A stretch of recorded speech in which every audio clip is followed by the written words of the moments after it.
This is an unabridged audiobook by author Megan Linsky. To maintain content guidelines, certain scenes have been removed from this audiobook. Summaries of these deleted scenes can be found within this audio. To listen to this full audiobook with deleted scenes, please visit meganlinsky.com. The Griffin Knight, Hidden Legends University of Sorcery, Book 4. Written by Megan Linsky, narrated by Max Pinkins and Liana Walsh. A note from the author. This book contains characters with the following medical conditions. The information included is meant to educate readers on disabilities featured within the University of Sorcery series. Common Variable Immune Deficiency Disorder. CVID is a rare and complex primary immune disorder that is estimated to affect 1 in 25,000 to 1 in 75,000 people worldwide, including the author of this novel, Megan Linsky. It is categorized by low levels of immunoglobulins and antibodies, which makes the body prone to infection and other diseases. Patients are often treated with human plasma, which replaces the missing immunoglobulins people with CVID need to survive. Amputation. Amputation is the removal of a limb by trauma, medical illness, or surgery. Some 1.8 million Americans are living with amputations. Many amputees use prosthetics as a way of increasing quality of life after losing a limb. Autism. Autism is a developmental disorder that impacts the nervous system and affects each individual differently, with a wide variety of symptoms. Challenges with social skills, repetitive behaviors, and speech are common. Autism can affect as many as 1 in 59 children. The University of Sorcery series is part of the Hidden Legends universe, a paranormal fantasy world created by authors Megan Linsky and Alicia Radez. Included in this universe are the following series: the Academy of Magical Creatures series, the College of Witchcraft series, and the Prison for Supernatural Offenders series, with more to come. Each Hidden Legends novel features magical romances with disabled characters fighting for a better world. You can find out more about the Hidden Legends universe by going to www.hiddenlegendsbooks.com. Chapter 1. Ethan. I'd believed I'd die many times, but in this particular circumstance, I'd never been so convinced my fate was sealed. I shivered on the cold stone floor and laid my back against the wall, trying to gain a bit of warmth from the dirty straw they'd supplied as my bed. The puddle in the corner that had formed from the water dripping from the ceiling had frozen over to ice.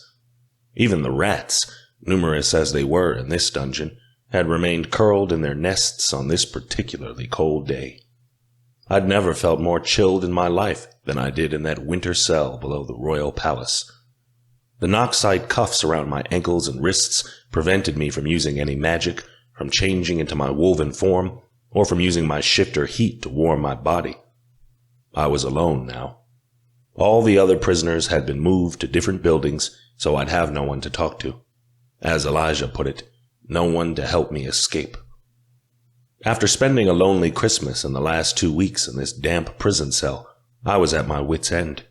I hadn't spoken to anyone since I'd been tossed down here. Elijah had declared my betrayal to the crown to all of Malovia, then thrown me in a prison cell without any more word of my fate except that there would be a public trial and justice would be delivered. I wasn't sure when I'd be called into court. Elijah was keeping my trial date a secret, no doubt to torment me, as I was certain. I didn't even know what day it was. I'd lost track when they began withholding food in an attempt to get me to confess. I wouldn't admit to anything I'd done, whether it was true or not. A confession would only make it that much easier for my cousin to execute me, and although I knew there wasn't much hope in avoiding my fate, I wanted to make the process as difficult as possible for him. The guards had stopped torturing me a few days into my imprisonment. It was clear to them I wasn't going to crack, and their efforts were a waste of time. I'd been abandoned, left to languish with only the interruptions of my one daily meal to provide any break in the lull. The solitude and the silence was far worse than the beatings. I'd prefer for the guards to start wailing on me again, rather than continue to be alone, with nothing but my own haunted musings to entertain me. Even if I bled, at least it'd be some sort of company. There was a sizzling sound in the hallway in front of my cell, like embers hitting the ground. Blue sparks appeared before my cell door and began spinning outward. I watched, barely processing as a portal bloomed in front of me. I blinked, mind dumb as the portal expanded, and a woman stepped out. Her mane of red hair instantly caused me to feel a sense of relief. Her scent washed over me, and it made my form tremble. I desired to break down and weep at the sight of her. She was my mate, my goddess, my temple, and I longed to bow before her and worship her very presence. I had been cast into hell, but she was my savior, and just her presence gave me a bit of reprieve from the heavy doom that settled inside. I was all right now, so long as my mate was here. As the portal vanished behind her, Emma stared at my face, tilting her head in unsure observation. She didn't recognize me. I'd been beaten so badly the bruises had massed around my face and made everything dark and swollen. When her eyes connected with mine, her face twisted and she fell to her knees in front of the bars. "Oh, Ethan, you look horrible." "I've been better." It was the most optimistic thing I could say about the situation. I reached my arms through the bars and grabbed her, bringing her as close as my cell would permit. The bars separated us, but at least I could touch her, feel her skin, run my fingers through her hair. If the gods had permitted me one last blessing, it was to see her face and be in her presence. I hadn't seen Emma since we'd parted the night of the winter hunt. Each hour apart from her was equal to an eternity. Now I didn't care that I was imprisoned. Emma was here, and that was the only thing that my soul craved. Emma's green eyes roved over me, and tears began to drip from her lashes. She was carrying a small canvas bag, which she placed aside as she reached out to me. Emma wiped some of the dried blood away from underneath my eyes and wept.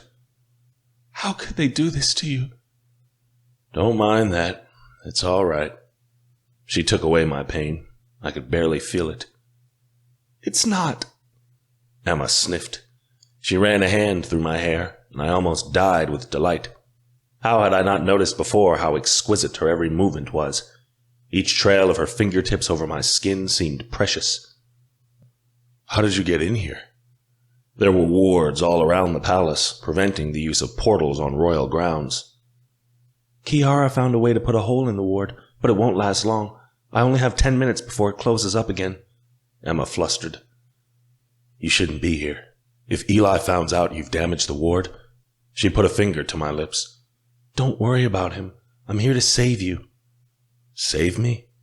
"Yes, I'm getting you out of here." Emma pulled out of my arms, and I felt my heart break.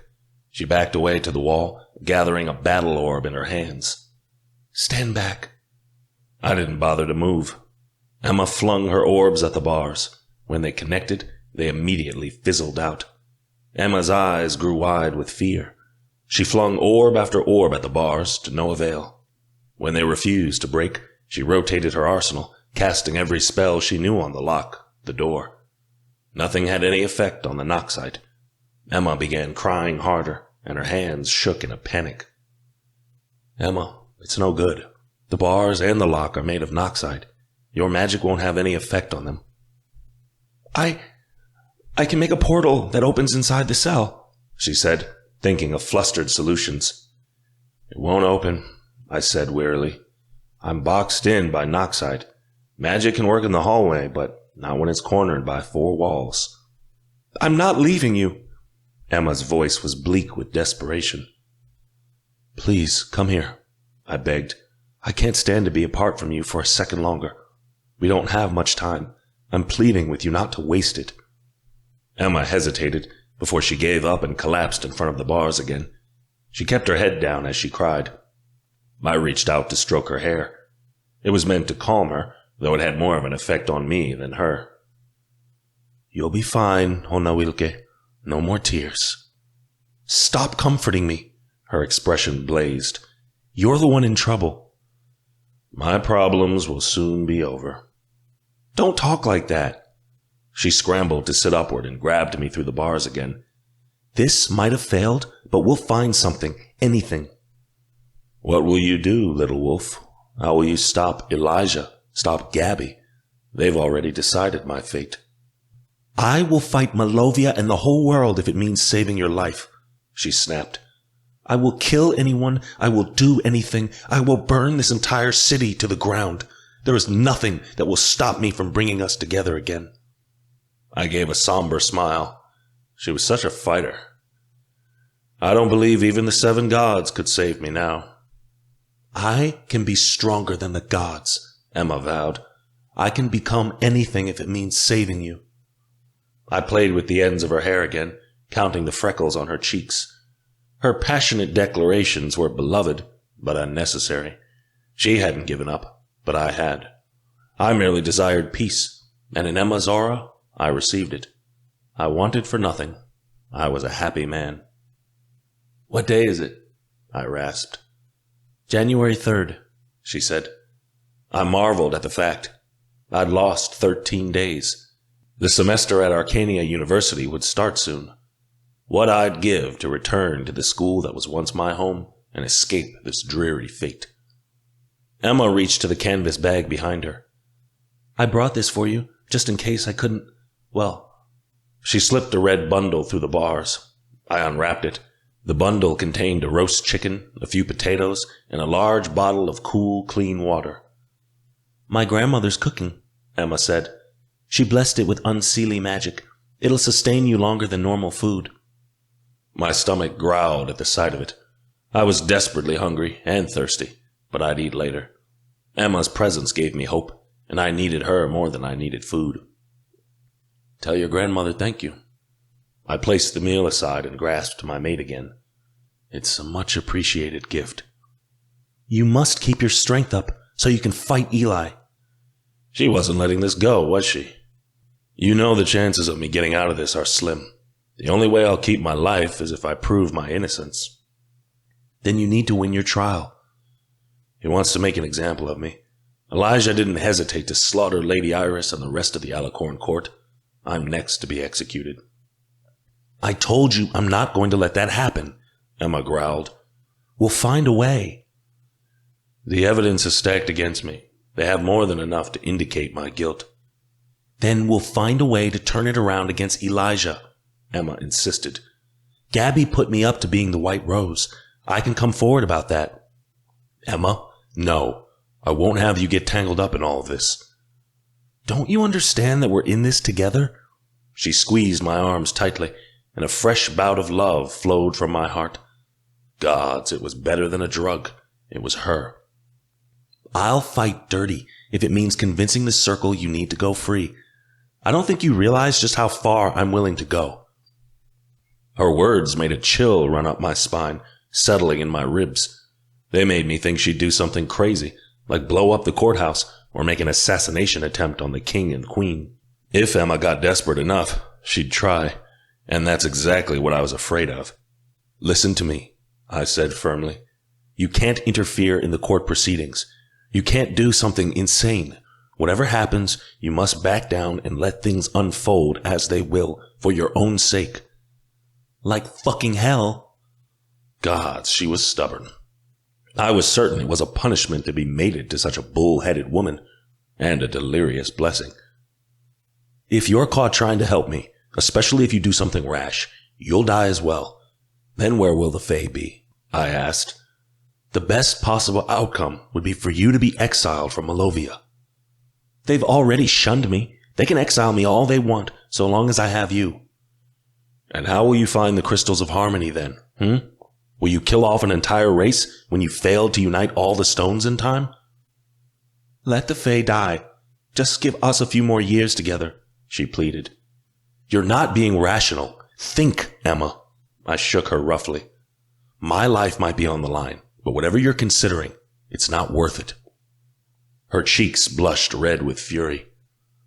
I did not bust my ass all last semester to save you from a demon just to lose you to your cousin's wrath. This is the last time you're going to try and die on me, Ethan Nowak. You better prepare yourself if the trial doesn't go our way, because I swear to Milona, I will smash this palace down brick by brick before you get anywhere near the execution stage."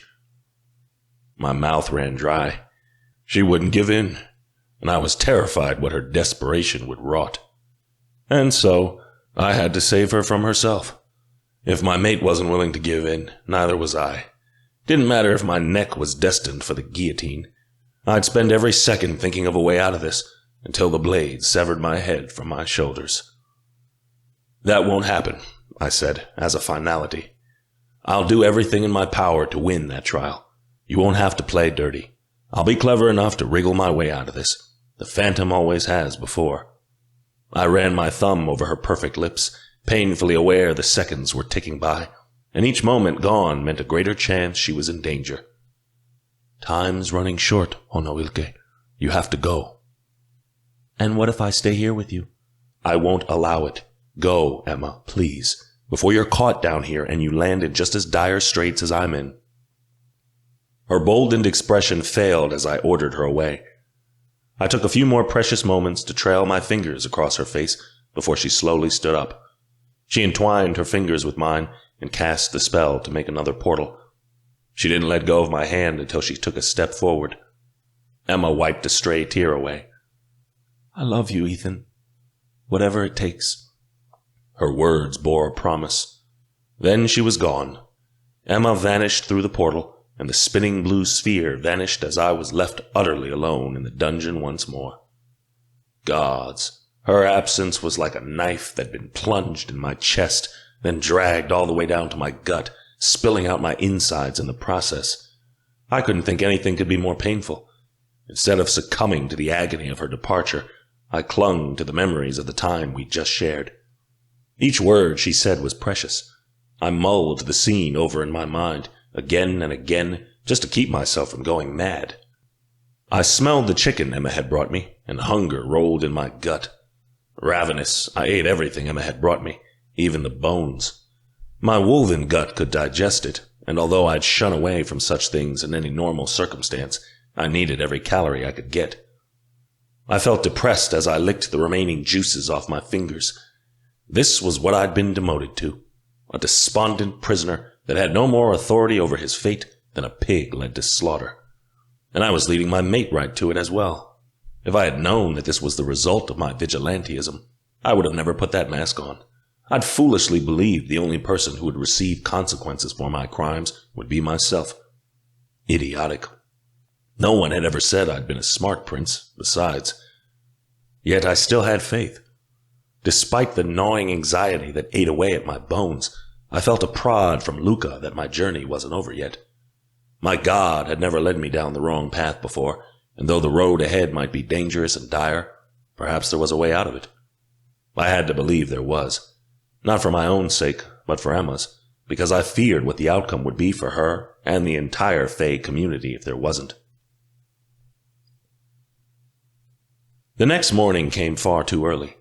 I'd only gained a few hours of sleep before I heard the creak of the dungeon door and light spanned my face. I winced and forced myself to sit upward, shielding my eyes from the brightness. By the sound of heavy footsteps approaching, someone was coming to speak to me. It was far too early to receive the stale bread and dirty water that the guards served as my measly sustenance. They'd been ignoring me for days. Why in the name of the gods were they bothering me now? A tall shadow loomed from overhead. I looked at the darkened frown of the guard standing at my cell door. The expression he bore was impartial and cold. I immediately felt a wriggling in my gut that told me this wasn't good. "Get up," he said. "King Elijah demands your appearance before the circle. Your trial begins now."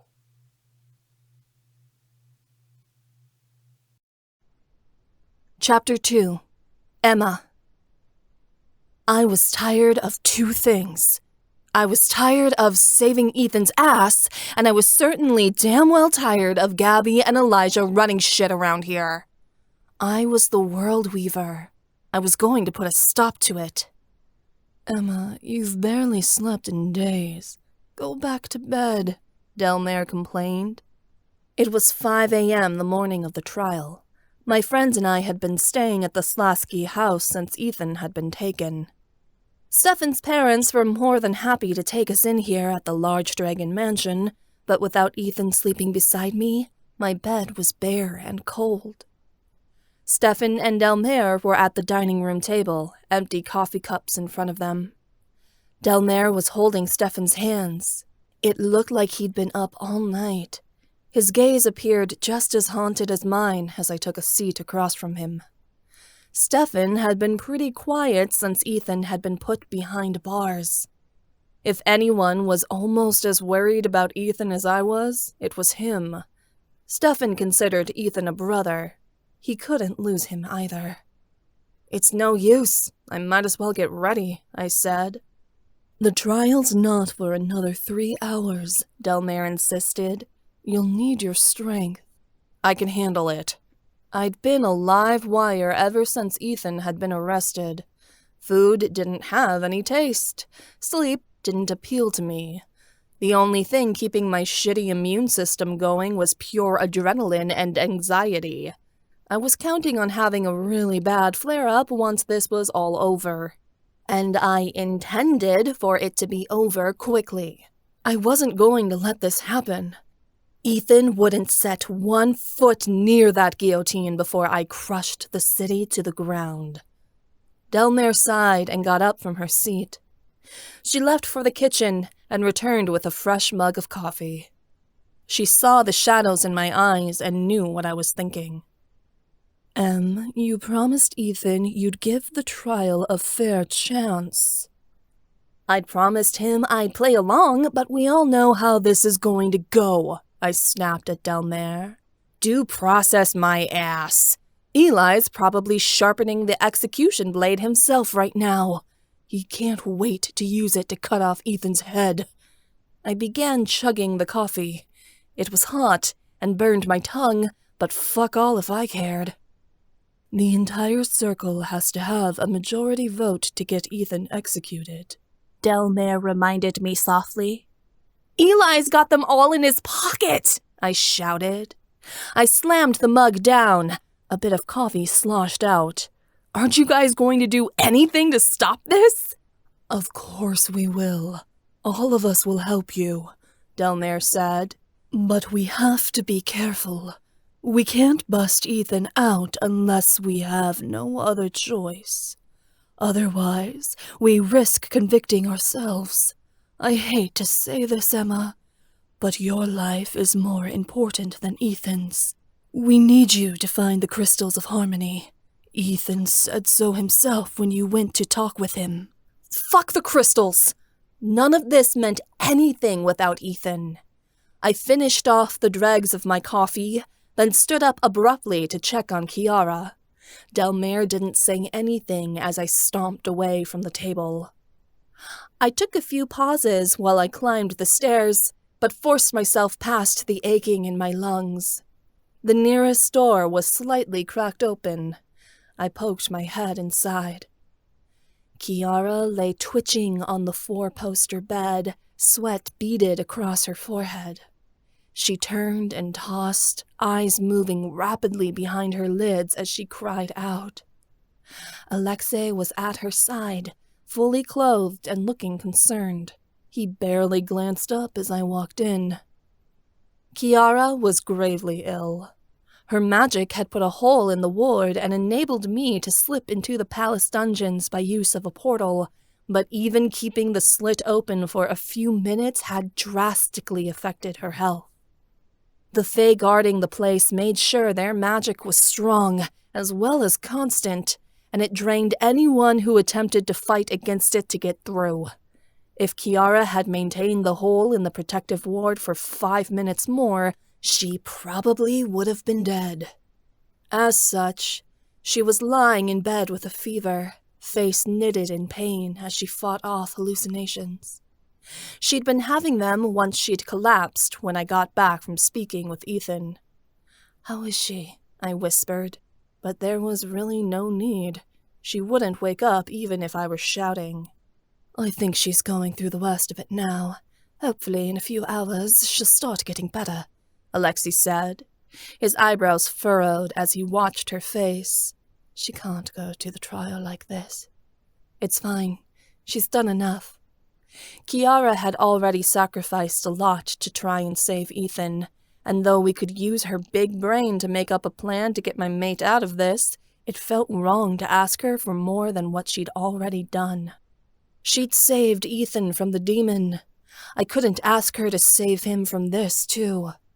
Besides, her sense of morality would only get in the way if I decided to go batshit crazy. I'll stay with her, Alexei said, and he wiped a few strands of hair off her face, in case she wakes up. I nodded. Alexei turned the bedroom television to the local news. The trial would be played live. Although the sun was just starting to rise, people were already gathering outside the courthouse. I had to get ready. This was going to be a spectacle, and like any other Malovian event, I had to play the part. I went back to my room and turned on the shower. I sighed as the sound of the dripping water echoed throughout the large bathroom, and droplets ran over my back. This house was too big, and it let my nervousness expand and run wild. I wanted something cozy and warm. I longed to go to my grandparents' house in Dolinska and stay there. Being with family was where I'd wanted to be. Arthur was there.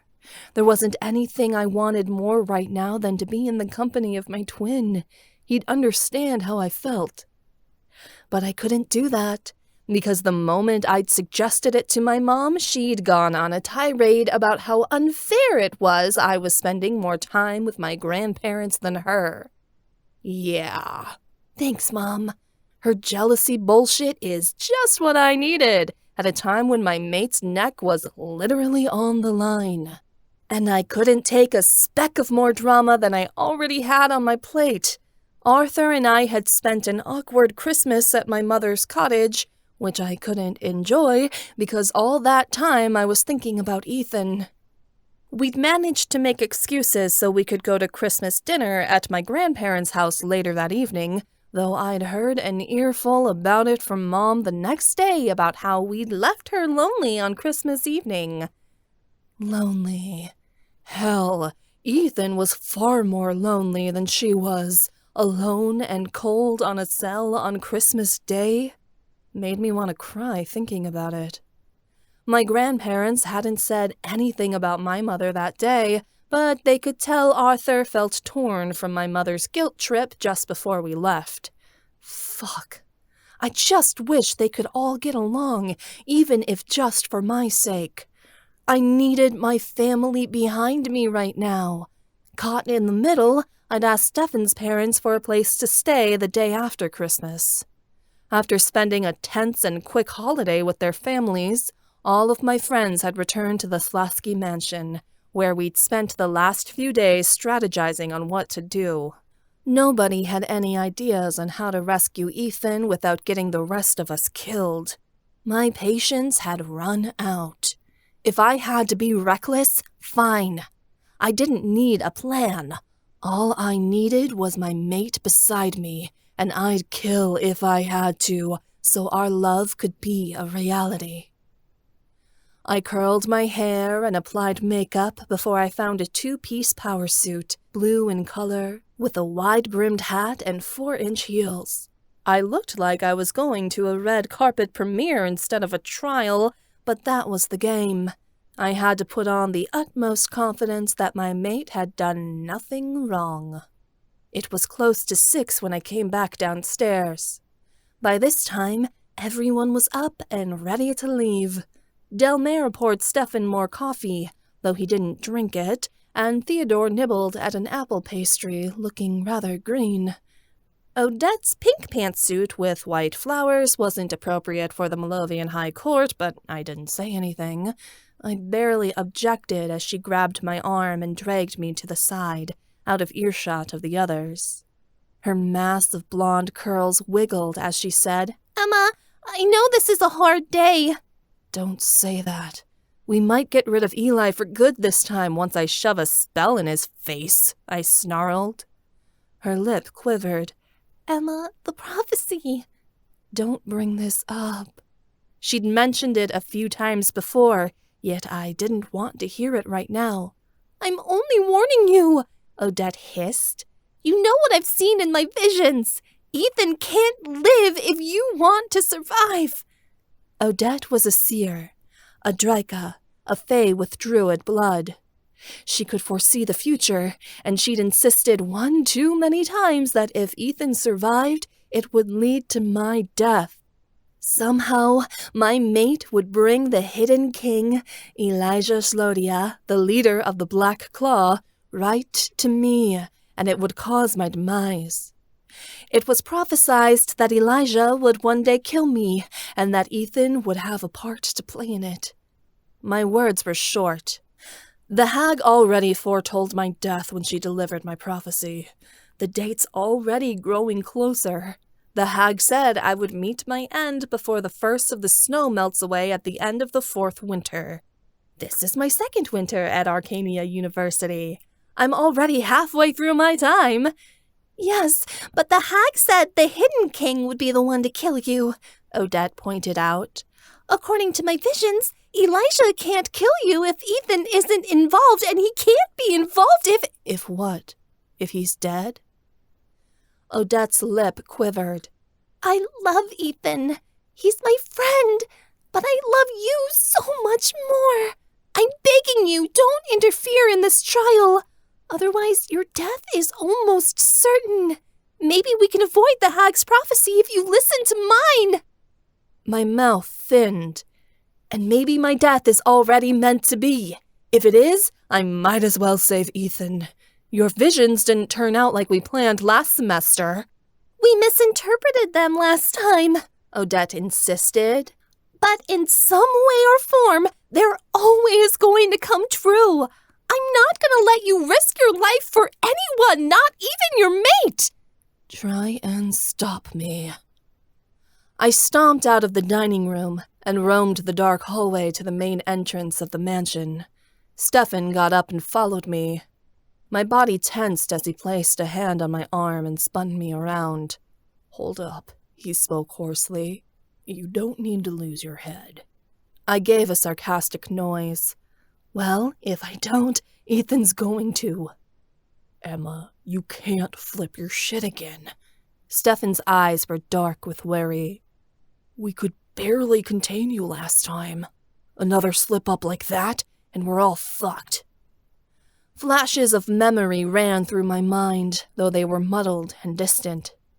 After Ethan had been unveiled as the phantom on the royal balcony of the palace, I'd completely lost it. I'd screamed my head off. Stefan, Theo, and Alexei all had to pile on top of me to pin my arms to the sides and prevent me from using my magic. I'd nearly broken free of them. I wasn't sure what my intentions had been, but I figure I must have been planning to murder everyone in the area just to get to Ethan. Alexei had used his empathy magic to suck all the emotion out of me. He'd worked so quickly my mind hadn't had time to become accustomed to the spell. The senses in my brain had overloaded, and I'd passed out. I'd woken up in my dorm a few hours later, a crying, erratic mess. It'd taken them all hours to calm me down. I hadn't thought of anything but Ethan since. I was sure to the crowd I appeared a deranged maniac. The media hadn't gotten pictures of the incident, thank the gods, but records of my lost sanity had certainly appeared in the papers, provided by witnesses. It was far from the worst of the media storm. Specials and news segments about Ethan's vigilantism had been all that was broadcast for the last 3 weeks. The annual Arcania was having a field day with all of this. The prince turned superhero. It was nice they were gaining entertainment from our suffering. Stefan was the only person I could be real with. If he loses this trial, I'm gonna... Don't. Wait for the right moment. Stefan's tone said he'd fight along with me if shit didn't go our way. I gave him a brisk nod. Crystals or not, Stefan would hurt people if he had to. He was Ethan's best friend. If I could count on anyone, it was him. "I'll remain calm to give the appearance we're in control," I told him. "But I'm not promising anything if he's sentenced to death." Stefan's tone was dark. "Neither am I." We took a carriage down to the courthouse. Riding the rocky road down the mountain trail into Dolinska was painful and made my already sore muscles ache. But I steeled myself and endured it. Even once the carriage wheels hit the cobblestone, I couldn't relax.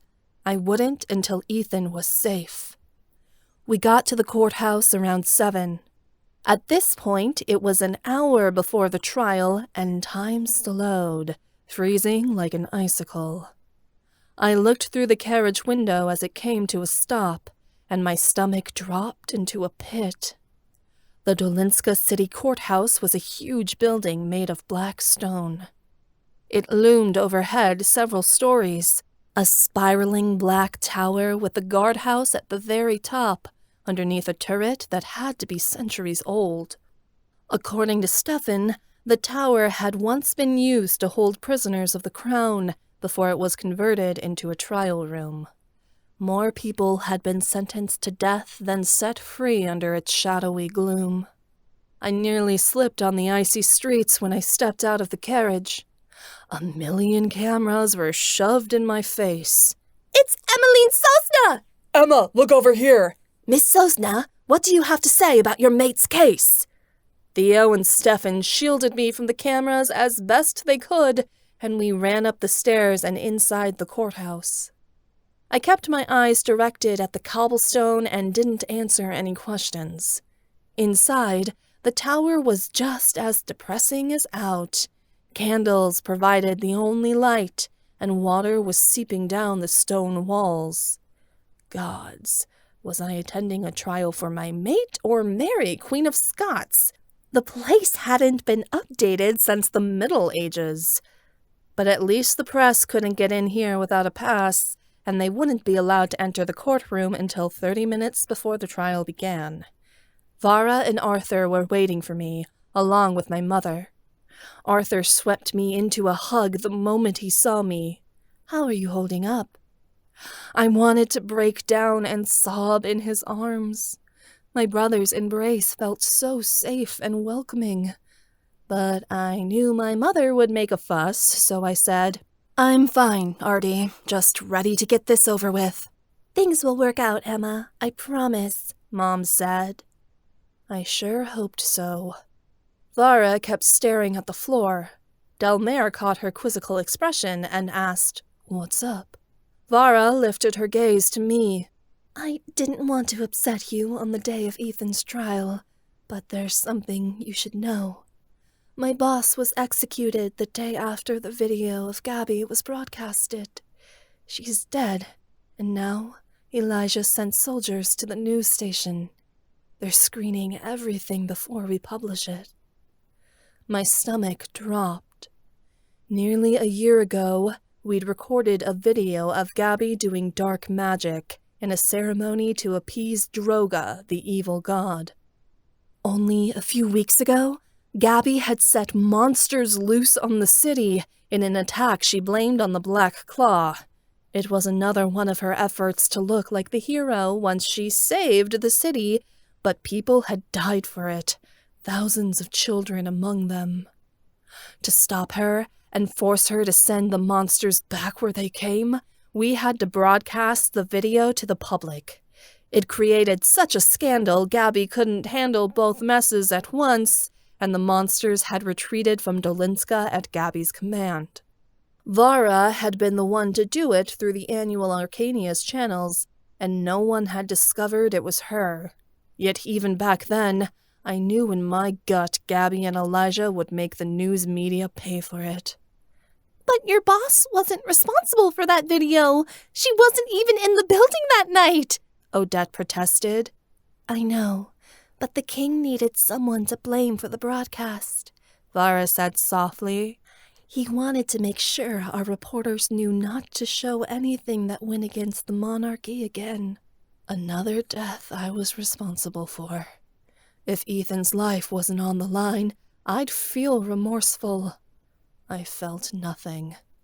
At least you didn't get caught for it, Arthur said, putting his arms around Vara. You said she was a shitty boss anyway. Vara's eyes twitched. And yet she didn't deserve to die. I knew Vara had to feel guilty that her boss died for a crime she'd committed against the crown. But that couldn't be helped now, and I needed all the friends around me I could get. Emma. A comforting voice made my insides warm. Lord Lucian had arrived at the trial. He must have slipped out of the circle meeting to see me. He extended his arms to me, and I gave him a hug. Lord Lucian, thank Milana you're here, I breathed. He was my favorite professor, and one of the greatest sorcerers I'd ever met. He was also a lord on the circle. Maybe he could do something to stop this. I apologize we're in this situation, Lucian said as he let me go. So rest assured I'm doing everything in my power to contain the madness of the king. Can you save him? I asked. There might be a way, Lucian said. Trust me, Emma, and be patient. I will not let you down. I relaxed a little. If Lucian promised me he could set Ethan free, I knew he'd do whatever he could to make that the case. Lucian wouldn't lie to me. Still, he was only one man. What could he do against the entire circle and the king? I don't believe we've met. A warm smile crossed Mom's face as she extended a hand to Lucian. I'm Ivana Sosna, Emma's mother. Instead of touching her, Lord Lucian bowed. In honor, Miss Sosna. It's a pleasure to finally meet your acquaintance. Emma is one of my brightest students. Oh, well, Mom fluffed her hair. She gets it from me. Lucian didn't appear amused. Have we met? He asked with a wry smile. I don't believe so, but we should have, Mom burst, giving a little shake of her shoulders. Was Mom flirting at a time like this? She really needed to pull it together. He was my teacher, for the God's sake. I knew she'd been single since my dad died, and had to be lonely, but come on. This wasn't the moment, and on top of it all, it was gross. Lucian cupped my face in his hands and brushed back my hair. Keep the faith. You've acted on behalf of so many of us before. Now it's time to let Malovia repay the favor. Lucian gave a nod to my brother, then swooped his cloak around him in an arc as he strolled away. Mom was fanning herself. Gods, Emma, when did the university start hiring such attractive instructors? Mom asked. I'd have certainly noticed if a man like that was walking around when I was in school. Mom, I growled. I gave some side-eye to Arthur. He bustled forward so he could handle our mother while I was busy dealing with the shit show of the day. Stefan looked around. Should we get seats, or... Miss Sosna, Queen Gabriella requests your presence before the trial begins. An armed guard had come up behind us, his voice short. She's not going anywhere, Mom snapped, and Arthur took a step in front of me. I waved them off. I can handle it, guys, I told my friends. I'll be back in a minute. I'd expected this. Though my friends were reluctant, I marched after the guard with a sense of purpose. I wasn't worried as the guard led me to an isolated corridor of the tower. Gabby couldn't kill me here, not with all these people around. The guard opened a door into an office. It was decorated with grand portraits beside the bookshelves of rare Unseelie tomes. Behind the oak desk, Gabby strolled. She was wearing a long red gown, a crown perched atop her head. The guard bowed before he closed the door behind me, leaving Gabby and I alone. Gabby's red lips were twitching with amusement. Well, we all knew Ethan would end up here someday. I'm glad you'll have a front row seat to watch the spectacle. You didn't bring me here to gloat, I snapped. Just get on with it. I know you've already got an offer in the bag, or we wouldn't be speaking." Gabby's nose twitched. Then she leaned forward to place her hands on the desk. "I know you have 3 of the 6 crystals of harmony," she said coolly. "The Wolven Stone, the Dragon Stone, and the Alicorn Stone are in your possession." Fuck. How had she found out about that so quickly? Gabby noticed the shock flicker across my face, and she grinned.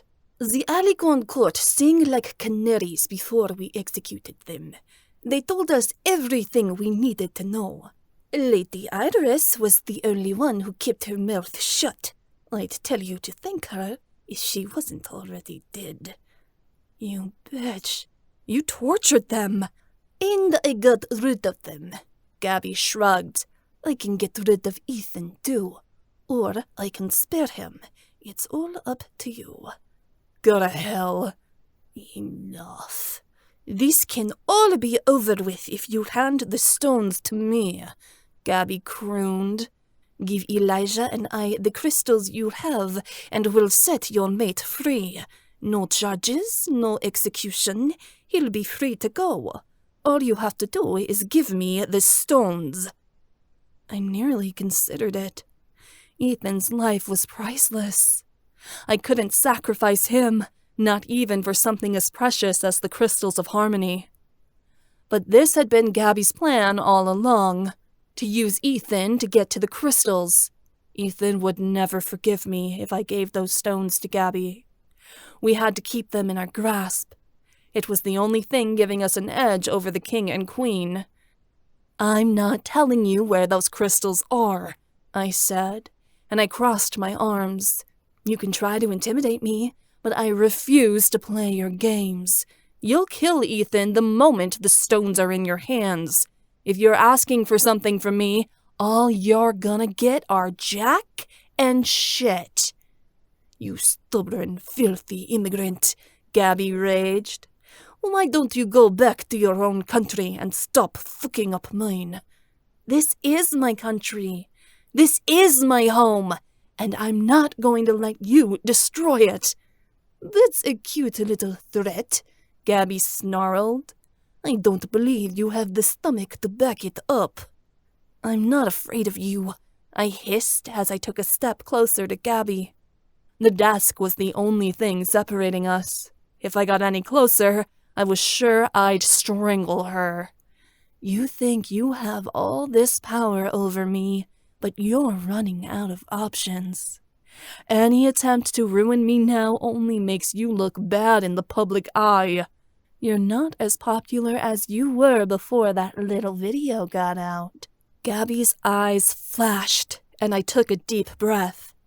"And if you kill Ethan, you're going to see wrath from me like never before.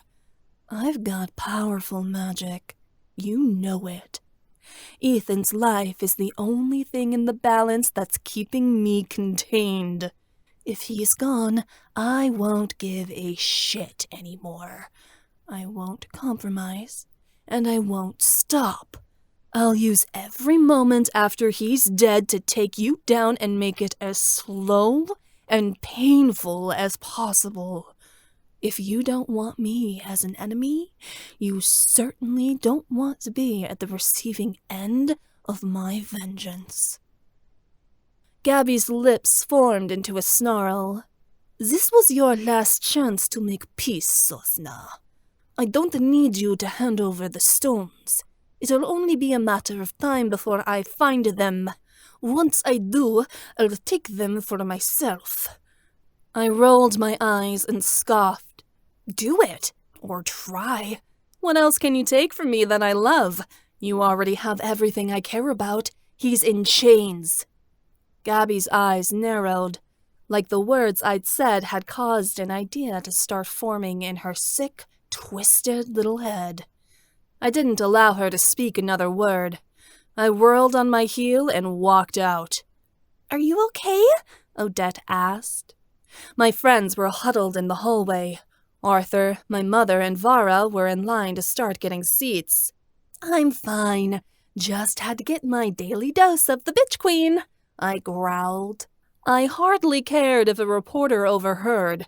Print that, assholes. What did Gabby want? Theo asked, dropping his voice. You already know, I whispered. Ethan's life for the stones. I told her to fuck off. That's gonna piss Eli up a rope, Stefan grumbled. We don't have a choice. We can't give up those stones, I argued. Theo glanced over his shoulder. The trial's about to start. We should get seated. Stefan's parents, Miroslava and Jonathan Slasky, were waiting in line with my mother. They'd shown up for support, as both of them considered Ethan a son. But once we got to the door in the courtroom, a guard stepped in front of us. Excuse me, but only high-born Fae are permitted to watch the trial proceedings within the courtroom, the guard said. As Fae of lower birth, most of you must wait outside. His eyes weren't on me, but I wasn't fooled.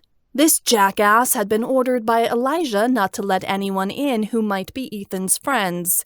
It had nothing to do with birthright. But then Miroslava drew herself up.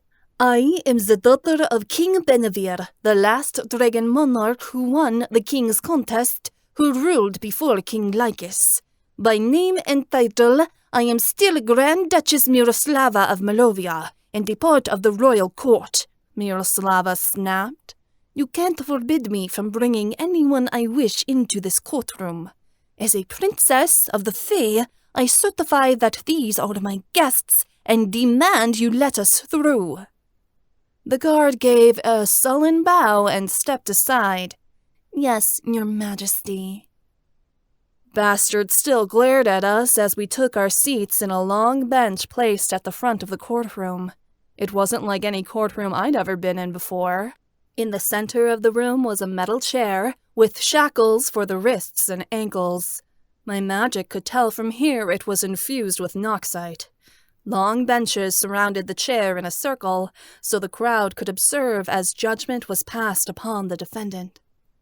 A large stand in front of the room held 18 seats, for all 16 members of the circle, and for the king and queen. Because this was a trial for treason, not a simple court case, all the members of the Malovian government were required to attend. It was scary and imposing. Place was damn solemn if I'd ever seen one. Beside the judging stand was a small pulpit. For witnesses, I assumed. Well done, Mom, Stefan praised.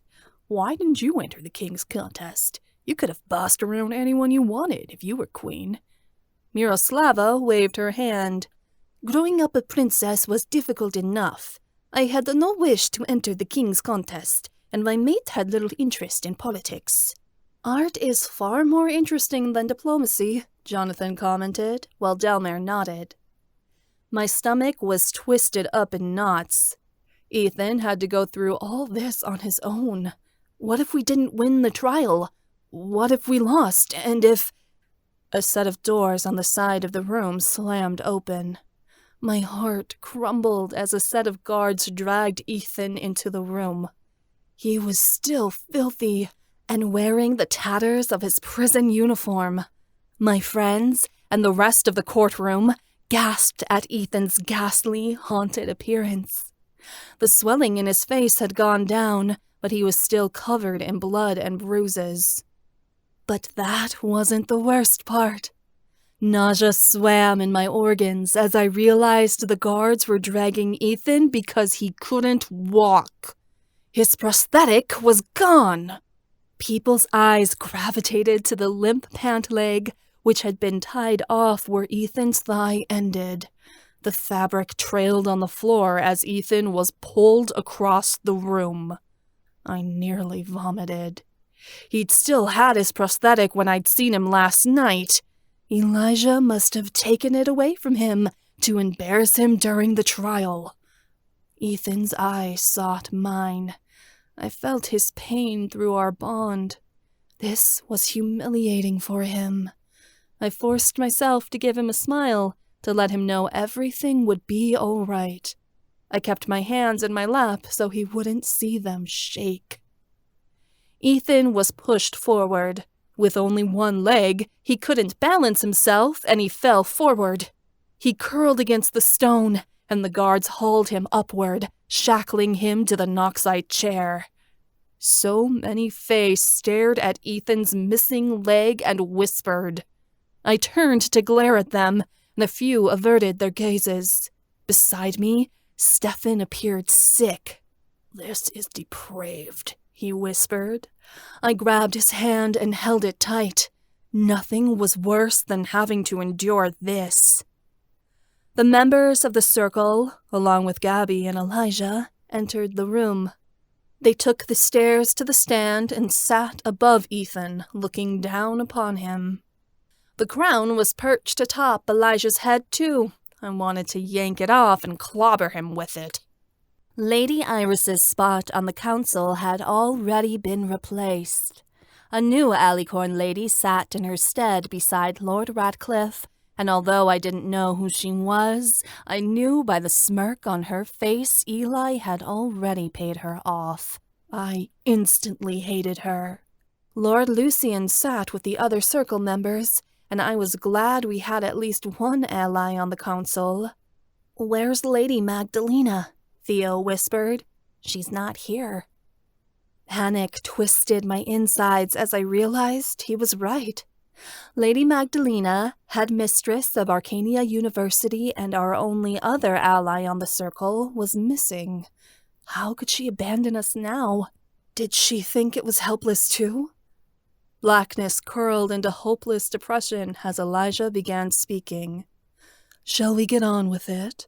I, for one, think we've waited too long for this trial to begin." He certainly didn't care Lady Magdalena hadn't shown up. I looked around. I expected someone to stand by Ethan's side, but no one moved forward to defend him. What the hell? Hadn't they supplied Ethan with a lawyer? This was all kinds of illegal. He couldn't sit there and defend himself. Elijah's voice was cackling with glee. "Let it be known to the public that the defendant has been placed under a truth-telling enchantment so that he cannot lie during the court proceedings.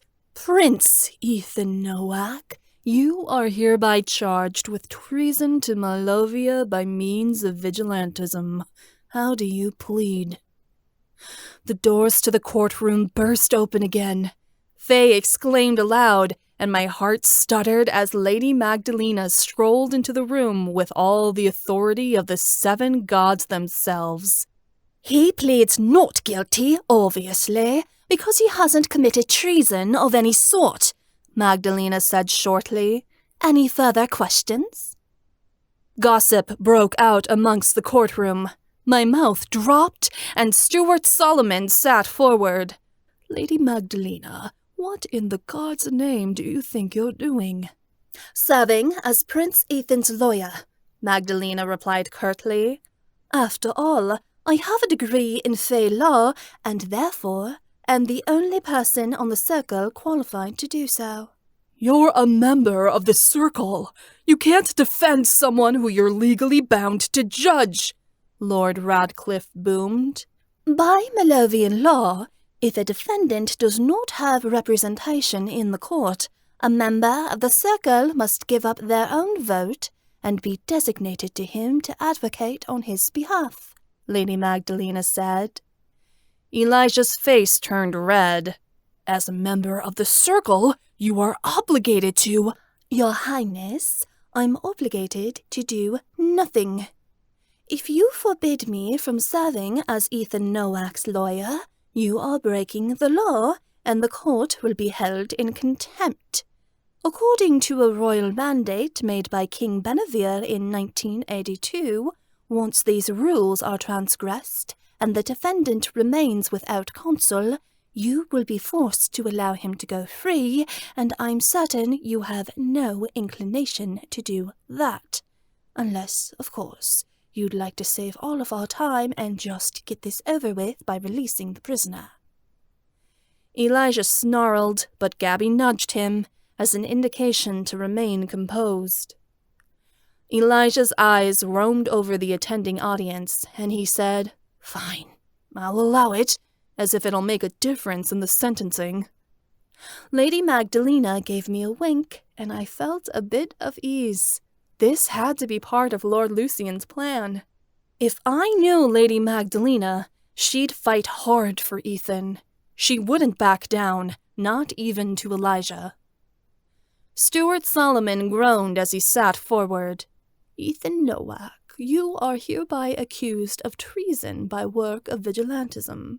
Do you deny it? Ethan said, No, but— Objection!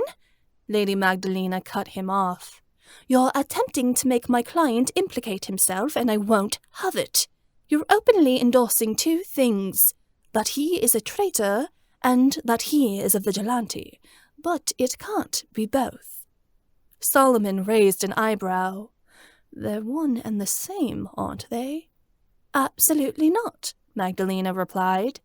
Vigilantism is associated with the crime of treason, but unless Ethan Nowak has actually committed a crime that has been shown to harm Malovia, the charge of treason itself cannot be assigned to him. Solomon ruffled through his papers, already confused. Elijah went to speak, but Lucian hurried to say something before he did. Before we make any rash judgments, let's look at the evidence, Lucian suggested. Chief Bosco, could you bring to the court's attention the crimes you have actively found Ethan Nowak to be guilty of without a reasonable doubt? A man in a blue uniform came to the front of the room. He was imposing and large, the police chief of the Arcania Alliance. He took a scroll out of his jacket and began reading. As far as we know, the Phantom has tampered in numerous investigations, including but not ending at taking evidence from the scene of a Black Claw sacrifice, murdering 2 cultists and leaving the Alliance with the bodies to clean up, breaking and entering into the Arcania Alliance station for data regarding the Black Claw, trespassing on private property. The police chief listed off all the numerous investigations Ethan had tampered in as the Phantom. As he spoke, he had to unroll the scroll he was reading from. The tail end of it fell to the floor, and Magdalena pinched the bridge of her nose. Geez, Ethan, take a night off every once in a while, Theo grumbled under his breath. We'd been sitting here for 5 minutes, and the police chief still wasn't done recounting all of Ethan's meddling. And finally, the police chief spoke. The defendant muddled in an investigation leading to a mass murder case where 1 Griffin shifter and 2 marked were slaughtered in the streets by cultists. Excuse me, that's not right, Ethan spoke up. Stuart Solomon looked up from his papers. Beg your pardon? Ethan sat up. The Griffin shifter and the marked were killed by a wraith, not cultists. Isolated shortly before the Arcania Alliance stopped the killings by the cultists shortly after, but I found them to be unconnected in my own investigations. Oh, yes. Thank you for clearing that up, the police chief said honestly. Lady Magdalena's lips thinned, and I nearly facepalmed. The police chief rolled up the paper. This is just the start. There were other investigations where the Phantom was suspected to interfere, but as such we cannot prove. You see, Elijah said, looking to the members of the circle. We have more than enough evidence here to convict him of numerous crimes. I'm sure he was the one who worked with the cult to lead those monsters into the city the night of the slaughter of the innocents. I beg your pardon, but given the Phantom's record on fighting against the Black Claw, that doesn't make sense, Magdalena argued. It seems to me most, if not all, of those incidents involve stopping the actions of the Black Claw, a cult known to have malevolent feelings toward Malovian society. Tell me, my lord, is killing Black Claw cultists and monsters who roam the streets of Dolinska openly harmful to Malovian society? I saw Elijah grind his teeth. He couldn't say yes without revealing too much. He and Gabby blamed the slaughter of the innocents on the Black Claw. If he stuck up for them, he'd be siding with the cult, and that would cause an uproar. Lord Lucian spoke up. Perhaps if the Phantom had interceded earlier, he might have killed those cultists responsible for organizing the attack on Dolinska a few weeks ago. Those children we lost might have been saved. Phantom sightings were increasingly minimal in the last few months leading up to the slaughter of innocents.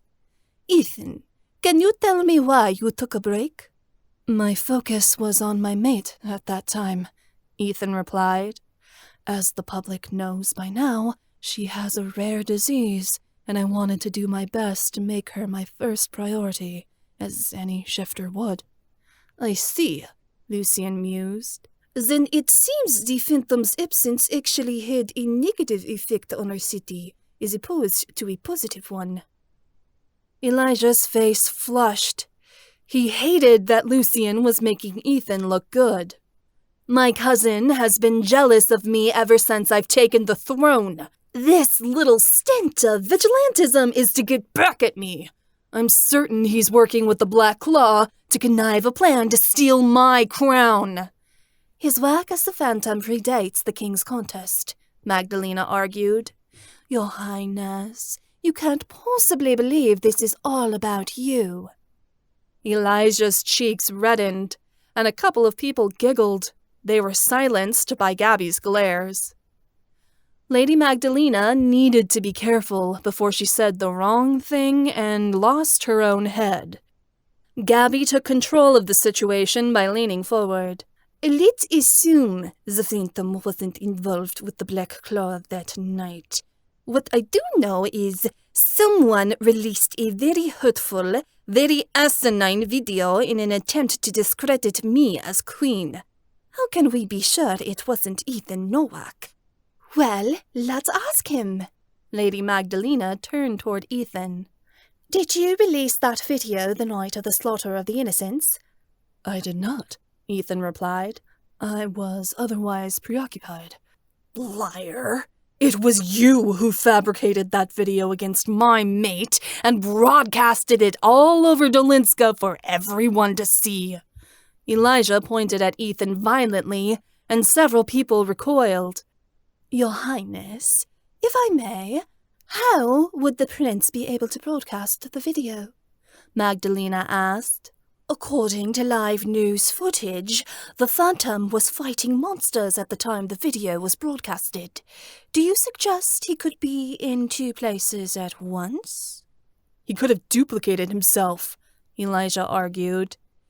And not been sighted or filmed in another place. Your Highness, be reasonable, Magdalena said.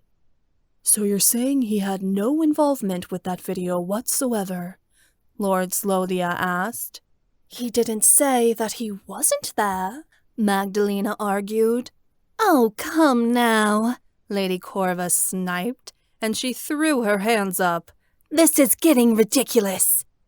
It made me feel so vindicated that Lady Corva was getting a taste of her own medicine. She made our lives a living hell in illusion class, always backpedaling on whatever she wanted when she didn't get her way. It was nice to see her force-fed her own bullshit. Prince Ethan, do you know who created that false accusation against the Queen and who played it at the annual Arcania's news station? Stuart Solomon asked. Ethan cleared his throat. I had no involvement in filming nor creating that video, and I did not broadcast it to the public. I don't even know who played the film. If you are angry that someone has launched a video of the Queen performing black magic to the public, you need to look elsewhere, because I didn't do it. Disappointment shone on the faces of the circle. They couldn't convict him for that. I leaned over to Theo. How is Ethan lying? I thought the spell placed on him didn't allow him to make shit up. Truth-telling enchantments aren't foolproof, Theo said.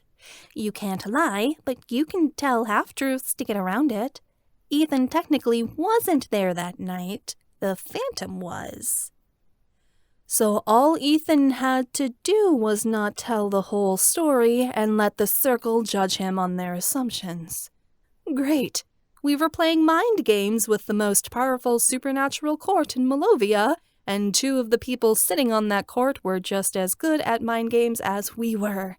They'd see right through it. Hopefully, the rest of the circle would be fooled. Ethan was being very careful. His words were chosen as such that he didn't lie, but nor did he tell the full truth. He hadn't filmed the video. Kiara, Theo, and Delmare had. He also didn't know who'd broadcast the video for sure. He had to assume it was Vara, because we told him the night of the slaughter that was our plan, but he hadn't been there when she'd actually uploaded it to the newsfeed, nor had any of us told him definitely she'd been the one to do it. "That video is a fake," Elijah snarled. "My queen would never perform Unseelie magic." "I am not on trial here," Gabby reminded the court coolly. "Let's get back to questioning the defendant. I want to know something else." Gabby waved her hand. An image of Ethan formed in the air in front of the court. It was a photo of Ethan last semester, when he'd been under the Lashane's possession. He was clearly ill and suffering. Gabby moved her fingers, and the images began playing like a slideshow, Ethan's appearance going from bad to worse. "Ethan Nowak was clearly undergoing some sort of magical trauma last semester," Gabby said. "Can he elaborate on that?" "Ethan Nowak and Emmeline Sosna were separated at the beginning of the semester, if you're not fully aware." Lady Magdalena's tone was condescending. "Any separation from his marked would make a shifter ill." "This appears to go beyond a mere breakup," Gabby hissed. "Did the prince make a magical contract when he became the Phantom? Perhaps with a demon of sorts?" Fuck Gabby. She was so clever. Fae were obsessed with contracts. If the circle found out about Ethan's possession by the Lashane, we were done. Throw in that a witch had helped us exorcise the demon, and they take off our heads along with Ethan. Associating with the Miriamic coven was practically a conviction in itself. We were so screwed. Ethan had gone pale. Before he was forced to admit the truth, Lady Magdalena stepped in. "My client can answer that. Prince Ethan, can you speak on your emotional instability in regards to last semester?" "You're asking him to elaborate on his feelings?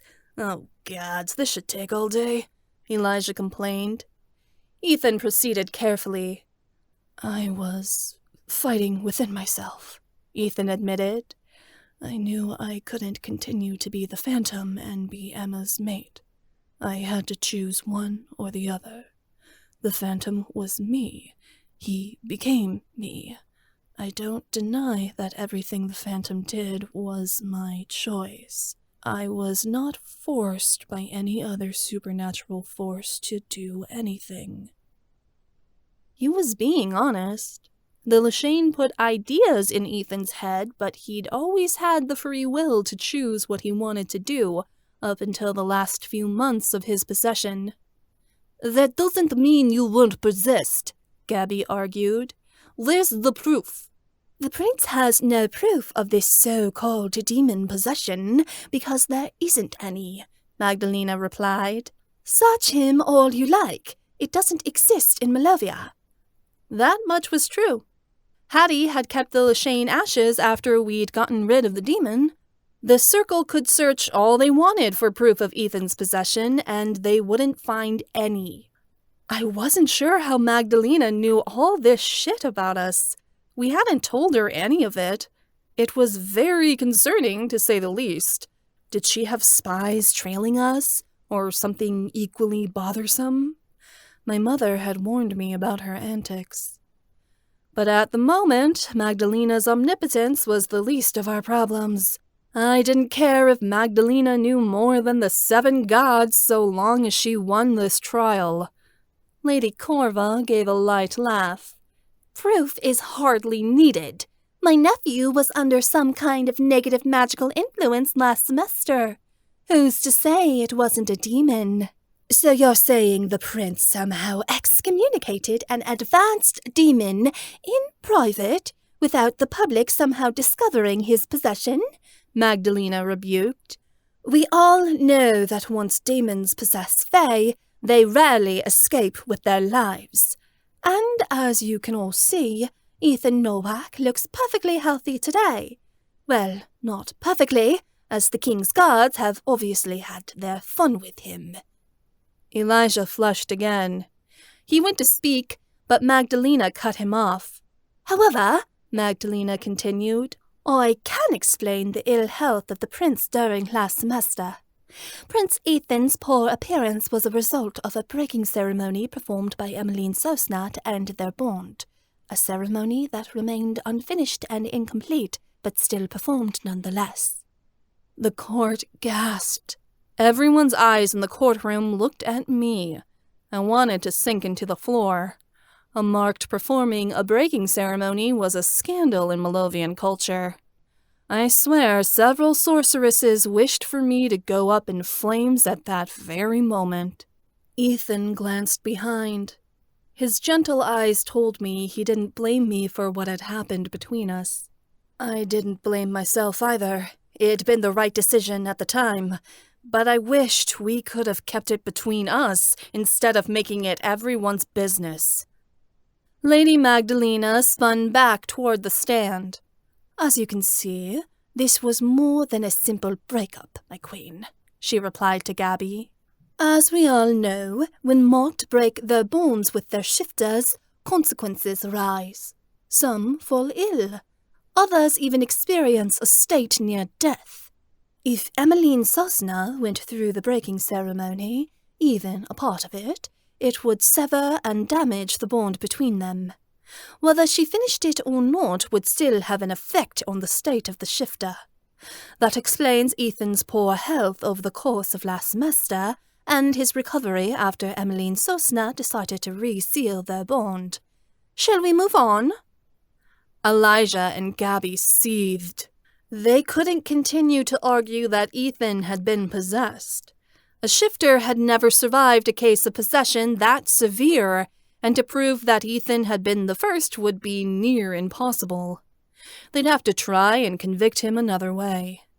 How about we evaluate the prince's intentions when he became the Phantom? Lucian suggested. I think that is a good place to start. Why, in the god's name, does it matter what he intended? Several crimes were committed, Elijah complained. He was getting agitated. Your Highness, if I may, I must remind you of fairy law. As Fae, we are required to follow the law to the letter, but we don't have to honor the spirit of that law, Magdalena replied. What are you talking about? We have footage, proof, that my cousin is the Phantom, Elijah argued. Quite right, Magdalena replied. But putting on a mask, donning a cloak, and running around Dolinska at night is not against the law. Strange, perhaps, but not illegal. Interference with multiple police investigations is, Elijah roared. But is it vigilantism, a crime worthy of the death penalty? Magdalena questioned. You see, the word vigilante is defined as a self-appointed doer of justice, according to the Malovian Code of Law. Ethan, did you ever call yourself a vigilante publicly when you were performing work as the Phantom? That is, did you ever declare yourself the city's hero? Ethan blinked. I don't believe I did. And there you have it! Magdalena threw up her hands. How can my defendant be guilty of vigilantism when he is, by definition, not what is considered a vigilante? After all, the term is a self-appointed doer of justice. My client never proclaimed himself to be anything. The press and the police can call him what they may, but their words don't make what they say the truth. And what is the truth, Lady Magdalena? The Alicorn lady spoke up, and her nasally voice made me wrinkle my nose. Lady Germain, if you please, Lady Magdalena said, irritation crossing her tone. You're missing the point. But it's a rather good question, Lady Germain argued. Truth is the statement of facts. My lady, by that standpoint, you would have to make a case that such a thing as truth itself exists, which is a long conversation I doubt you want to get into here. Answer the question, Lady Magdalena, Lady Germain purred. Can the truth of what Ethan Nowak is or is not be proven in this court? Lord Radcliffe gave Lady Germain a fond look, and I felt my insides convulse. Lord Radcliffe had killed his own mate, Lady Iris, on trumped-up charges because she refused to be a pawn for Elijah. The eyes of adoration he had for Lady Germain now were anything but new.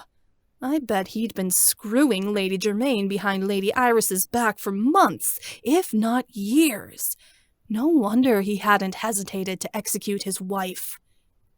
Magdalena's eye twitched before she said, If you really want to get into this, then there is no such thing as irrefutable truth in a fair court. Each side has their own opinion and experience, which are all equally valid. So why can't we, as the Circle, make up our own truths about what's real or not? Lady Germain questioned. If we say Ethan Nowak is a vigilante, regardless of what he does or does not call himself, doesn't that make him one? Then you could say Ethan Nowak was a warlock instead of a shifter, and it would be true just because you said so, Magdalena replied bluntly. The seven gods are determined to be the highest determiners of truth amongst the Fae. Ethan Nowak, you have summoned your god before, correct? Ethan sat backwards. Yes, I have summoned Luca and spoken with him. And at any point in that conversation, did Luca ever bring up the words vigilante, vigilantism, or traitor? No. That proves nothing, Elijah snapped. The conversation could have been about anything. But why wouldn't a thief god congratulate his follower on the act of vigilantism if, in fact, Ethan Nowak was a vigilante? Magdalena rebuked. It seems very odd to me. Luca had nothing to do with this, Elijah spat. It doesn't matter if Luca thinks my cousin is or is not a vigilante. Ethan Nowak still is one. Are you questioning the authority of the seven gods? Magdalena asked. Of course not, but look at the facts! What's a fact in your determination, my king? I'm certain the court would love to hear it. The arguing went on. Magdalena was giving half-truths, while the Circle kept responding with equally misleading language. The two sides were dancing around each other instead of getting to the point. What the hell is going on? This isn't like any court case I've ever seen, I hissed to Stefan. You forget that you're in a fairy court, Stefan whispered back. Nuances and turn of phrase are very important. Theo nodded. Magdalena's trying to pull off a Pola Pratois. What? In the old Seelie and Unseelie courts, lawyers would argue with the judges for days on what something meant instead of the actual occurrence of the crime, Theo replied. Meaning of words were dissected and evaluated endlessly. The courts would hardly talk about what the defendant had done at all. By the end of it, everyone would be so confused that the trial couldn't continue. It was determined no one could say for certain what the defendant had or hadn't done, and the case would end up getting dismissed. I chewed my lip. So, the court is just going to sit here and fight all day about the meaning of Ethan's actions instead of what he actually did? Yes. That's awfully stupid. It's how our illusion magic works. Words mean everything to a fae, and intention is what creates our power. If Ethan's not careful, he'll convict himself, Stefan said. Or set himself free, Theo whispered back. If Ethan implies the right thing, the Circle will be forced to let him go. Or Lady Magdalena could just twist everything up so badly, the Circle won't know which way is up, and they let Ethan go out of frustration, Stefan suggested. Doubt it, I heard Delmare add. Eli wants Ethan to pay. He'll make this case go on for months if he has to. Fae rules could be confusing, but they might be on our side. If Magdalena could prove Ethan had the right intentions, even if he was convicted of a crime, he could still walk. This was far from over. After over an hour of arguing over meanings, Elijah slammed his fist down on the table. Enough! I'll have no more of this! It is clear there is so much evidence against my cousin, it will take more than one day to get through it all. I order that the court will take a recess. We will resume trial tomorrow morning, where we will be moving on to witness testimony. Magdalena frowned. Her attempt at pulling off a pola pratois hadn't worked, but I was sure she'd attempt to do so again at the first opportunity. I wasn't fooled by Elijah's declaration that the court needed a break.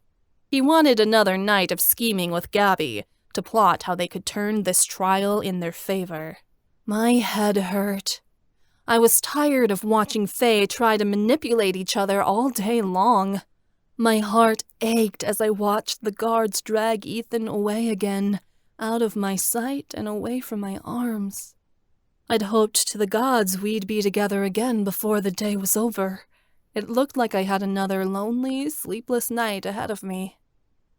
Sorceresses were glaring at me and mumbling things under their breath that were cruel. Stefan put his arms around me and said, "Come on, Emma, you don't need this." Stefan guided me back to the carriage outside. The press swarmed me again, but I jumped inside the carriage before anyone could say something that set me off. Delmare, Stefan, Theo, and Odette joined me. I don't know what happened to the rest of my companions. I didn't see. I'd been keeping my head down in shame. The moment the door to the carriage was shut and we got back on the road, I burst into tears. "Why don't they just get it over with?" I sobbed. By the gods, seeing Ethan lose his head would be more bearable than watching the circle tear him to pieces like this. Couldn't they let him die with a sense of dignity? Eli's making a spectacle of him. He wants to be sure there will be no more dissenters, Stefan said glumly. That doesn't mean they need to make this a circus. He was humiliated when it was announced I wanted to leave him. I took a handkerchief out of my pocket and blew my nose. I'd had to work myself up for this day for weeks, and it wasn't even over with. We had a brand new day of court tomorrow. I didn't think I was strong enough for this. It doesn't matter what happened in your past. What happens is that you love each other now, Delmare said as she stroked my hair. I know you guys will get through this. You always have. I wasn't sure, and that uncertainty was scarier than any conviction. My friends forced me to take a sleep potion when we arrived back at the Slasky mansion, more or less intent on sedating me. I slept until nightfall, but when I woke up, my nerves hadn't calmed. If anything, I felt even more anxious. Stefan, Delmare, Odette, and Theo were at the dining room table when I came down. Chiara was still sick. Alexei refused to leave her side. The remnants of dinner remained on the table, but I was far from hungry for anything but vengeance. Odette immediately recognized my blazing look. Emma, what are you doing? My fists tightened. I'm going to Arcania University. I'm going to find out what Lord Lucian did with my white rose costume. I'm going to put it on, and then I'm going to storm the castle and save my mate. Slow down. You're not thinking straight, Stefan said.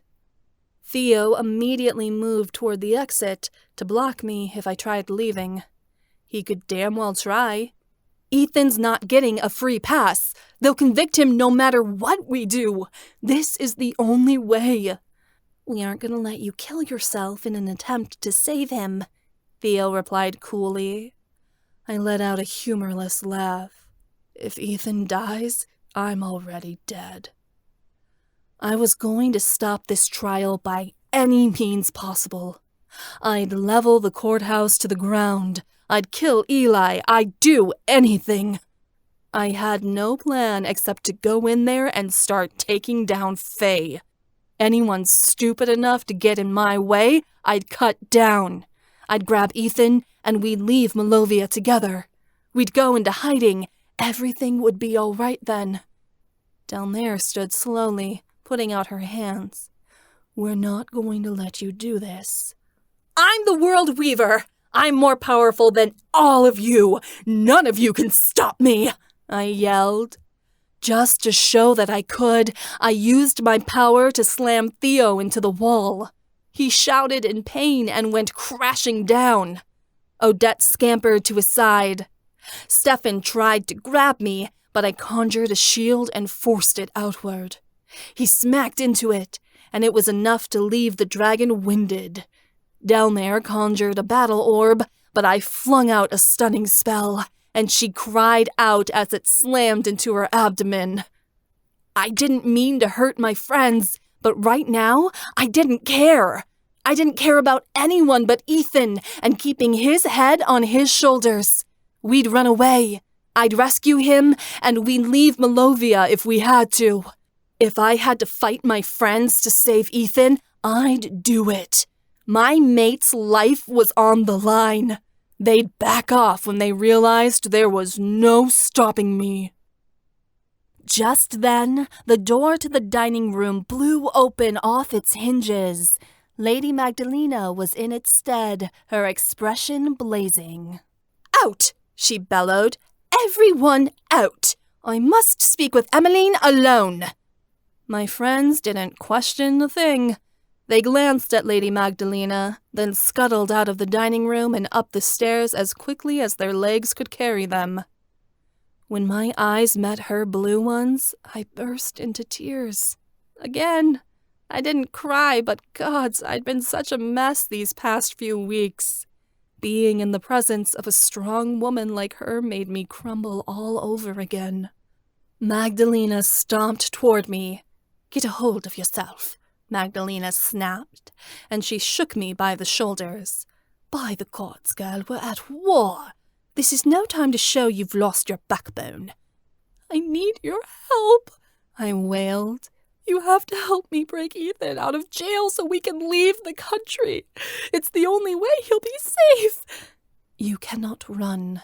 Malovia needs you, Magdalena said firmly. To leave your country now would doom us all. I don't care, I wept. I just want Ethan to live. There's still a way. You foolish girl, don't you realize the kind of attention you've been gifted? Use it to your advantage. Advantage? I lifted my head. Yes, you're a commoner, a foreigner, chosen by the fallen prince to be his bride. You won the king's contest by purposefully cheating. You've been shamed and shunned only to rise above your station by refusing to accept the social code that's dictated by class. None of these show me in a good light. Any sort of notoriety, no matter how terrible, is a way to power, Magdalena insisted. Dear girl, don't you see you've become interesting? That is the key to staying alive. You've been given a chance. Don't throw it away. Ethan's life isn't a game, I wailed. Everything is a game, Lady Magdalena thundered. And right now, the king and queen are winning. I suggest you figure out your next move before you find yourself in checkmate. My head began to clear. Lady Magdalena was right. Elijah and Gabby were ahead. They were making their way across the chessboard and picking up pieces. Ethan, my king, was next in line and vulnerable. As his queen, the most powerful player in the game, I was the only piece that could stop them. I couldn't do that if I couldn't strategize. I had to get it together. I wiped my tears away. I had to bring badass, bitchy Emma back. This sobbing mess that I'd been lately wasn't going to solve my problems. My voice became steady. Okay, so what should we do? Focus on the video of Gabby using dark magic? The video is useless. That card has already been played.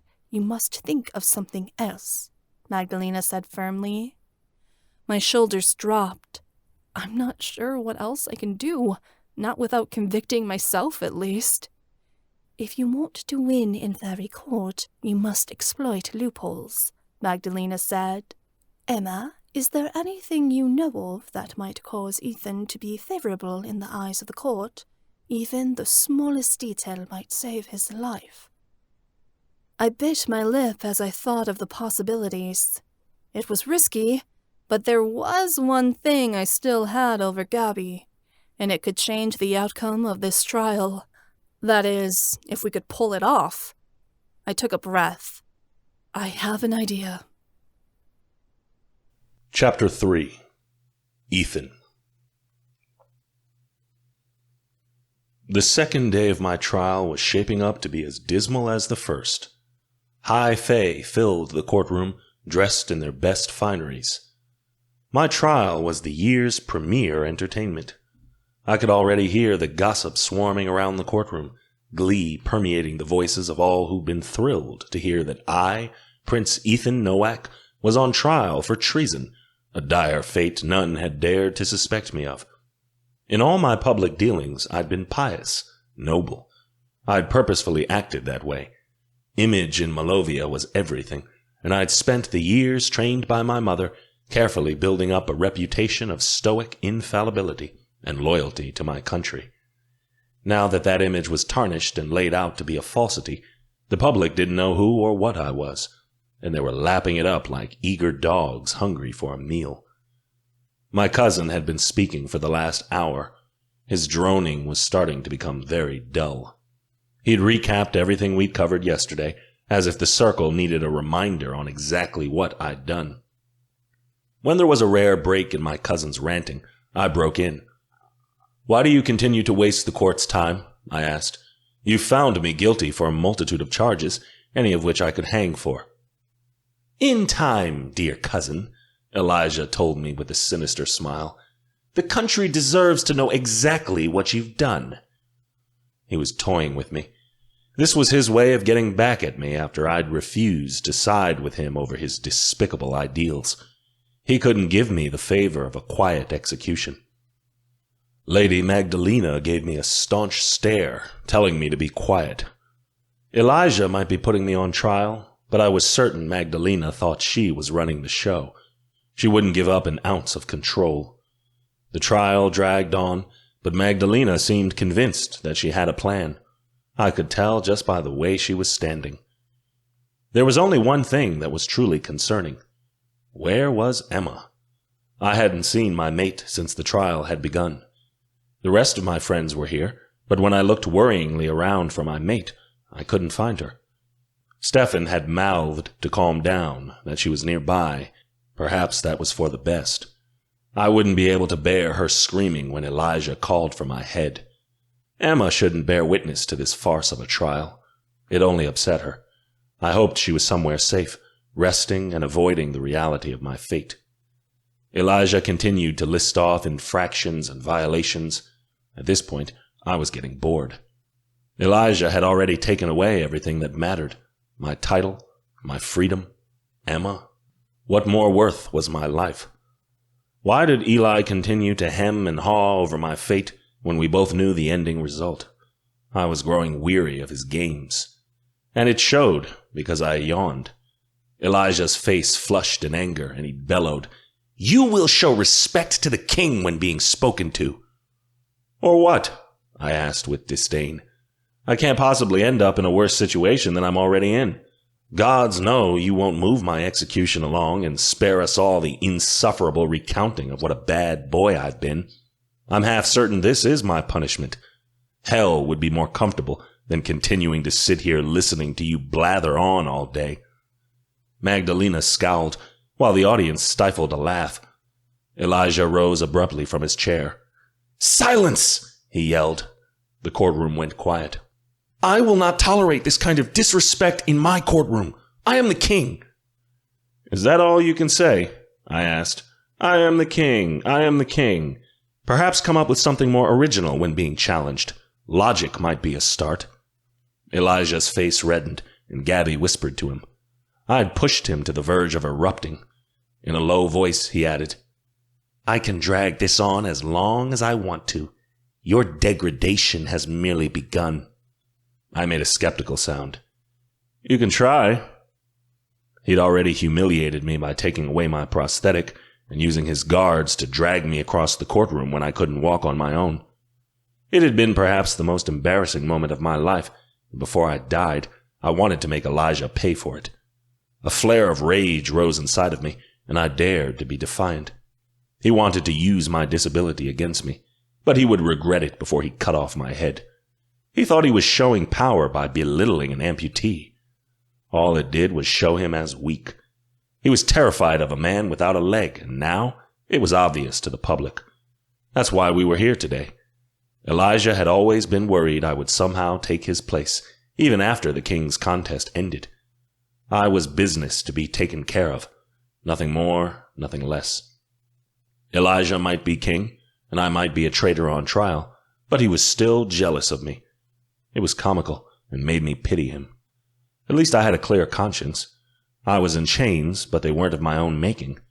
My cousin was more of a prisoner than I was, trapped by his own envy. It was pathetic. If you continue to show insolence, I'll overrule the circle and demand your execution this moment, Elijah roared.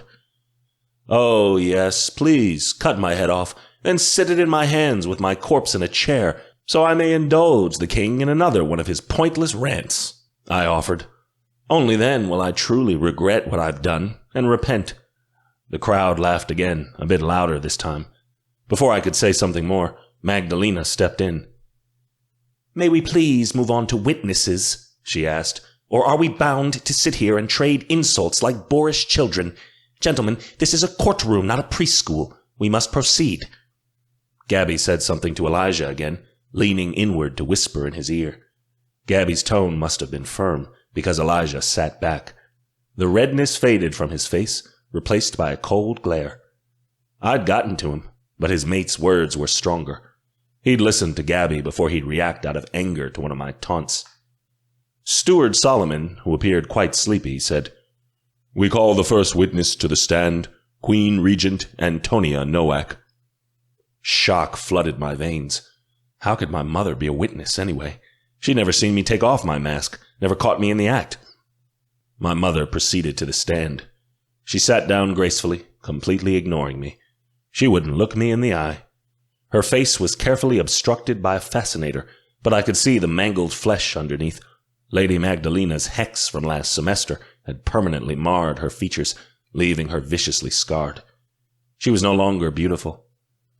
My mother hadn't come to visit, spoken with me, or even sent me a letter in the time I'd been imprisoned. I longed for her presence and comfort, for as difficult as she was, and for all the pain that lay between us, she was still my mother, and I hoped she'd show me some compassion in my final days. But my hopes were dashed to the floor when she said, I have seen my son become the Phantom many times. I have confronted him about it in the past, but he insisted on continuing his misguided ways. He has killed many. I begged him to stop, but he refused to listen to the kindly words of a mother. She was making up lies. None of this had happened. I went to open my mouth to object, but Lady Magdalena waved me off, indicating now wasn't the time. Solomon leaned forward and asked, And why didn't you come to the circle immediately after knowing your son was a vigilante? A mother's love, of course, she batted off without hesitation. He is my firstborn and my only son. I wanted to save his life, but after his identity became known, I decided that I needed to do the right thing and put my country first. Solomon scribbled something down.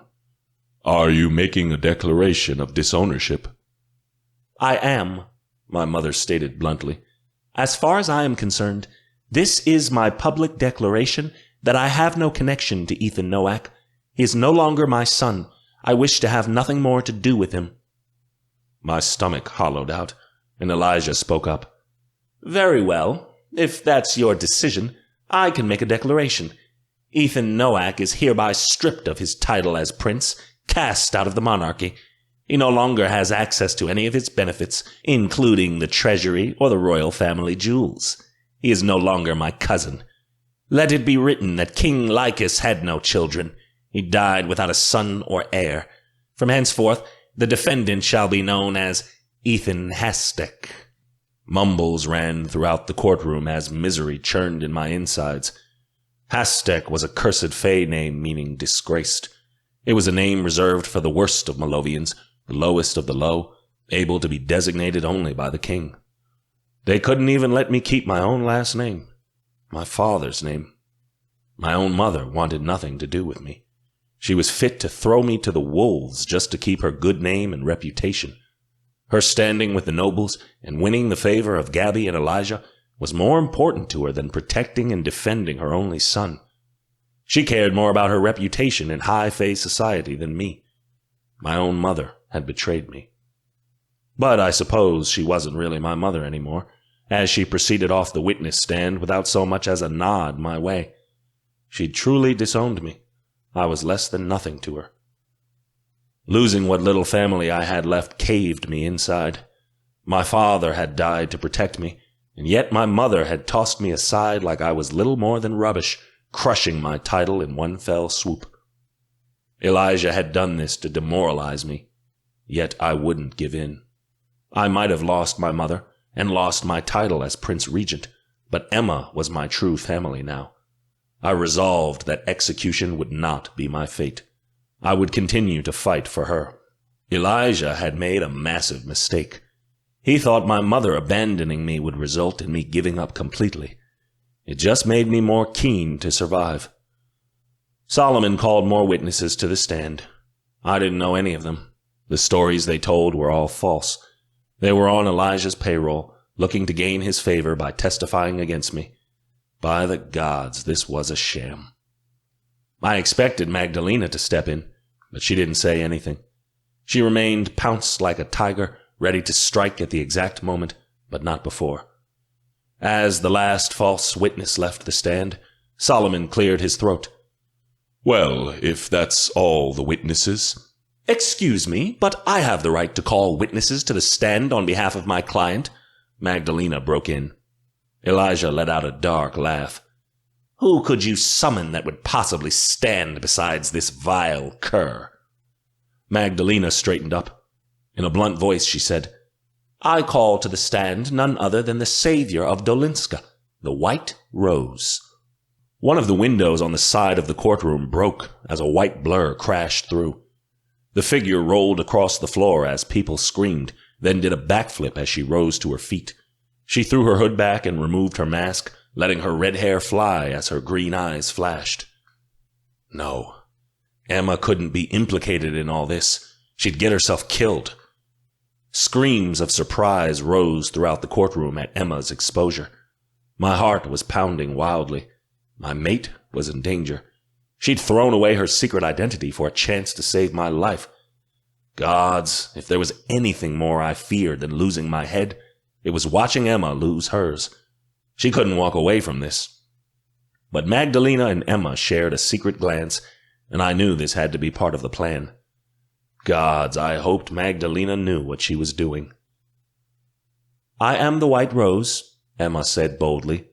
"I am Emmeline Sosna, Ethan's mate, and I am here to testify."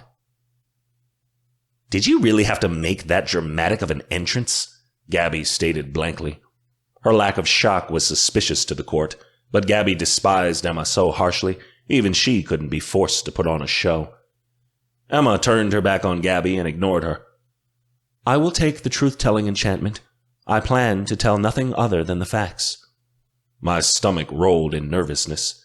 Emma sensed my panic, and I heard her voice resonate inside my head. "Stay calm," she insisted. "Magdalena and I know what we're doing. We're getting you out of this." I sank a little into my chair. I had to trust my mate. She was my only way out of here. Elijah went to object, but Magdalena cut him off. "Then let's have at it. Lord Tremaine, you are excellent at casting these enchantments. Will you cast one on my witness in front of the court, so there is no doubt as to the validity of what she says." Lord Tremaine made a face. Elijah glared at him, but under the pressure of the court, he had no choice. He waved his hand, and a glittering glow settled over Emma, nestling into her hair as she took the witness stand. Magdalena prowled before the stand. "Miss Sosna, can you tell me exactly how you became the White Rose?" Emma sat up. "I was hired by none other than Queen Gabriella." Gasps ricocheted across the courtroom. Gazes flickered to Gabby. She barely managed to retain her composure. "I see," Magdalena replied. "And what was the meaning of this position?" "She hired me to work for the crown," Emma replied. "My instructions were to hunt down those who she deemed a threat to Malovia, mainly the Phantom." "Of course," Magdalena replied. "Can you elaborate?" "I wasn't sure of who the Phantom was at first," Emma said. "In time, I discovered it was Ethan. I did what I could to stop him, though he was determined to keep up his work. I didn't reveal myself to him, not at first. Eventually, he found out who I was, and that I was working for the Queen." "And we all know your work was approved of by the King and Queen," Magdalena replied. "After all, King Elijah himself presented you as a friend to his audience at the masquerade ball last year." "Yes," Emma nodded. "Afterward, Ethan and I had a disagreement. I wanted him to put his work as the Phantom aside, so we could live a normal life. He refused, because he was certain his work as the Phantom benefited Malovia. So I broke it off. We spent the summer apart. After we returned to Arcania University, Ethan showed me he was willing to change. He stopped his Phantom work almost completely. We both decided to work together to protect Malovia during the slaughter of the innocents." "You had help," Elijah growled. "You two weren't the only vigilantes running around Dolinska in the previous months. 6 other people were noted to be with you." "But you don't have proof of who those people are, do you, my king?" Magdalena asked. Elijah gritted his teeth. He couldn't implicate any of my friends, because they'd been careful enough not to leave any evidence behind. Certainly, it was obvious the companions of the Phantom were definitely those who surrounded themselves beside me. But if the obvious couldn't be proved in court, it was all but useless. "No," he said finally, "but they're not on trial here." "Yet Ethan is. And I must point out that vigilantism isn't sanctified by the law," Magdalena said. "The White Rose works for the King and Queen of Malovia, and therefore is a government entity. She is well within the right of the law to perform acts on behalf of the Crown, and therefore any involvement the Phantom has with her means that his actions are legally verified as well. As we can see that the White Rose and the Phantom were working together since the night of the masquerade, before your Highness's coronation, we can safely assume that everything the Phantom was found guilty of thereafter was a part of his work for the Crown. That cannot be used against him in court." That tossed out a significant number of charges. Elijah sneered. Emma continued. "The Phantom and the White Rose worked together to save lives. Whatever the Phantom did before then was to protect the city. Ethan was willing to put Malovia first, even before our bond." "Precisely my point," Magdalena said. "How can that be considered treason? After all, my queen, you have personally approved of at least half of these so-called infractions merely by hiring the White Rose to work for you. How can the public be sure that the Phantom wasn't working on behalf of the monarchy from the start, without the knowledge of the police force? After all, before his recent disownment, he was a part of the royal family." Magdalena was making it look like I was a tool of the crown. She was posing me as a convenient scapegoat, disposed of by the monarchy once my usefulness had ran out. That didn't fare well for Gabby and Eli. Gabby stilled, but Elijah grasped her hand and squeezed it. "Enough of this. We've done nothing wrong. I'm more concerned with the defendant's strange behavior and odd appearance of the previous few months before a miraculous recovery." "We've already covered this," Magdalena said shortly. "Ethan's illness was due to a division between him and his mate." "How do we know if they're even bonded?" Gabby accused. She was throwing out whatever she could to regain control. "Ethan and I took a vow during our choosing ceremony. We are bonded for life," Emma replied. Taking a vow doesn't mean you share a magical connection, Gabby accused. Where's the proof? Magdalena gave a curt sigh. Lady Corva, if you please. Lady Corva stood. With a disdainful expression, she raised her hand. Both Emma and I gasped at the same time her magic hit us. A gold thread, one as thick around as my arm, hovered in the air. It sprung out of my chest and connected to Emma's heart, linking us as one. Such an intimate moment was tough to endure in public. This should only be for Emma and I. It nearly brought tears to my eyes to see our bond in the flesh. Emma's lip trembled. There, bold as brass, Magdalena said. Proof that Emmeline and Ethan are indeed fated mates. Lady Corva sat down, and the threads of the bond faded away. Elijah was hardly disillusioned. He towered overhead and said, Good, so we can get some real answers. Miss Sosna, can you tell the court if your mate was possessed by a demon last semester? I had no knowledge if he was or wasn't possessed at the time of— Answer the question with a simple yes or no, Elijah growled. Emma was caught. Under the influence of the truth-telling spell, she spoke. Yes, Ethan was possessed by a Leshane, the same one that killed his father. The court erupted. Several people screamed aloud, and the circle broke into exclamations of betrayal. Elijah grinned like he'd won. That was it. I was certainly fucked. Yet with a look around the room, I saw Magdalena hadn't lost her head. It was as if this was part of the plan. Emma looked similarly undisturbed. If she wasn't panicking, neither would I. Hold on, Emma echoed inside my head, and I did. I grasped onto her like she was my lifeline, because I was sinking fast. Order! Steward Solomon cried. It took a few more shouts from him to calm the room down. Yes, order! Everyone fell quiet, and he brushed off his coat. Well, I think we're done here. If the defendant was possessed by a demon, I don't see any reason as to drag this on. The sentencing should proceed at once. Not quite, Magdalena replied. As you all can bear witness, Ethan is not possessed currently. He's fine now. Why do you think that is?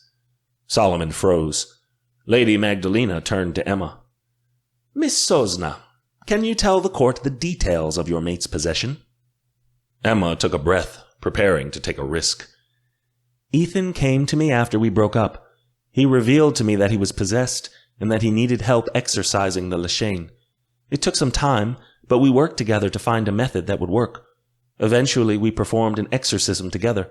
Ethan summoned his god, Luca, and cast the demon out. It was destroyed. Emma had carefully left out the part about Hattie and the witches, implying that she herself performed the exorcism and killed the demon. It was hardly believable, but as it was, there was no other explanation for the court to go to. No one would believe a fae would consult the help of the Miriamic coven, no matter how desperate. Lord Radcliffe's voice was skeptical as he glanced at Magdalena. You can't seriously be saying a second-year sorceress was able to exorcise a Leshane, a demon that no one in our community had previously had the power to banish? He barked. That is correct, Magdalena replied.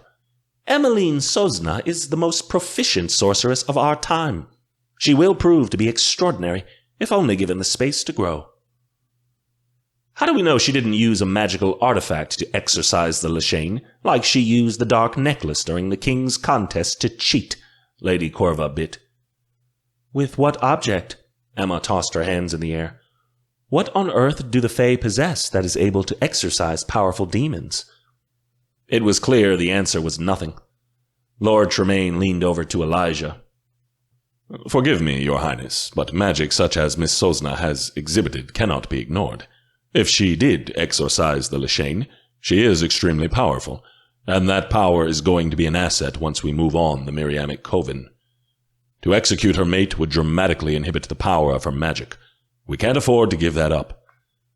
I won't be forced to fight a war I don't believe in, Emma snarled. You will do what the crown demands, Gabby snapped. Not without my mate, Emma responded. You kill Ethan, you hurt me. I won't be half as powerful if he's not by my side. And you need me, if you really want to start this war." Lady Germain's eyes sparked with greed. "She's certainly stronger than we all expected. She could be a great asset.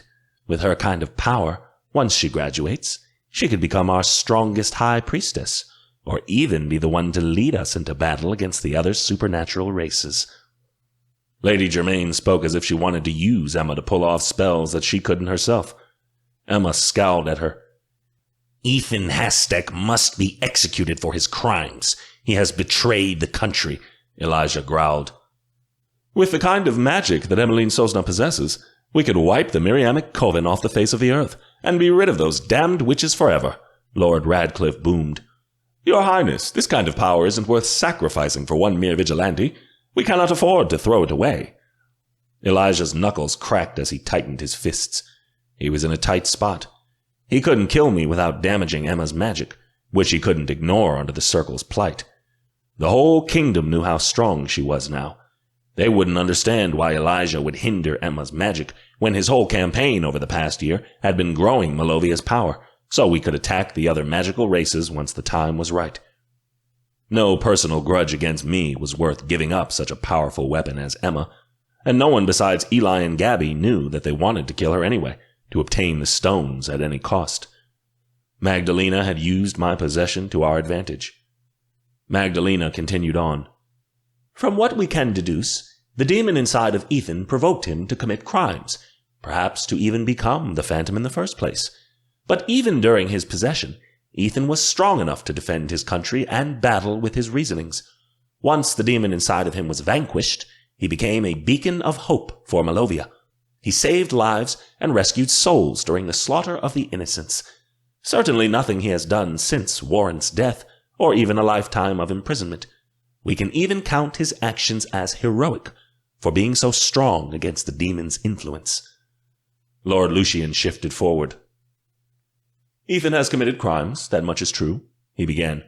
"However, upon evaluation of the evidence, it is clear that his good deeds outnumber his sins. So what is the court to do? Sentence a man who has helped and aided Malovia far more than hurt it, at the detriment of our future?" He gestured to Emma. The court remained silent until Elijah spoke. "We must make a decision. There's no way to evaluate the balance between what the defendant has done." "There is one way," Magdalena began.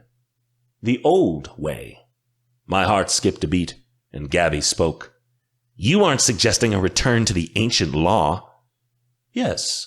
My client demands a trial by combat." My stomach bottomed out. The courtroom erupted again. Solomon began shouting to tell everyone to quiet down. Emma's face went pale, but she didn't understand the true implications. It was more than just a battle. It was a fight to the death. "You all know the law," Magdalena shouted over the noise. "A trial by combat is seen as a judgment by the gods. If Ethan wins the fight and kills his opponent during the battle, he walks free." "A trial by combat can only be performed by a member of the Circle, and none of us here are absurd enough to bargain our lives for this fool," Elijah spat. Lord Lucian slowly rose from his seat. "With exception, Your Highness, I volunteer to battle on the Circle's behalf," Lucian said. "It would be my honor to fight for the reputation of the crown." No. Horror swelled throughout my form. I wanted Lucian to look at me, but he wouldn't. I instead turned to Emma. She seemed frozen on the witness stand, tears beading in her eyes. "This wasn't part of the plan," Emma wept. "Maybe not yours," I replied. I was certain Lord Lucian and Lady Magdalena had been plotting this all along. But Lucian was talking about sacrificing himself for me. It was worse than unjust. It wasn't right. A grin began to slide across Elijah's face. "Very well. If the defendant demands a trial by combat, we will give it to him, effective immediately." Elijah's voice was meshed with glee. Lucian had more experience than I. He was certain I'd be killed. "With his prosthetic, I assume," Magdalena added. "It's hardly a fair fight if one of the combatants cannot walk." Elijah's face soured. "Yes, of course." He'd been planning on withholding it from me. Bastard had thought of everything, but so had Lady Magdalena. Steward Solomon cleared his throat. Ethan Hastek, your mate, will be held in contempt, as assurance you will not throw away the match on purpose to save Lord Lucian's life. If you are slain, your mate will be found guilty by association and executed along with you. Take them to the field." Emma shrieked as 2 soldiers put her in Noxite cuffs. I screamed in rage and tried to fight off the guards, but I couldn't get to her. They dragged me out of the courtroom, out of my mate's sight, and in the direction of the arena. I'd told Emma once that everything mates did, they did together. That a crime one was found guilty of, the other usually suffered the consequences of. But in trials of treason involving execution, this was hardly ever the case. Mates usually walked free. Not this time. This was the court case of the century, and Elijah wanted to make sure to set an example. I had a choice to make. Emma's life, or Lord Lucian's. It wasn't much of a choice. I already knew what I had to do. But gods, every part of me rebelled at the thought of it. I was thrown into one of the holding rooms at the field. My prosthetic was tossed in after me. I scrambled to put it on. It was painful. The gel liner and the prosthetic sock I wore was filthy, and my skin had developed a rash for wearing my prosthetic so long in prison without bathing. The area was green and yellow with infection. I might have screamed aloud with pain if the situation wasn't so dire, but I gritted my teeth and forced my way through it. Once I'd gotten to my feet, I began tugging at the doors of the holding room. All of them were locked. "It's no use. We must accept our fate."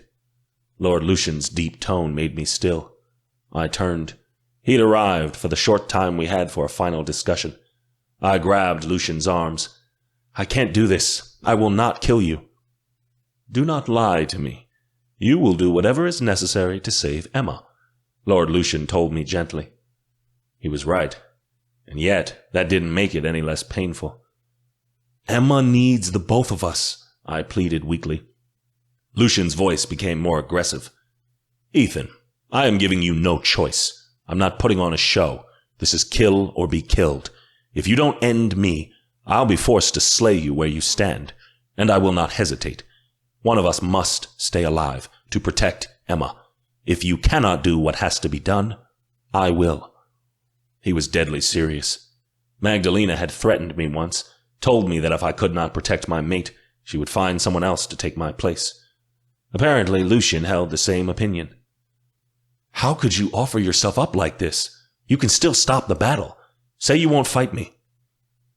"From the moment you put that mask on, I knew one day I would have to give my life so I could protect yours," Lucian replied, and he grasped my arms.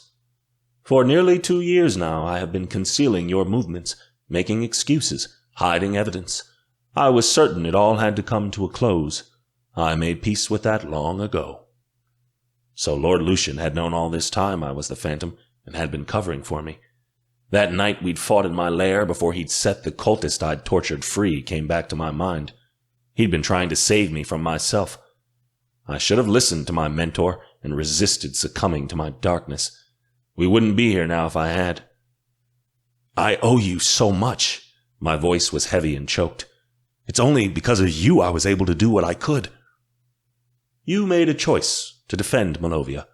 Now it's my turn to make a sacrifice for my country," Lucian said.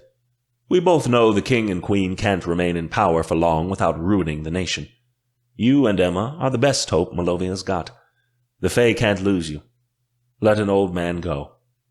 He let his grip fall from my arms, and my own hold felt weak. I'd lost so much in service of my country. How much more was I bound to lose?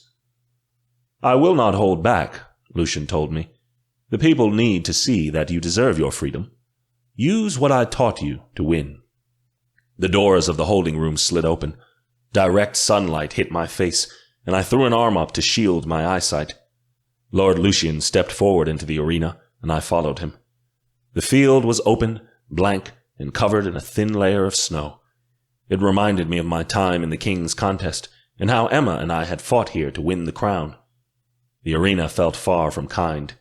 Again, it was a coliseum of death. In the middle of the field was a giant flaming pyre. It had been built several feet high and was blazing with flame. The stands of the field were already full of participants eager to watch the match. In the royal box stood Gabby and Elijah with the rest of the circle. Emma stood beside them, hands still bound and surrounded by guards. She remained still only by Lady Magdalena's hand, which was placed firmly on her shoulder. Lord Lucian withdrew his sword from his side. There was a sword lying on the ground before me. It wasn't my own, a cheap make of metal. I picked it up and found it almost dull to the touch. My cousin certainly wasn't doing me any favors. Elijah strode forward. His voice projected outward with his illusion magic as he spoke. "This will be a trial by combat. To prove his innocence, Ethan Hastek has agreed to battle Lord Lucian, a member of the Circle, to the death. The loser's body will be thrown on the pyre, burned and promptly forgotten about. Let the match begin." The crowd broke into a roar, and Lord Lucian sprung, leaving me little time to react. I jumped out of the way and batted his sword aside, but it wasn't a second after that he came for more. He swung his sword upward in 2 uniform arcs, but I combated them, my arms shaking with the force of his strength. I dodged to the left and jabbed my sword outward, but it didn't even graze his cloak before he lashed out once more. I ducked and rolled. The blade sang overhead, and adrenaline rushed through my body as I realized he'd almost cleaved me in 2. Lord Lucian was unlike any combatant I'd ever fought. He'd trained me, but he'd never gone all out on me during practice. This was different. His movements were sharp and quick. I barely had time to raise my sword to combat him before he went to strike another blow. Once, I was too slow, and the tip of his sword cut into my bicep. I cried out and grabbed my arm, blood droplets spattering in the snow. Lucian swung again, and more blood poured out of my arm as I raised my weapon to stop him from cleaving my skull in half. I was tired. I'd had little rest, and hardly any sustenance during my imprisonment. I couldn't keep up a fight with a master swordsman like Lord Lucian for long. Yet it was all I could do to reflect his blows and back away as Lucian more or less chased me to the center of the arena. I used 2 hands on my hilt to stop the relentless assault that was Lord Lucian. His eyes were blank, his stare merciless. I could nearly convince myself he wasn't my mentor at all, just a man on a mission. By the gods, he was really going to kill me. Terror swarmed in my intestines and made my skin crawl. This was real. Lucian was testing me, seeing if I had the stomach to defend Emma at any cost. If I did not, he'd take my place. The only way out of this would be death, by my hand or by his, I didn't know. The flames of the pyre behind me made my back warm, as if I was against the very precipice of hell. I had nowhere to go. Lucian had me cornered against the pyre, trapped. Lucian moved so quickly, I forgot who he was. What took over was a primal need to defend myself and save my own life. If he struck, it would be a fatal blow. Lucian swung his sword backward to sever my head. Emma's face broke into my mind, and I reacted. I screamed and dove my sword forward, aiming the point at his gut. The blade sunk in. I heard him audibly wheeze as the dull blade punctured his stomach, burying itself past his innards and through to the other side. I stood for a moment, both hands on the hilt of the blade as I processed what I had done. Blood dripped out of Lord Lucian's body, and the sword fell from his hand. He coughed, and I made a wretched sound. I pulled the blade out of his form. Had I really done that? And felt the sword scratch bone as it came free. The field was utterly silent. Lord Lucian fell to his knees. I collapsed beside him and caught him before his back hit the ground. Redness covered my clothes and stained my hands, and a vital liquid dampened the snow, filling out in pools around us. "Well done," Lucian spoke past the blood pouring past his lips. "A worthy strike. I never saw it coming." My voice trembled as his warm blood stained my hands. I didn't want to. I have always considered you a son," Lucian gasped. "Malovia should be proud to have a hero like you." The light dimmed from his eyes. Lucian let out a dying breath. His hand fell to the side, and his body went utterly still in my arms. No. It couldn't be real. I shook him a little, but Lord Lucian didn't stir. His gaze remained blank toward the cloudy skies, and the warmth was already retreating from his body. He was dead. I had brought about his end. Tears stemmed from my eyes and landed on Lord Lucian's cloak. I threw my head back and let out a cry of grief. It was like watching my father die all over again. Now I was responsible for the deaths of 2 men I'd held dear, my father and another man who'd I'd considered my father just as well. When would my rampage end? I heard footsteps running across the snow to get to me. Emma fell by my side. She'd been let go and unbound. Tears streaked her face, but she pulled me back. I fell into her arms, clutching her tightly as Lord Lucian's corpse remained sprawled across my lap. I heard more footsteps. Lady Magdalena herself came forward, elegant but stiff. With tears coursing down her perfect face, she used her telepathy magic to levitate Lord Lucian's body into the air. I cried out and tried to grab his body to keep it within my reach, but Emma snatched my wrists. "Ethan, stop. He's gone." The fight went out of me. Lady Magdalena set Lucian's body gently down on the flaming pyre. I watched in agony as the flames burned Lord Lucian's body into nothing but ash, the flames eating away at his form until only his skeleton remained, and even then, nothing. Emma buried herself in my shoulder so she wouldn't have to watch it all. I held Emma, and my gaze went upward toward my hated, bastard cousin in the stands. Elijah was quivering in anger. Even Gabby appeared frightened. She didn't rush to comfort him, only remained still. He was moments away from losing control in front of the entirety of Dolinska. I hoped he did. I wanted everyone to see what a psychotic maniac he was. His rage was the only consolation prize in this hell. My release, the only redemption. He couldn't contain me now. I had won my trial, but at a terrible cost. Elijah couldn't seem to speak, so Solomon did so for him. "The defendant, Ethan Hastek, has been found not guilty. He is officially cleared of all charges and is now free to go." There was only light applause. Most of the crowd was shocked that I'd managed to kill Lord Lucian, a respected warrior of the circle. Elijah spun on his heel and strode off. Gabby followed, and the rest of the governing members of Malovia headed behind. Lady Magdalena spoke softly to us. "The circle will be gathering. I must attend. I'm very sorry for both of you, but Lucian did what had to be done." She swept away then. Her words left a hole in me. Lucian had mused on this possibility for weeks, desperate to save my life. He'd given it all up, for Emma and I. What was it all for? The crowd began to filter out of the field. Soon it was only my friends who were left in the stands, and Emma and I still on the field. The pyre continued to burn. I was free to journey anywhere, but I felt more trapped than ever. "I don't know where to go," I said hoarsely. It was just as much a comment on the state of my soul as it was a note on how I'd been abandoned by my mother.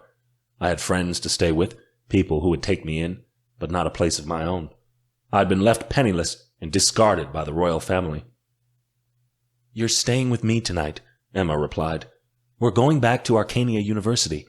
You need to go home." Home. It was a comfort. The university was the one place left where I belonged. "I have nothing left, not even my own name," I choked out. "You have me," Emma said. "We're all we need." I did have Emma. She was enough. Our bond was the only thing I could cling to in the glaring light of Lucian's sacrifice. We'd rebuild our lives together, though I wasn't sure if we could ever replace what had been dearly lost. Chapter 4. Emma. Whenever I thought the world couldn't get any crueler, somehow it always did. Ethan walked on his own, but still, I was carrying the weight of his emotions alongside my own as we returned to the university. Class didn't start until January 11th, but the dorms had opened up today for students to move in early. Good thing, too. Ethan and I needed somewhere to go, and it was too overwhelming to be smothered by friends and family right now. Our friends remained at a distance. I nodded to Stefan, and he took the lead, whispering to the others that we needed space. They cleared out of the stands of the field on their own, presumably to head back to the Slasky mansion. Arthur's face was completely stricken. Like me, Lord Lucian had been his favorite teacher. I guess the two of them had spent a lot of time together last semester, when Arthur had used a few credit hours for an intense Fae history dissertation. Lucian had spent the whole semester teaching Arthur everything he knew about the Fae. All that knowledge would now live on in my brother. Vara put her hands on Arthur's shoulders, guiding him away as his expression appeared stunned. I kept an arm around Ethan's waist as we hobbled back. I was afraid the shifter would crumble against me. Watching him be forced to go through that, it was too much. I couldn't get the image of Ethan's sword spearing through Lucian's body, the anguish on my mate's face as he realized he'd killed Lucian in one blow. It was a special kind of hell. My heart lurched and twisted, but I forced my own feelings aside for now. Ethan had endured so much suffering since he'd been imprisoned, and he needed me to stay strong. We left the field behind us and shuffled through the streets of Dolinska with our heads down. I expected the press to be swarming everywhere, but there were no cameras in sight. Elijah had probably forbidden them to film any more coverage. Ethan had won.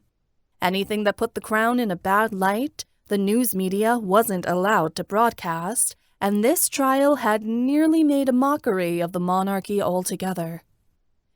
Gabby and Elijah would make us pay for it, but at the moment, I couldn't be bothered. What we needed was to rest and regroup. We'd figure out a plan later. Before I put a hand on my dorm room door, Ethan grasped my wrist. "Is it safe?" He was worried there might be an assassin or a curse waiting for us inside, but I shook my head. I used the Unseelie protection spell my grandmother taught me.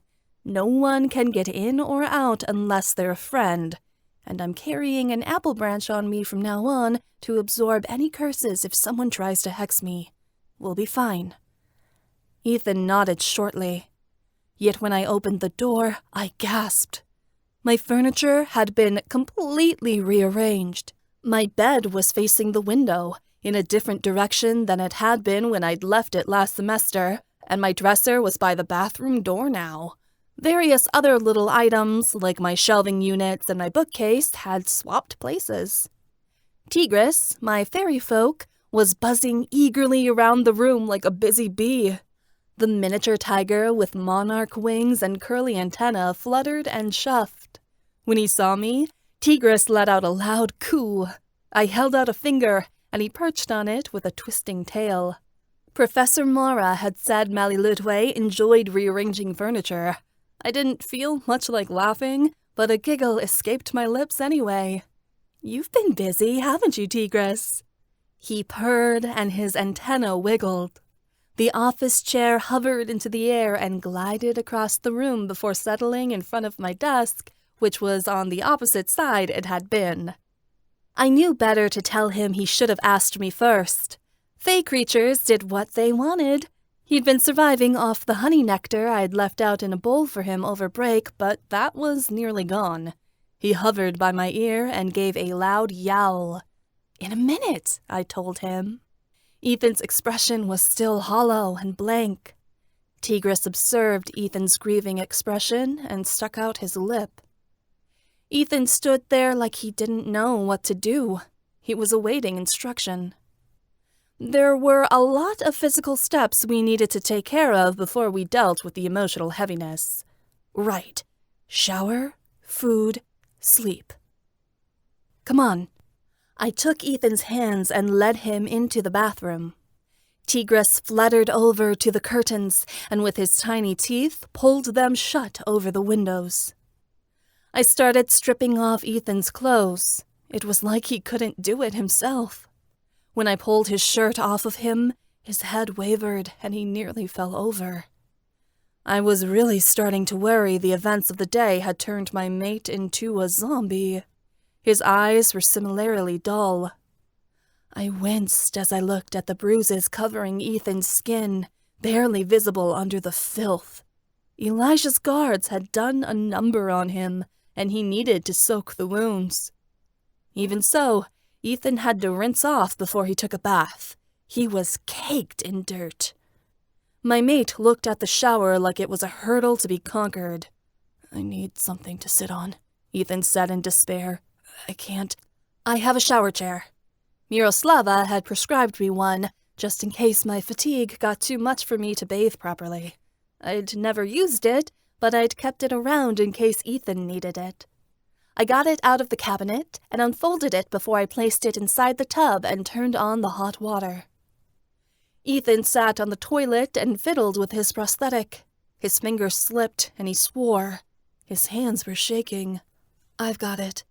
I wasn't sure how to take it off, but I figured it couldn't be too hard. I knelt down and pressed the release button on the top of the prosthetic before I slowly pulled off the socket and set the prosthetic aside. When I peeled back the gel liner, I almost yelped, but held it in for Ethan's sake. What was left of Ethan's limb was covered in blood. A yellow and green infection had crept over the skin, and the area smelled rotten and festering. It was days from entering his blood and becoming septic, if that. I would have to call Miroslava and ask for antibiotics stat. I didn't gag. I was used to gross shit from being disabled, and from being a crazy fae running around killing monsters all the time. I helped Ethan into the shower seat, and as the water ran over his form, I didn't bother to draw the curtain. We got a lot of water on the floor, but I couldn't give a shit. I always had antiseptic soap in the shower. I used it to clean off after class before I washed up with a moisturizing body wash afterward. I bustled around moving bottles while Ethan watched dirty water spin down the drain. I had to be careful. If Ethan's infection was contagious, I could get it myself. I was very cautious not to touch the wound as I used a sponge to wash the dirt off his skin. I used a separate sponge to clean the infected area. I knew it had to sting and be incredibly painful, but as I washed the wound with antiseptic, Ethan barely blinked. When he was clean, I helped him out of the tub. I dried him off, then carefully applied ointment to his wound before wrapping it with gauze. One good thing about having an immune deficiency, you always had more medical supplies than the hospital. Once I'd helped Ethan hop back to my bed, I took a fresh jar of honey out of my bag and poured it into the bowl for Tigris. He lapped it up greedily, while I threw Ethan's tattered clothes and boots in the trash. I'd burn them later. He needed something fresh. Ethan slipped naked under the covers before I tucked him in. "There, all snug and cozy?" He didn't answer. Okay, I knew Ethan was the strong and silent type, but he was seriously freaking me out right now. I took a breath. "You need to eat something." "I'm hardly hungry." His hollow voice caused a shiver to race up my spine. "It doesn't matter. If that wound is going to heal, you need to keep your energy up." Ethan didn't respond, and I frowned. "Are you going to be okay if I dip out for a sec? I'll be back in a minute." Ethan stared at the walls. "Yeah." Gods, I didn't want to leave him alone right now, but he hadn't eaten since the last time I'd brought him food. He needed to recover, and asking one of our friends to bring us something felt invasive right now. "I won't be long." Tigris flew across the room and nestled in Ethan's hair, purring. Ethan closed his eyes. When I closed the door and Ethan could no longer see me, I permitted my lip to wobble and a few tears to fall. Without the immediate importance of caring for my mate, I had to face my own grief. My breaths came out ragged, like a knife had punctured my lungs. Lord Lucian's loss weighed heavily on my shoulders, crushing me and causing my reserve to falter. I didn't have a dad. Lord Lucian had been the closest thing to a father figure I had. He wasn't just a professor to me, a teacher. He'd been my friend, an adult who cared about me, someone with experience to guide me in this stupid quest to save the world. Though we weren't related, I felt his absence stronger than I felt my birth father's. Lucien meant something to me. He'd helped me so many times on my journey to become the World Weaver. He'd always been there to listen whenever I needed to talk, to give advice when I didn't know what to do next. He'd helped me learn my magic. He made me feel strong when I was considering ending the bond with Ethan, and had been there for me when all seemed lost during the slaughter of the innocents. And now he was gone, vanished in a plume of ashes and smoke, killed by the hand of my own mate. What a terrible world this was. I barely suppressed tears as I began the walk down to the cafeteria in a daze. Unexpectedly, my steps changed. I wasn't sure where I was going until I found myself taking the winding staircase upward to Lady Magdalena's office. I thought I would have to wait for her, but the circle meeting must have been short because she was sitting at her desk scribbling on a mess of papers. She looked up as I walked in. "Emmeline?" I didn't answer or explain. I couldn't hold the tears back. They coursed down my face as I conjured a battle orb. It grew blue and blazing in my hand, sapphire shadows flickering across the room. It was her fault Lucien had died. This hadn't been a part of our plan. She knew about the trial by combat, had it ready just in case things weren't looking good. It'd been her strategy all along to toss Lucien away. She could have at least told me, so I had time to say goodbye. The day before I'd left for Arcania University, my mother had words of warning for me about Magdalena and her scheming. "She'll ask you to do things that will be extremely difficult and expect success every time." Mom's warning barely seemed adequate now. With Lady Magdalena on our side, we'd always win. But what we'd have to lose to gain that victory almost didn't seem worth it. Lady Magdalena had expected me to bear the brunt of Lucien's loss. What she wanted from me was more than difficult. It was torturous. Lady Magdalena watched me calmly. Without a word, I reared my hand back. I let out an agonized scream and tossed it straight at her head as hard as I could. Lady Magdalena briskly stood and waved her hand. My battle orb fizzled out before it graced her presence. I gave another angry yell and threw another battle orb at her, and another and another. She stopped them all. At this point, I'd given up on magic and was ready to use my fists. I stomped toward her, but before I had time to draw a hand back, I fell to my knees. Sobs emitted from my chest as I buried my head in my hands. "How could you?" "Oh, my dear." Lady Magdalena sank beside me and wrapped me in her arms. "For the greater good, we all have to make sacrifices." I sobbed into her bodice, hating her and loving her all at the same time.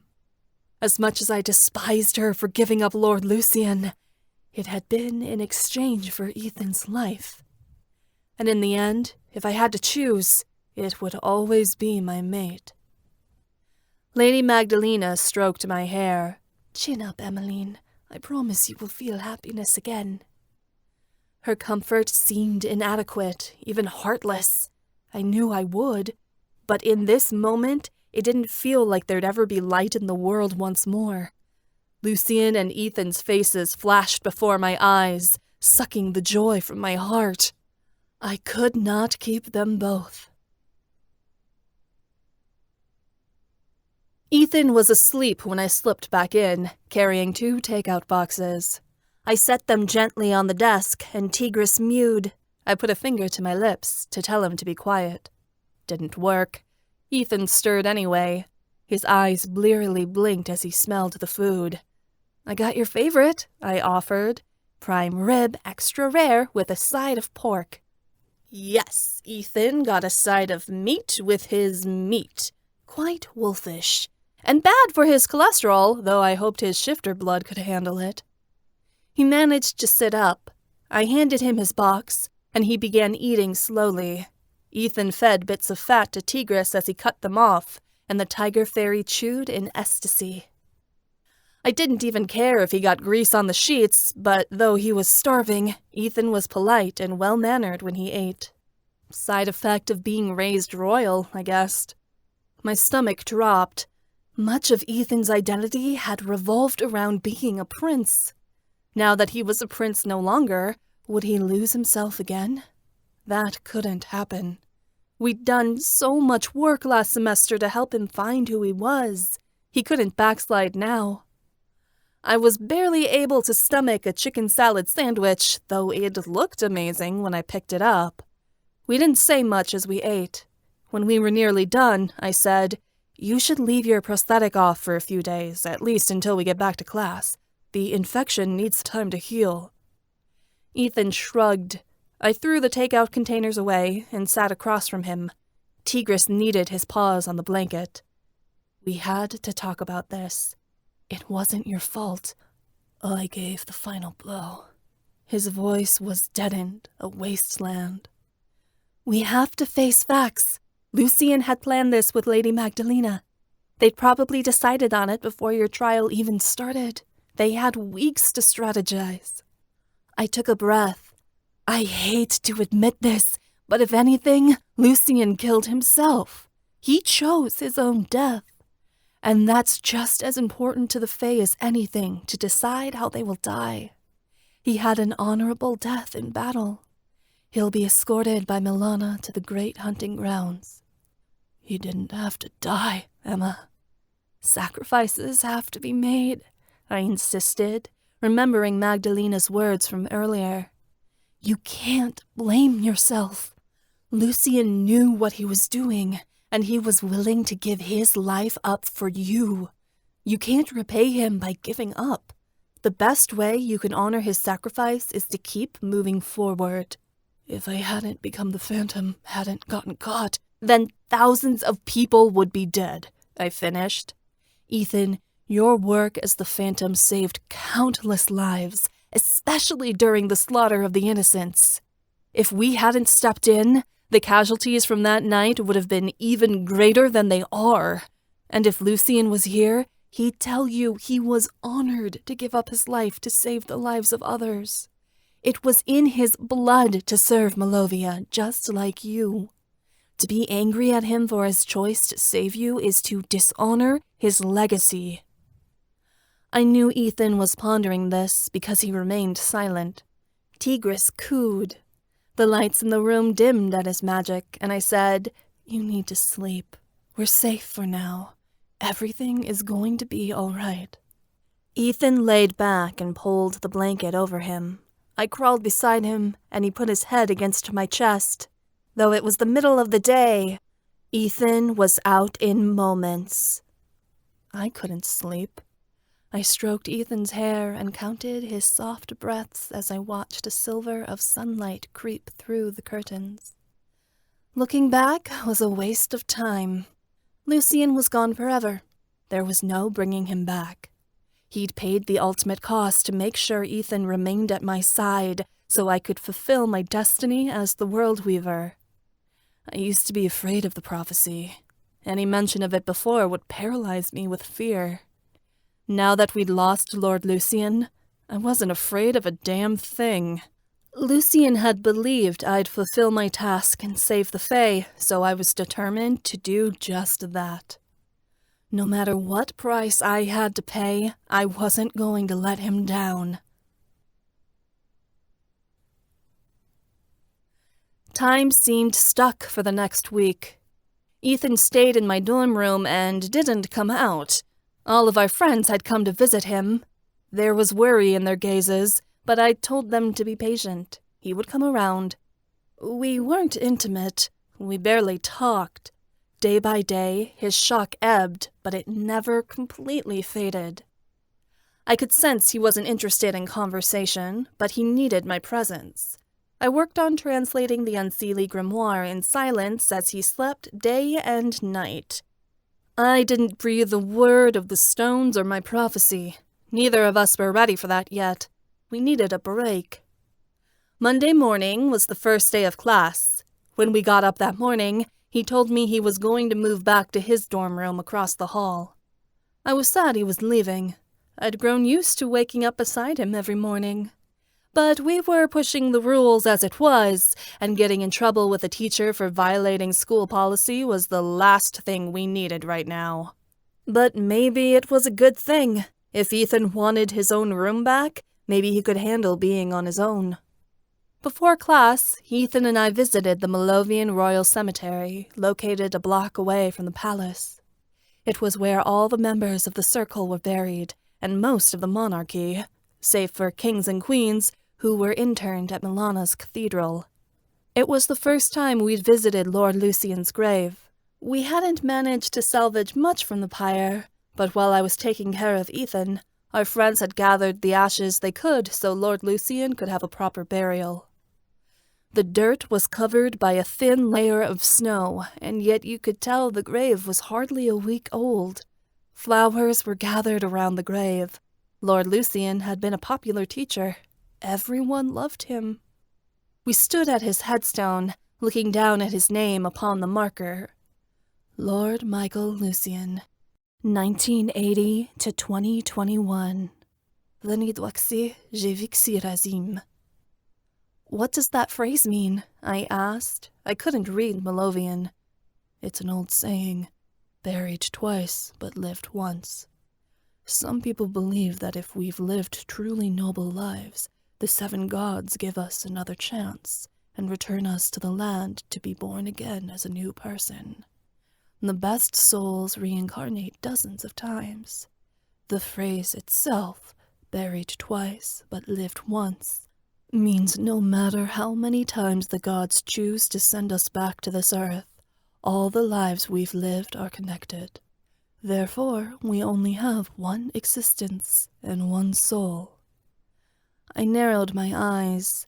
Seems like an odd thing to put on Lord Lucian's grave. I never heard him mention such a thing. Don't think much of it. It's a common saying to put on gravestones of Circle members. I wondered if the gods thought Lord Lucian so noble they'd already decided to send him back to Earth to reincarnate as a new child and live another life. He deserved it. This felt like a repeat of visiting my own father's grave. It was just as somber and even more sad. How many more people were going to die on behalf of my destiny as the World Weaver? After we'd stood there for a moment, I checked my watch. I have to go. Enchanting starts soon, I told Ethan. Don't be late. Do you want me to stay? No, I need some time alone. I'll be fine. I worried about leaving him, but through our bond, I sensed he wanted solitude. Perhaps he needed a moment to say his own goodbyes. There hadn't been a funeral. Elijah had ordered whoever lost the trial by combat was to be forgotten about, and therefore no ceremonies had taken place after he died. We only had a headstone because Lady Magdalena had paid for the monument in respect to her friend. This was the only farewell Ethan was going to get. I gave him a kiss on the cheek. Okay, see you later. I glanced back before I left the courtyard and saw Ethan sitting at the foot of the grave. His face was wet, and I longed to comfort him, but I talked myself out of it. Ethan needed to feel the pain to get through this, and as much as I wanted to, I couldn't help him through it. He had to do that himself. I was the last to slip into Professor Calliope's classroom. I took my familiar seat beside Kiara at our small round table. Girls, I understand this semester is going to be very different from the one before, Calliope started as everyone settled in their seats. However, know that the school is doing everything in their power to be here for you. She was talking about Lucian's death. He'd taught a lot of classes here at the university. Nearly everyone had had him at least once. Most people's schedules, including mine, had to be rearranged or replaced with different classes. Calliope rapped the board. However, I find that hard work can sometimes be the best remedy for sadness. Today's lesson should provide an excellent distraction from certain events. Today, we'll be working on a protective enchantment for objects. If this enchantment is successful, no one will be able to touch your object save for yourself. It's an excellent safeguard if you wish to protect something you own by providing your own magical signature the object can identify with. The weaker the object, the longer the spell will hold, though if something is particularly magically powerful, the enchantment soon wears off. Experiment with various objects and see what you can get to hold. Calliope rattled on for a half-hour on how to perform the enchantment before she set us loose to work on casting the spell ourselves.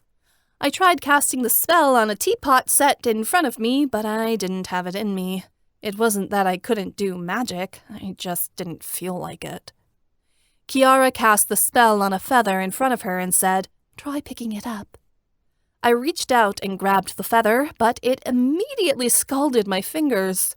I gasped and withdrew my hand as I dropped the feather on the table. Blisters were forming on my fingertips. Ouch! Looks like the spell took. Kiara picked up her feather and turned it around. It didn't appear to hurt her. "Do you think we can cast this spell on the stones?" I whispered. That way, Gabby and Elijah couldn't get their literal hands on them, even if they fell into their possession. "Maybe, but it won't work long with something of that power. A few minutes at most," Kiara said. "The energy of the crystals will eat the enchantment up." Damn, it was a good try anyway. Kiara leaned in. "Hey, Em, open mic is tonight at the Fairy Bean. Delmare's going to be reading some original work. We really want you and Ethan to come." Class was normal. Hanging out with our friends was normal. Ethan and I desperately needed normalcy after everything that had happened. "We'll be there," I told her. "Save us 2 seats at the front." That night, the lights were dimmed down low at the Fairy Bean, except for a spotlight on the stage, which had a singular microphone and stool. Ethan and I grabbed our drinks, then joined our friends at a table near the front. It was packed in here. Every seat was taken. I didn't know poetry slams at the Fairy Bean were so popular. My mouth dropped open, and I let out a laugh when I saw Odette and Theo. Oh my gods, guys! They were wearing matching shirts. Odette's read, "I'm his cupcake," and Theo's read, "I'm her stud muffin." They were the same color of pink and had designs of a cupcake and a muffin holding hands. I swear, Odette could convince Theo to wear anything. "How did Odette talk you into that one?" I joked as I slid into a seat beside him. Theo smiled in a love-struck, googly-eyed way that nearly made me puke. "Oh, Theo and I went shopping last week," Odette gushed. "We got all kinds of matching outfits." Both of them raised their mugs at the same time to drink. They'd brought their own coffee mugs, which, if you put them side by side, read Super Couple. Dear gods, we'd created a monster by hooking them up. The world wasn't prepared for Odette in love. The room quieted down as the cafe manager announced the show was to begin, and Delmare was the first to approach the stage. Delmare was wearing all black, as usual, with a beret over her hair. She swept up to the mic and sat on the stool, shuffling through journal pages until she began reading aloud. "A raven's rightful cry resounded, the words that he uttered or wings that he fluttered. A fate that breaks the bond between mates. Death has blessed the battlefield. His black cloak becomes the worst of jokes. A murder of crows is an unlikely show, but one we all must face. Coffins beneath a barricade, stony towers looming, sharp beak feasting on flesh and bone." "Yeah, baby, that's profound," Stefan said. He'd been nodding along the entire time Delmare was reading. I knew he never missed one of these things. He loved hearing Delmare perform her poetry. The rest of the cafe began snapping their fingers as Delmare rose from her seat. Ethan broke into applause, but Stefan grabbed his arm. A couple of people looked at us. No, man, you don't clap, Stefan whispered. You snap. Huh? Ethan blinked. Snap your fingers, you know, Odette said as she demonstrated, finishing with jazz hands. It's less disruptive for the audience. Oh. A tinge of pink speckled across Ethan's cheeks. A grin spread across my face. Can you not snap your fingers? I asked. Not really, Ethan admitted. Never got the hang of it. I thought Emma said you were good with your hands, Stefan teased. Ass, Ethan quipped. Delmare slid into her seat, and Stefan wrapped his arm around her to pull her close. That was beautiful, baby. I love a girl who can go deep. I can go deep, all right, Delmare purred, and Stefan gave a sexy growl back. Guys, I complained. Kiara and Alexi were the only single ones out of the group now, and, well, I could sense that it was pretty awkward for them. Alexi was playing with the napkin dispenser, while Kiara fiddled with a folded paper in her hands. Odette did a wonderful job of making a distraction. She bustled up from the table to stand in line near the stage. As her turn came, she strode up to the microphone and shouted, I wrote this song for my mate, Theo Antov. You all know him. He's right over there. Odette bounced and pointed at Theo. The spotlight swung over to him, and he waved sheepishly. As the spotlight whirled back, Odette gushed, I practiced this all day. I hope you like it, Sugar Woogums. Odette opened her mouth and belted out a song.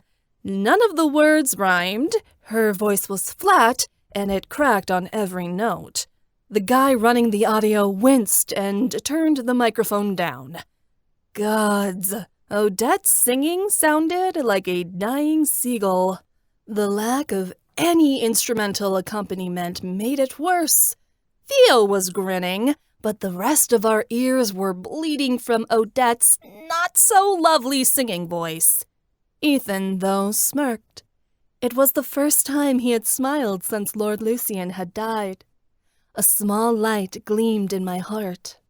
The audience sighed in relief when Odette's song ended, but still snapped to be polite. Wow, I didn't know you had such a great singing voice, Theo said as Odette hopped back to the table. He was being totally serious, too. Talk about rose-colored glasses. Smitten didn't even cover it. Really? Odette brightened. Oh, good. I always thought I was terrible. I should sing again for you guys next week. Let's just focus on tonight, Ethan suggested, while we nodded rapidly.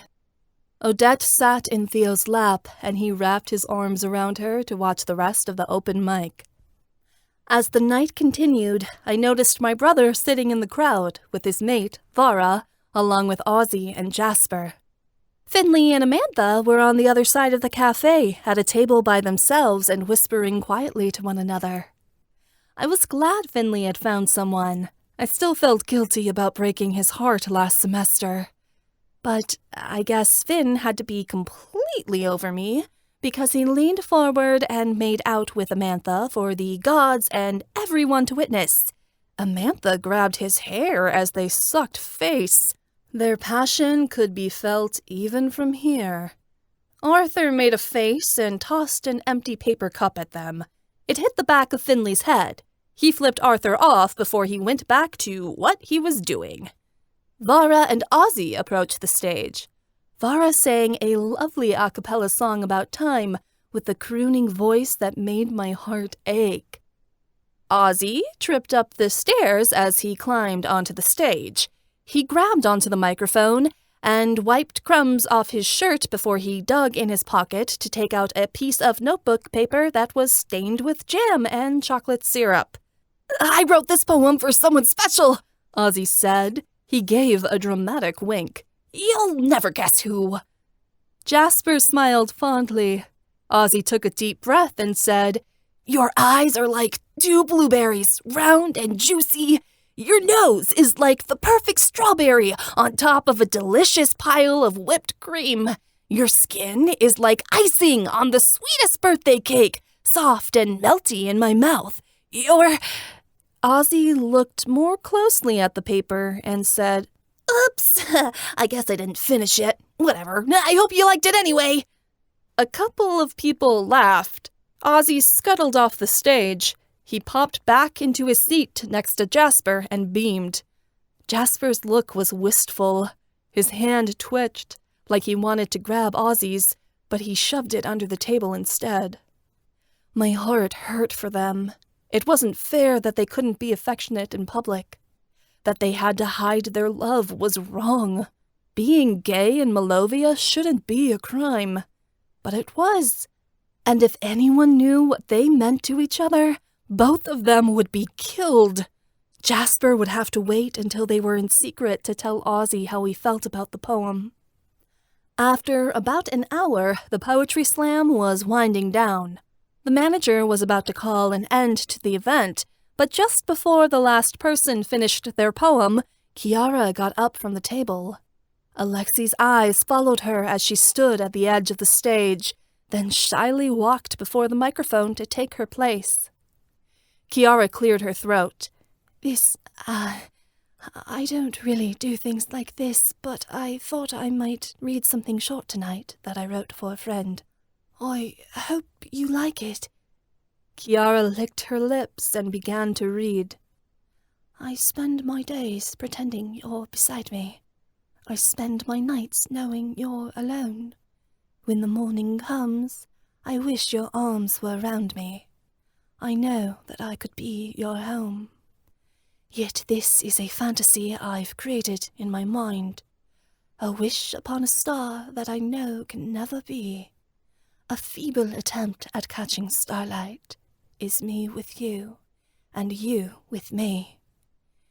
Even so, I still believe in us, and hope that one day you'll see my love shine through.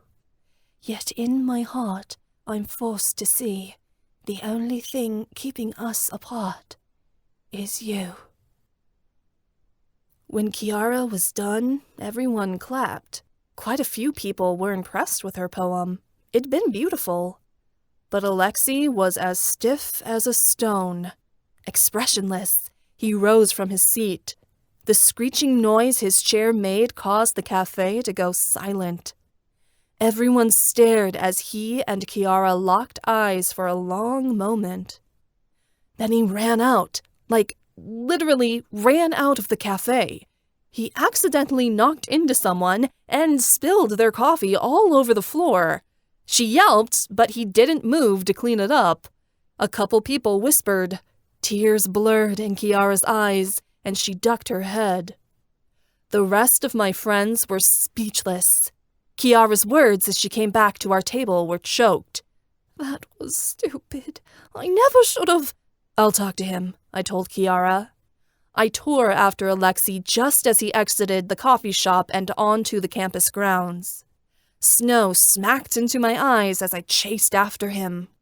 Alexei knew I was coming after him and went to shift so he could fly away, but I darted in front of him and held him back before he could. I nearly slipped on the snow. "What are you doing?" I demanded. "That was really rude." Alexei blushed, then said, "I couldn't stay there. I had to go." "Why? You upset Kiara," I demanded. "You know how shy she is. It took a lot for her to be brave and get up on that stage, and you totally ruined it."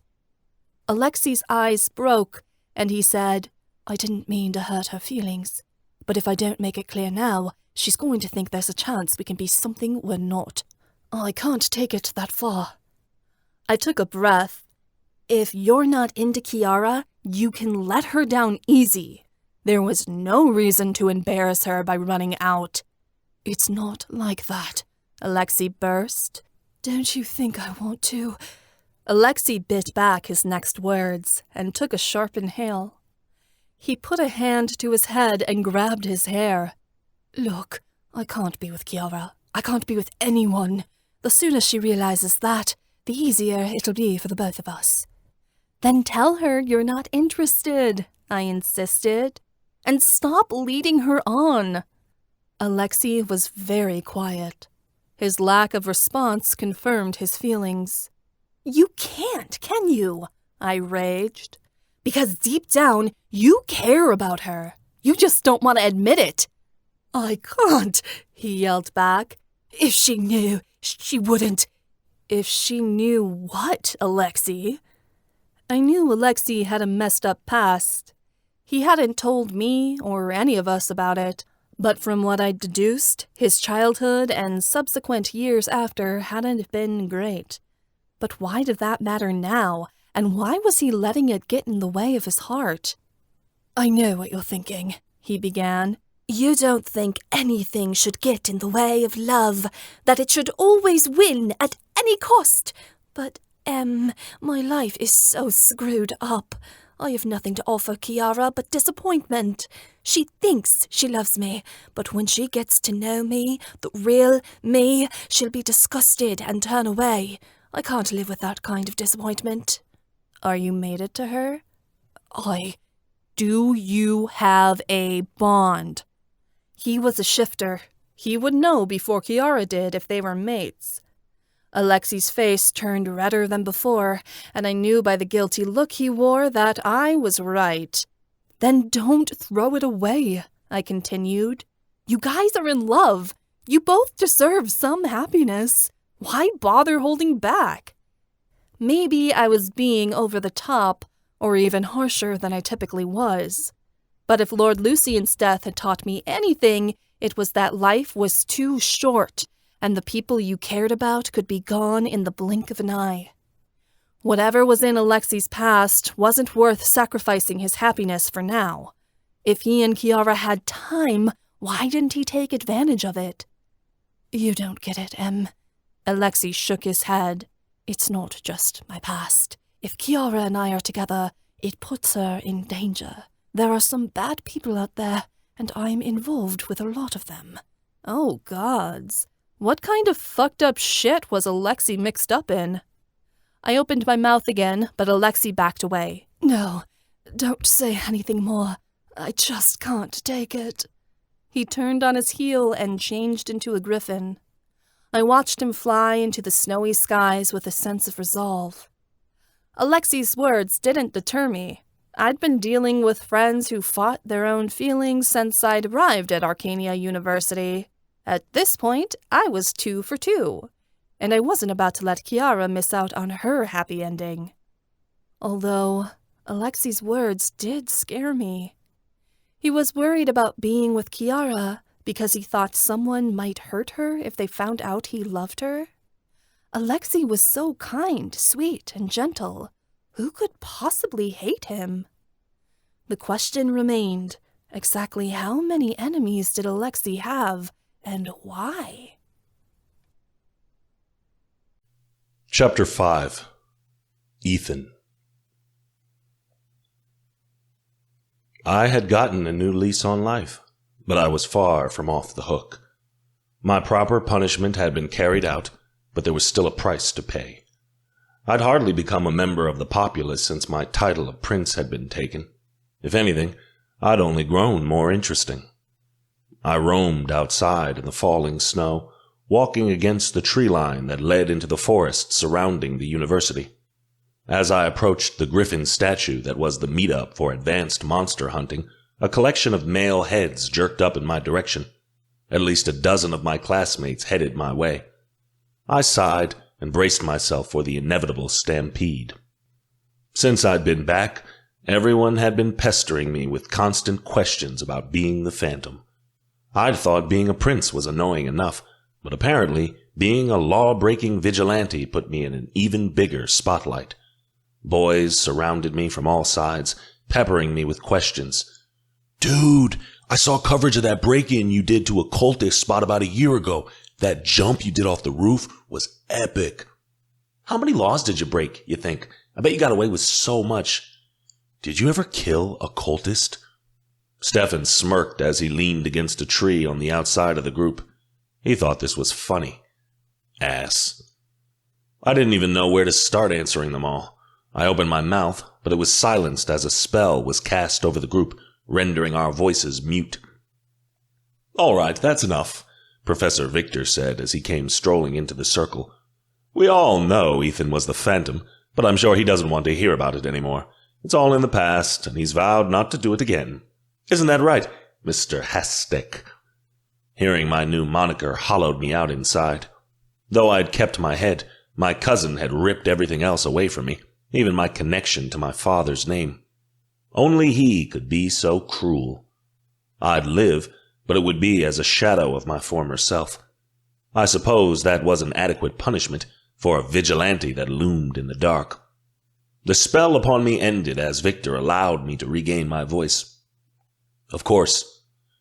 "Then let us begin the lesson," Victor said, and the class remained quiet. "Into the woods we go." There were a couple of glum faces as we followed Professor Victor into the trees. He led the way to the front of the group. I fell behind with Stefan, and though most of the class moved ahead, a couple boys remained with us, probably to keep tormenting me. "Hey, Stefan," someone whispered behind us. "You were there at the slaughter of the innocents, weren't you? You were the guy in the dragon mask, I bet." "A vigilante never reveals his secrets," Stefan teased. "Although I have to say that guy in the dragon mask really knows his stuff. He took down 3 monsters all by himself that night." A few guys awed behind us, and I rolled my eyes. I wanted no part in the endless praise parade, but Stefan would eat it up. He loved to gloat, and would do so as much as he could without implicating himself. "The guy in the dragon mask also likes to embellish the truth," I added. Stefan scowled, and the surrounding men laughed. Victor took us deeper into the woods until we reached a tree line. He held up a hand as an indicator for us to stop, then turned toward us. "If we're going to hunt monsters, we need to study them, learn about them, get to know their ways," Victor began. "I've asked you all to bring journals with you today. We'll be taking notes throughout the class period on a variety of creatures." Victor roamed closer to an oak tree and pointed upward. "Monsters have fey blood. We are related to them in some way," Victor said. "It is the reason the males of our species can shift. We are more animal than we are anything else. We have a wilderness that cannot be tamed, and as such are beholden to nature itself. Some of the most powerful monster hunters in the world were even able to connect with the more intelligent creatures they slayed, speak with them telepathically, as the wolvens of our species can amongst their packs, negotiate with them, and even get them to do their bidding, although, this must be noted, this was a far more common trait amongst the Unseelie Fae than the Seelie, which is why it is unheard of to do so today. It was far from something easy to do, only achievable by the strongest shifters and sorceresses.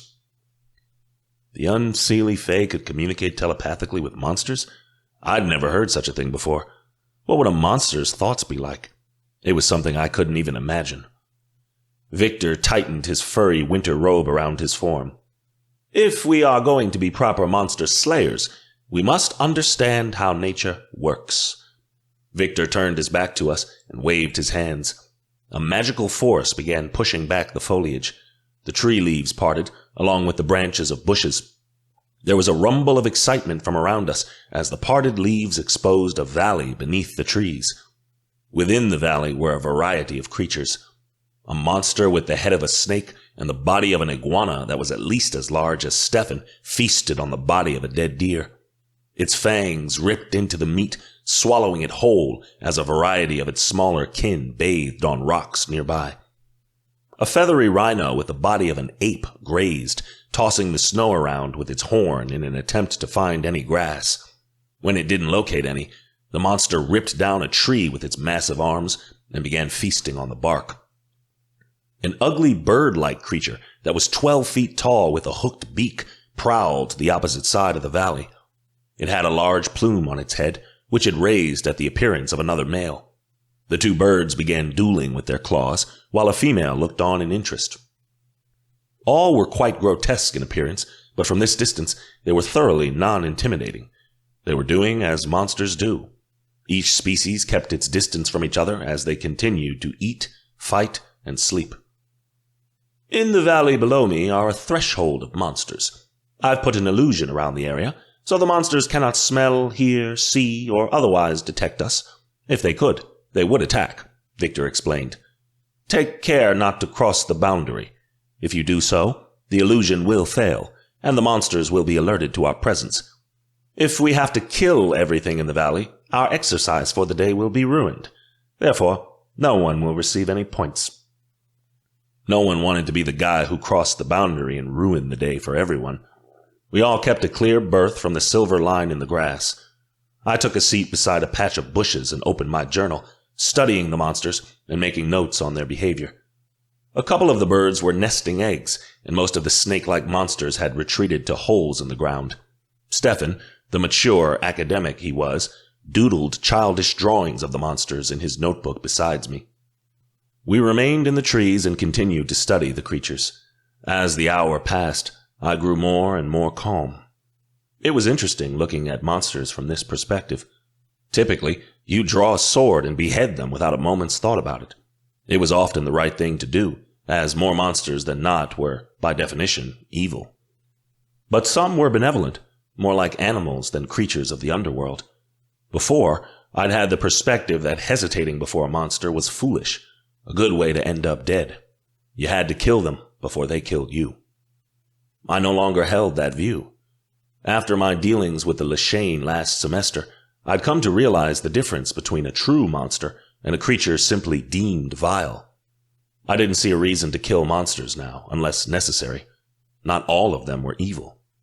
And the ones that truly were, you knew from the beginning. There was a clear difference. At the end of the hour, I stood and placed my journal into my bag. Professor Victor was busy putting the foliage back into place. I wanted to get out of here before anyone could ask me any more questions, but before I could, someone stepped in front of me. My wolf snarled at Xander's appearance.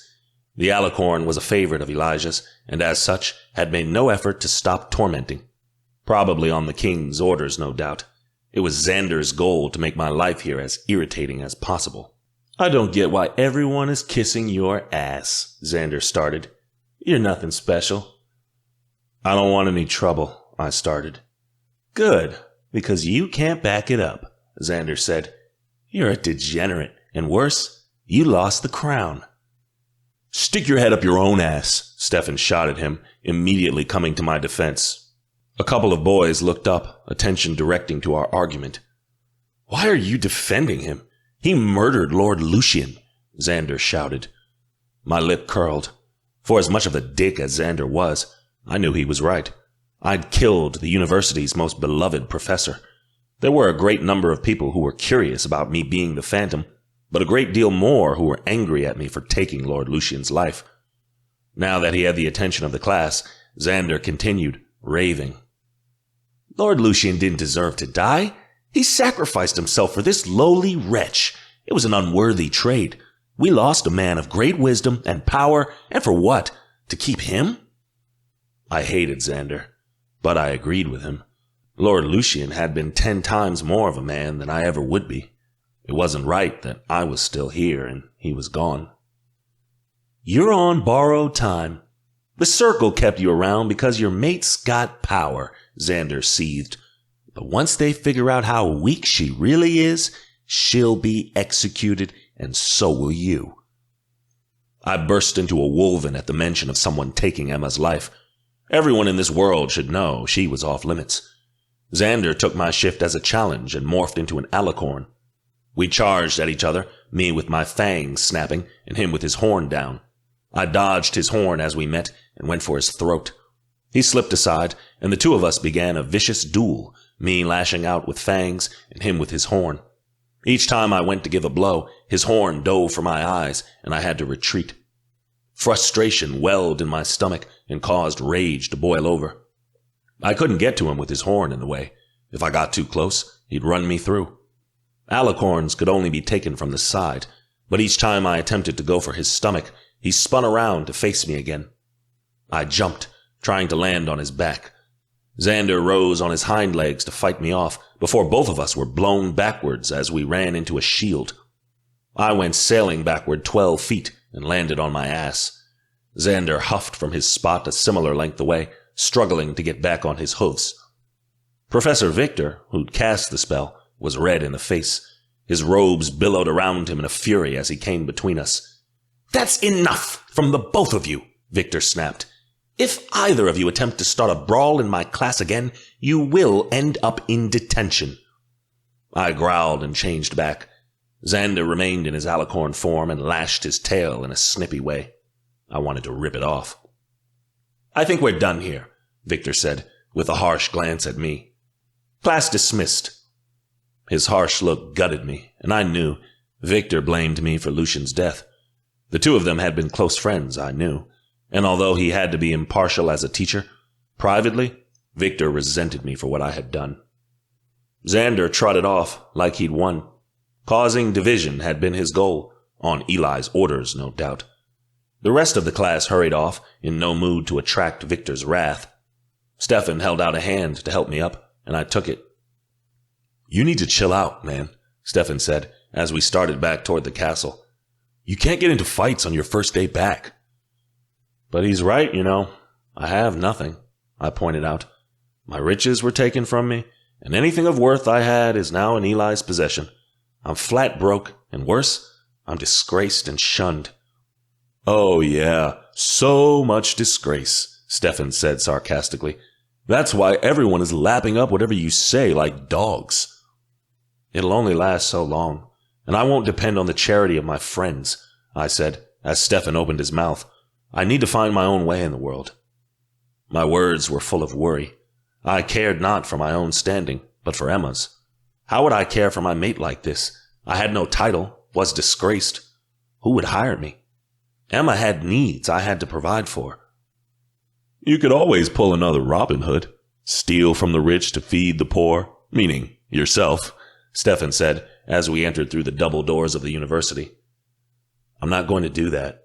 I'm done with vigilantism. It nearly cost me my life." Stefan scoffed. "Sure you are. You'll be back out there within a month, I bet." "No, I need to find another way to help Malovia. That means finding the crystals. I promised Emma her quest would come first." "Of course you promised," Stefan said. "But I know you. You'll get bored." Stefan swept down the hall before I could argue with him, and his words hung over me like a curse. I was done with being the Phantom. That was in my past. But this feeling of rebellion hadn't gone away.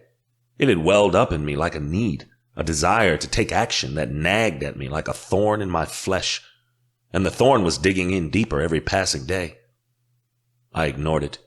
The annoyance would have to kill me before I betrayed Emma again. There was only one way to save the Fae.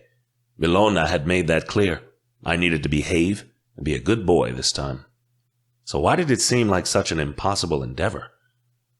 I wandered the halls until I found Emma. She was in her usual spot, a window seat near the dining hall. Her books were spread out in front of her. She must have gotten back from enchanting and was working on homework. "I know that look," she said as I approached. "You're bothered." I scowled. "I got into a fight during class." "That didn't take long." Her tone implied she expected it. "Xander goaded me. I fell for it," I explained, and I sat across from her. "But regardless of how cruel his words were, they were all correct. I'm no longer a prince. I have no title, no inheritance, and nothing to offer you. My cousin has taken all from me." Emma gave a pshing noise. "Do you think Eli can determine who and what you are? Names and titles? What do they matter? Nothing has changed about you." "Everything has changed. We are in more danger than ever before. That trial failed to humiliate me. It only gained me favor with the people and made Eli look like he was losing control," I told Emma. "The target on our back is greater now than in the past." Emma frowned. "So what do?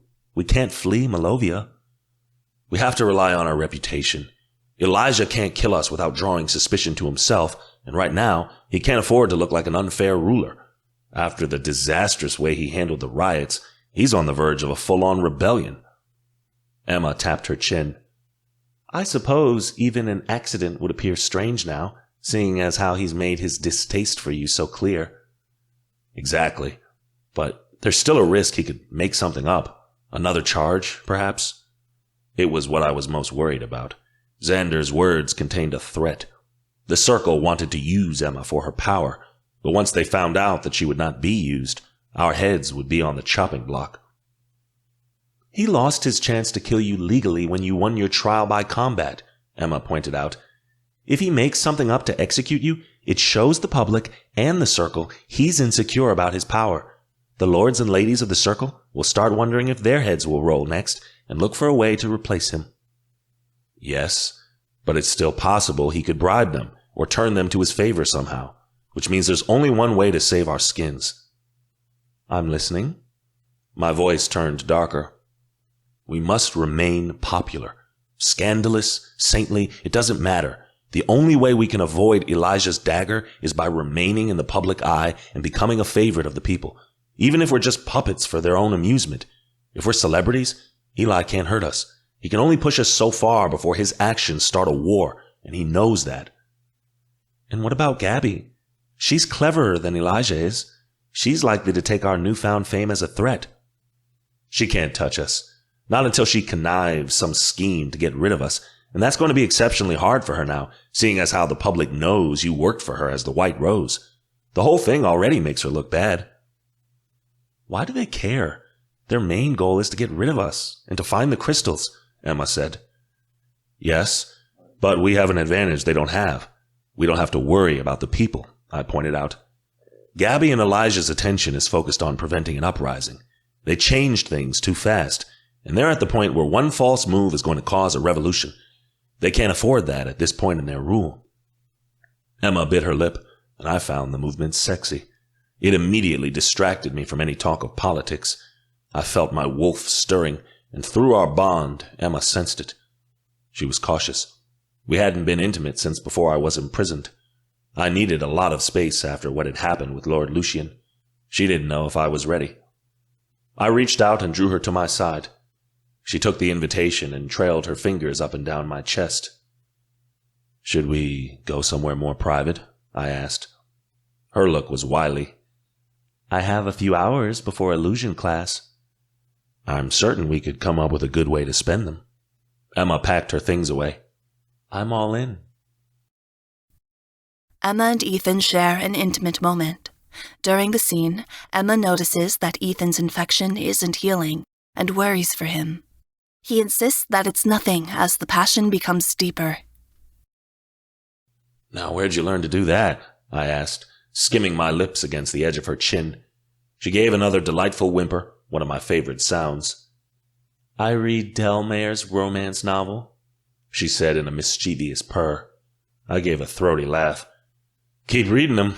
I like these little ideas you have. I wanted to do something special, she said, for when you were ready to come back to me. My hot skin became cold. I let Emma go, and she slid off of me to the side of the bed. I never left you. I merely needed time to grieve. You were here, but your eyes were far away, Emma replied. I can always tell. You needed to go somewhere else to recover. You can't give me your body when your mind is feeling broken. I cannot forgive myself. You must. Emma redirected my attention to her by touching her fingers against the side of my face. I have. There was nothing to forgive. And doing this, being like this together, healing, it's the only way to make it better. I knew she was right. Relying on one's mate was the only way to bring a shifter back from the brink. A sorceress could heal the inside of a wolf when there was no other way to fix what had been broken. Shifters were always sworn to their marked, and as such, we relied on them for comfort. We protected them, but they saved us.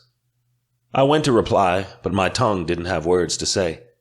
There was nothing I could say after everything that happened. All I knew was that Emma was saving me, day by day. She had from the beginning, and my only hope from recovering from my past remained in her. A knock came at the door, saving me from having to respond.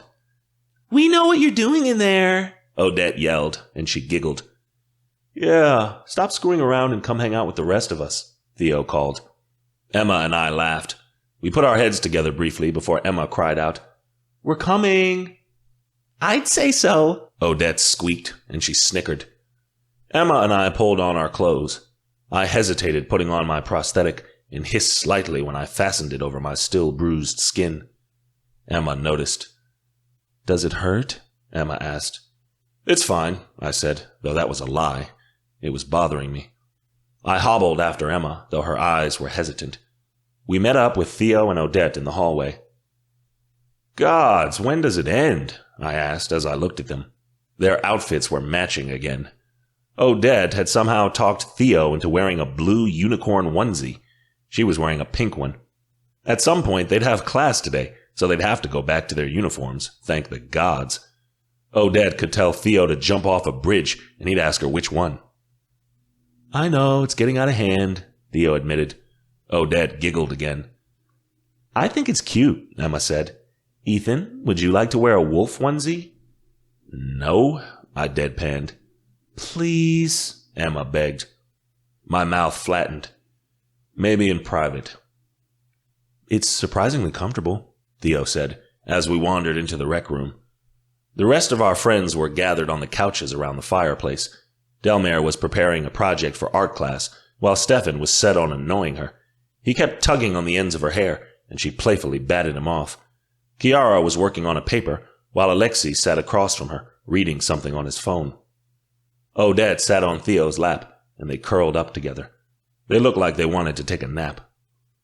As I sat down next to Emma, a sharp twinge went through my hip, and I winced. The pain didn't ebb, only grew, spreading across skin and bone as it radiated over the area where my prosthetic was attached. "Are you okay?" Emma asked, immediately sensing my discomfort. Her gaze went down to my thigh, like she could tell it was bothering me. "It hasn't been the same since my time in prison," I said. "I can't wear my prosthetic for as long as I once could. My inability to care for my amputation while incarcerated had done permanent damage." "So take it off," Stefan suggested. "No one gives a shit." I stiffened at his suggestion, but then again, why not? It wouldn't matter, and I was in pain. I moved to unfasten my prosthetic. I felt fairly self-conscious, but once I'd placed it to the side, I realized no one had been looking. Chiara remained bent over her paper. Stefan and Delmare were bickering, and Theo and Odette were still doing gods knew what. Emma relaxed the moment I did, glad I was easing into the moment. Alexei continued to scroll through his phone, clearly disconnected from the rest of us. What was with him, anyway?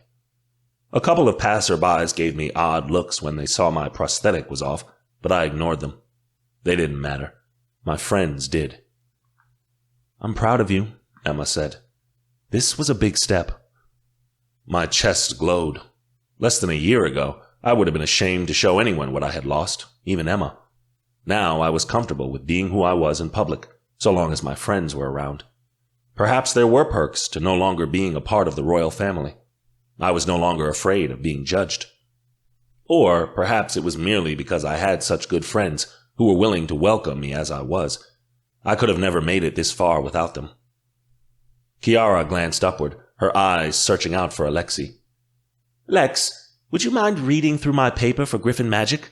I think it needs a supporting "I'm busy," Alexei said, flatly cutting her off.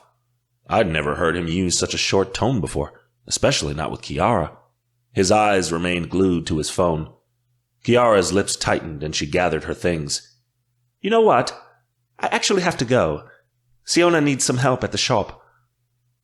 "We'll come with you. I need some new quills," Emma offered. She threw a glance back at me, which I clearly understood. She and the other girls hurried off with Chiara. Stefan and Theo got the hint and moved away to play a game on one of the air hockey tables nearby. I moved closer to Alexei so that I was sitting beside him. Whatever this strange thing was between him and Chiara, it needed to end. Alexei could already sense what I was going to talk to him about and spoke before I could. "Your mate was out of line the other night," Alexei complained. "She can't tell me how to live my life." "I'm backing her up," I said. "You can't claim you're not mated to Chiara. You show all the signs the rest of us did. Why are you avoiding her when it's clear you love her?" "I'm not getting into it. Chiara and I aren't going to work out." "Oh yeah? How long have you been denying your bond with her?" Alexei softened. "Since I first saw her slide into the Tarantula pit to save me, the moment we met." That was a long time. To not have Emma at my side when I did had been unbearable. You're torturing yourself. Stop warring with what will be. It can't happen, Alexei said through clenched teeth. Please, let the matter drop.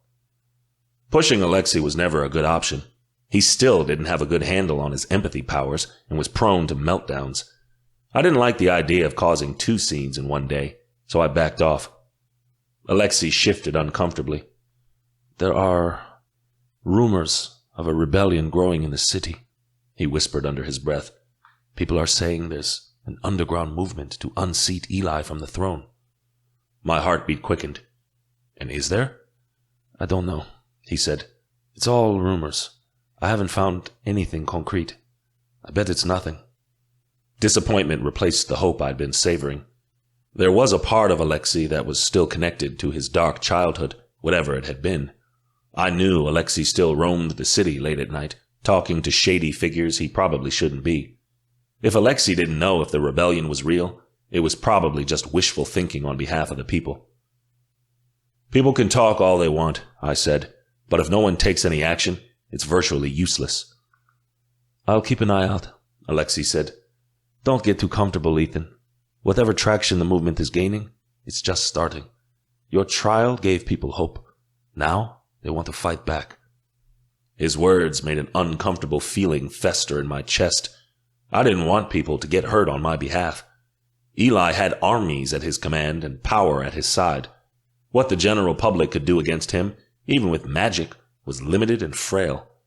If my trial had caused some sort of rebellion to spark, people would die. But it was too late now. The damage had already been done, and the dominoes of fate were toppling over. Whatever was about to happen, I couldn't stop it. I could only watch what I'd ignited.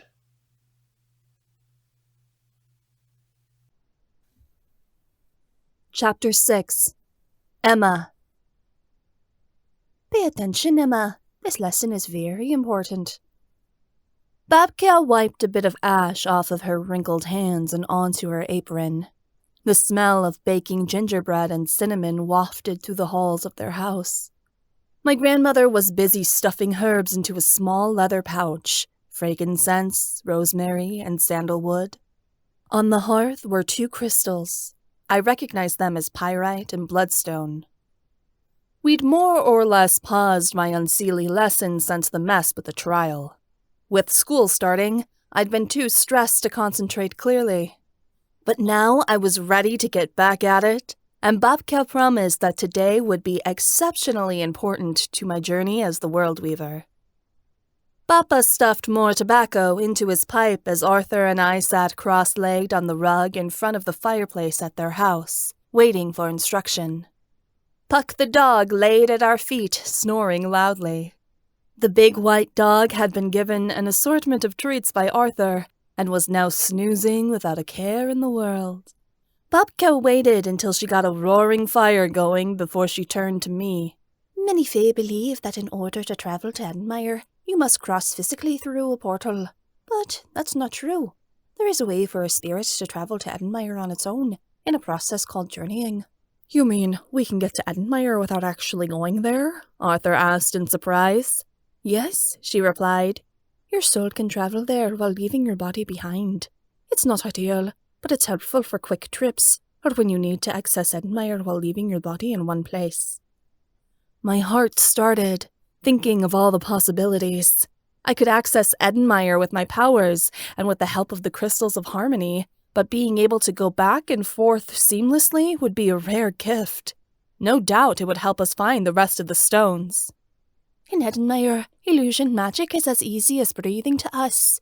You merely have to think, and it appears, Babka explained. It is one of the astral worlds, a spirit realm.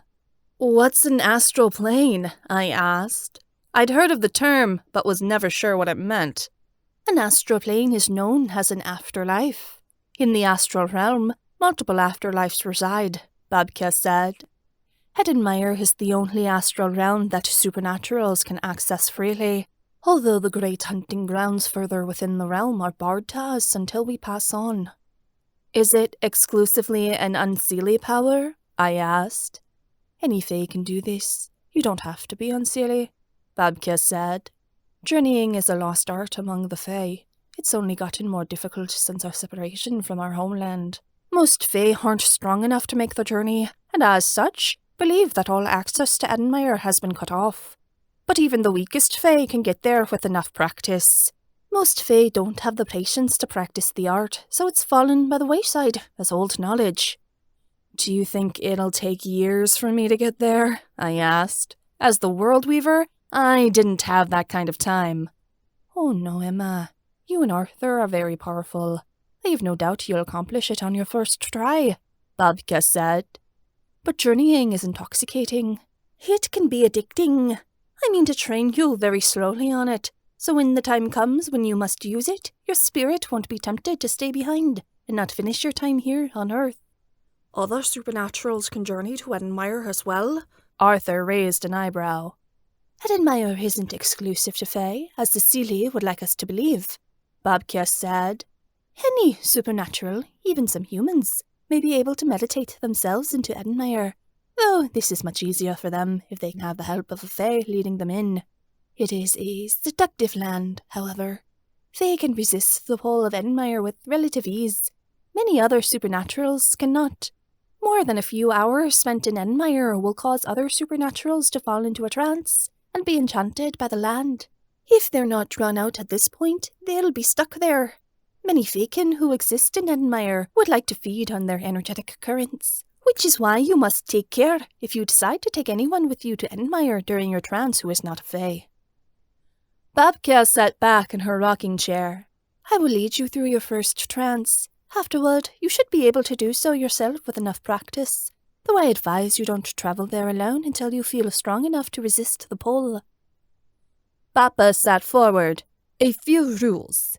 You must take care not to eat or drink anything you find there, unless you prepare it yourself, Papa said. Otherwise, your spirit may remain trapped, and we cannot get you back out.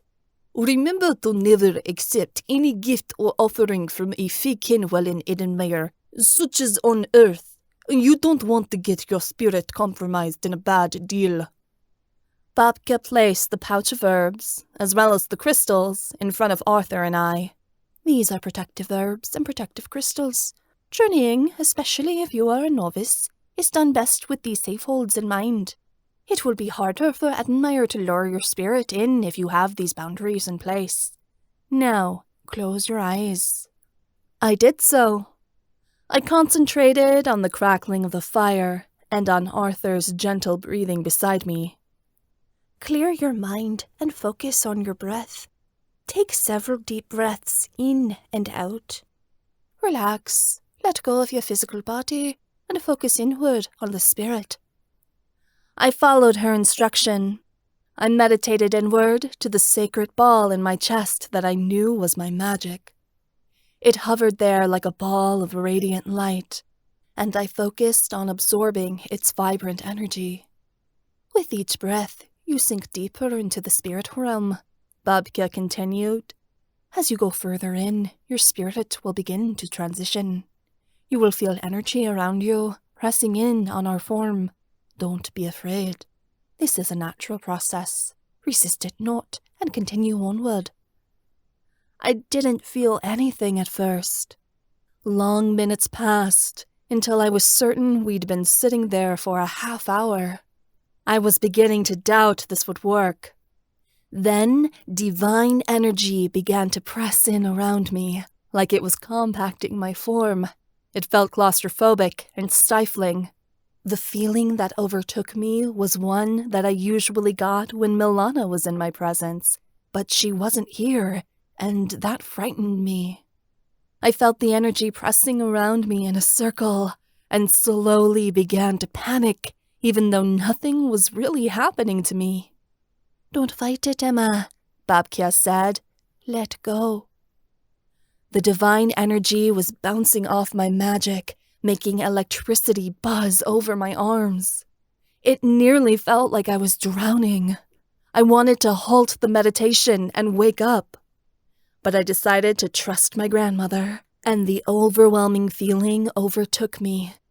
I sunk into the light, absorbing the divine feeling like breathing water into my lungs, and that's when everything shifted around me. I opened my eyes. Amazement took over me as I turned in place, witnessing the incredible scene.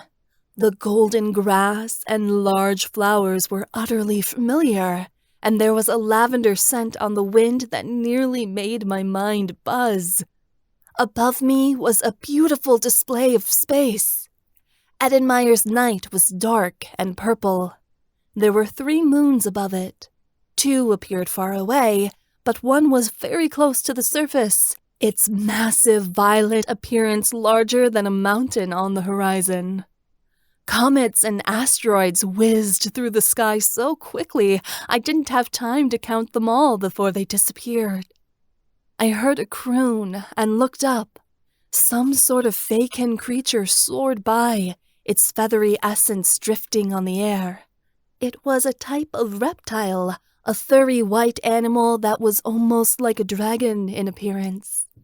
It crooned a low song, and from its claws emitted a trail of stars, which remained in place against the atmosphere as the creature sailed by. I hadn't yet seen Adenmire at night, but as I was reminded, time moved differently here. I could feel my physical form back on Earth.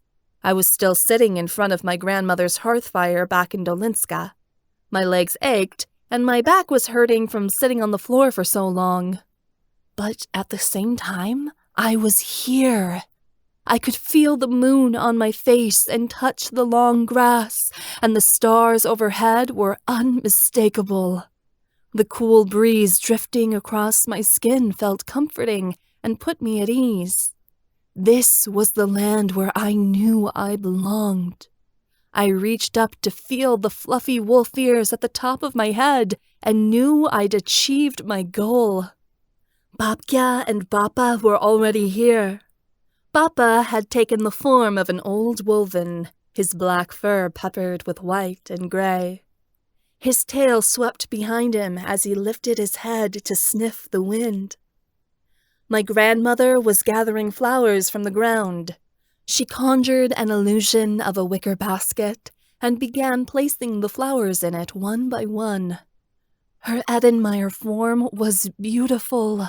Her wings were translucent, like those of a dragonfly's, and they were edged with silver that flickered in the light of the violet moon. She wore a pair of graying wolf's ears and a long tail that resembled Bappa's. Seconds later, Arthur appeared at my side. It was like he had teleported here in moments. Like all shifters, he was forced to come to Adenmire in his animal form. He staggered forward as a red wolven. I reached out to catch him by instinct. I found our spirits were solid. I could touch him here like I could back on Earth. A loud bark interrupted my thoughts. Puck was running through the grass, chasing crickets and flapping his large, floppy lips as he ran. Puck's here too? I asked in surprise. The dog had moved from sleeping in front of my grandmother's fireplace to playing with butterflies. We can take our animal companions with us if we wish. They're attached to us and can aid us in our meditation as well as protect us, Babka explained. Puck has been to Adenmire many times. Tigris would love Adenmire, I was sure. I had the thought to take him when I next journeyed through meditation. I'd forgotten how incredible it was here. Miniature fakin, who looked like tiny people no bigger than my fingers, were hovering in the branches of the trees above. They sang and played tiny instruments, making soft music with panpipes and harps made of gossamer string. Only a few yards from us was a crystal cave, and near it, a pool that was so clear I could see the bottom of it from here. Several large pairs of green eyes stared out at me from the bushes. The fakin knew we were here, but were afraid to approach. This is one of my favorite spots in Adenmire, Babka said, as she continued to gather periwinkle flowers into her basket. The cave just beyond is a wonderful spot to harvest crystals that are not found on Earth. Arthur walked forward and sniffed some of the flowers. Oh, I can smell. A herd of deer just walked by not but an hour ago.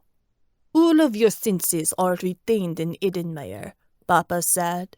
You can even eat and drink while in spirit form here, but the food will only nourish your spirit, not your body. Babka snapped a few blue raspberries off a bush and handed them to me. I ate them, and although I could taste their texture, when I swallowed, they didn't go down to my stomach. Rather, I could feel the energy they gave me dissolve and immerse within my magic, making me stronger. It would be very useful to cast strong spells, I said as I ate another raspberry. Yes, your magic is stronger here than it will be anywhere else, Babka said. But as I said, you must be careful. Too long to linger here, and it will be difficult to leave. The buzzing in my head had increased, turning me drunk. The lavender was so overpowering that every breath felt like drinking in the flower. I wanted to lie down and rest in the golden grass, which looked so comforting beneath my feet. Babka noticed me weaved the song of the fakin in the trees. You can return to your body at any time during this state just by thinking about it, Babka said. Keep in mind that your body is still vulnerable on Earth. If you are killed while you are journeying, your soul will remain in Edenmire, but you will have to locate one of the gods in order to be allowed into the great hunting grounds. I advise you only journey when you know it is safe to do so. Follow me back to Dolenska. She vanished before my eyes.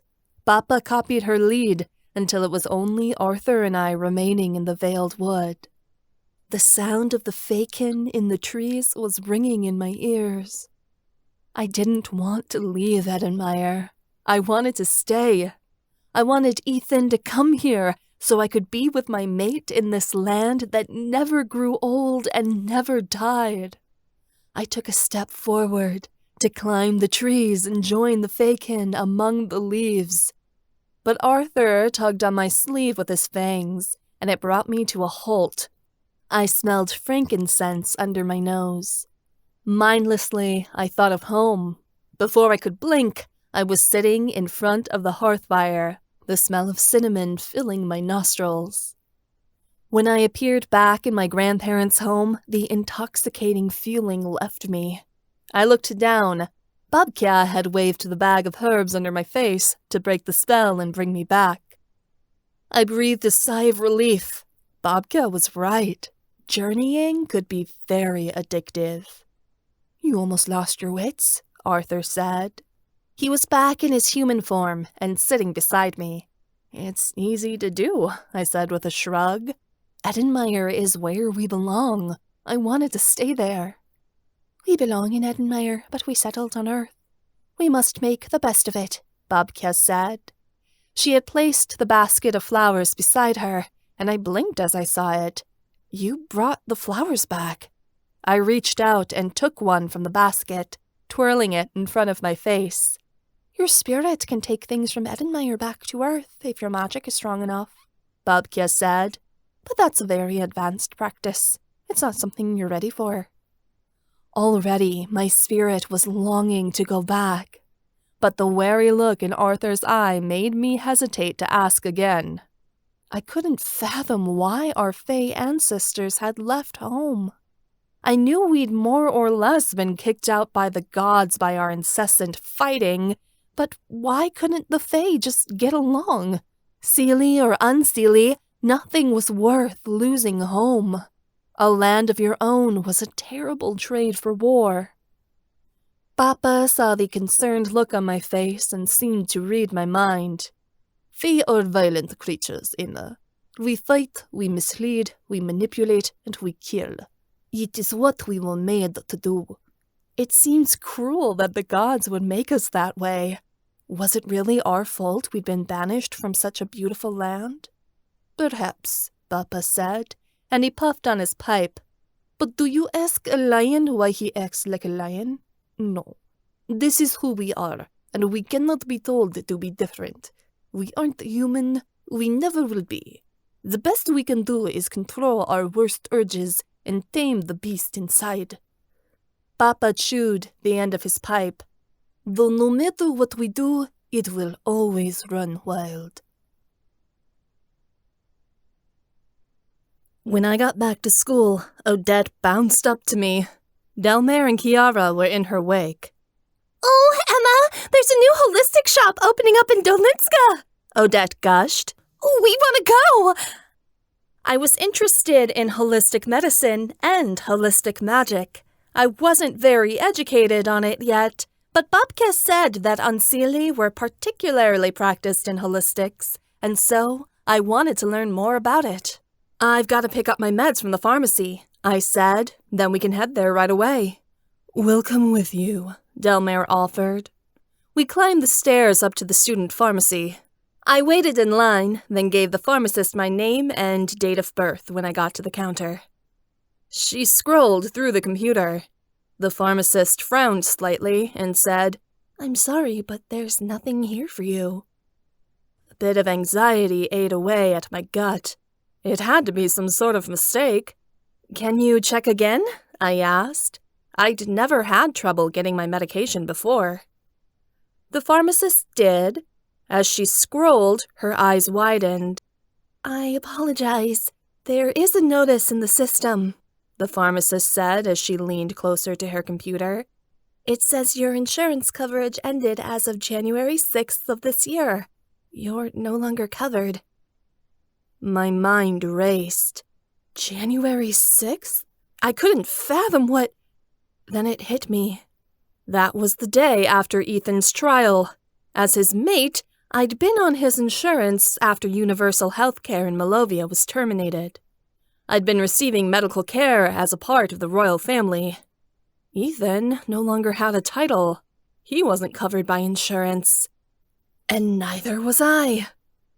"It says a letter was sent to your student mail notifying you of the decision," the pharmacist said, like I was stupid. "You should be checking your notifications." My hands clenched. I hadn't received a damn thing. This had come out of nowhere. So this means I no longer have health insurance? "I'm afraid so. If you don't have insurance, you'll have to pay for the medicine outright," the pharmacist said. "We take checks." How much is it?" I asked, already fearing the answer. 2,000 Malovian dollars. "For 1 week's worth of treatment," I yelped. "I don't make the rules." She glanced behind me. "If you can't afford to pay, please get out of line. You're holding people up." "I need this medicine," I pleaded. "Without it, I'll die." "I'm sorry, but that's not my problem." The pharmacist's look was cold. I was convinced she truly didn't care. Delmare shoved her way beside me and slammed her hand down on the counter. "This is bullshit. I swear to the gods I will hex this place to the ground if you don't fix this." "If you don't remove yourself from the area this instant, I'll call the police," the pharmacist snapped.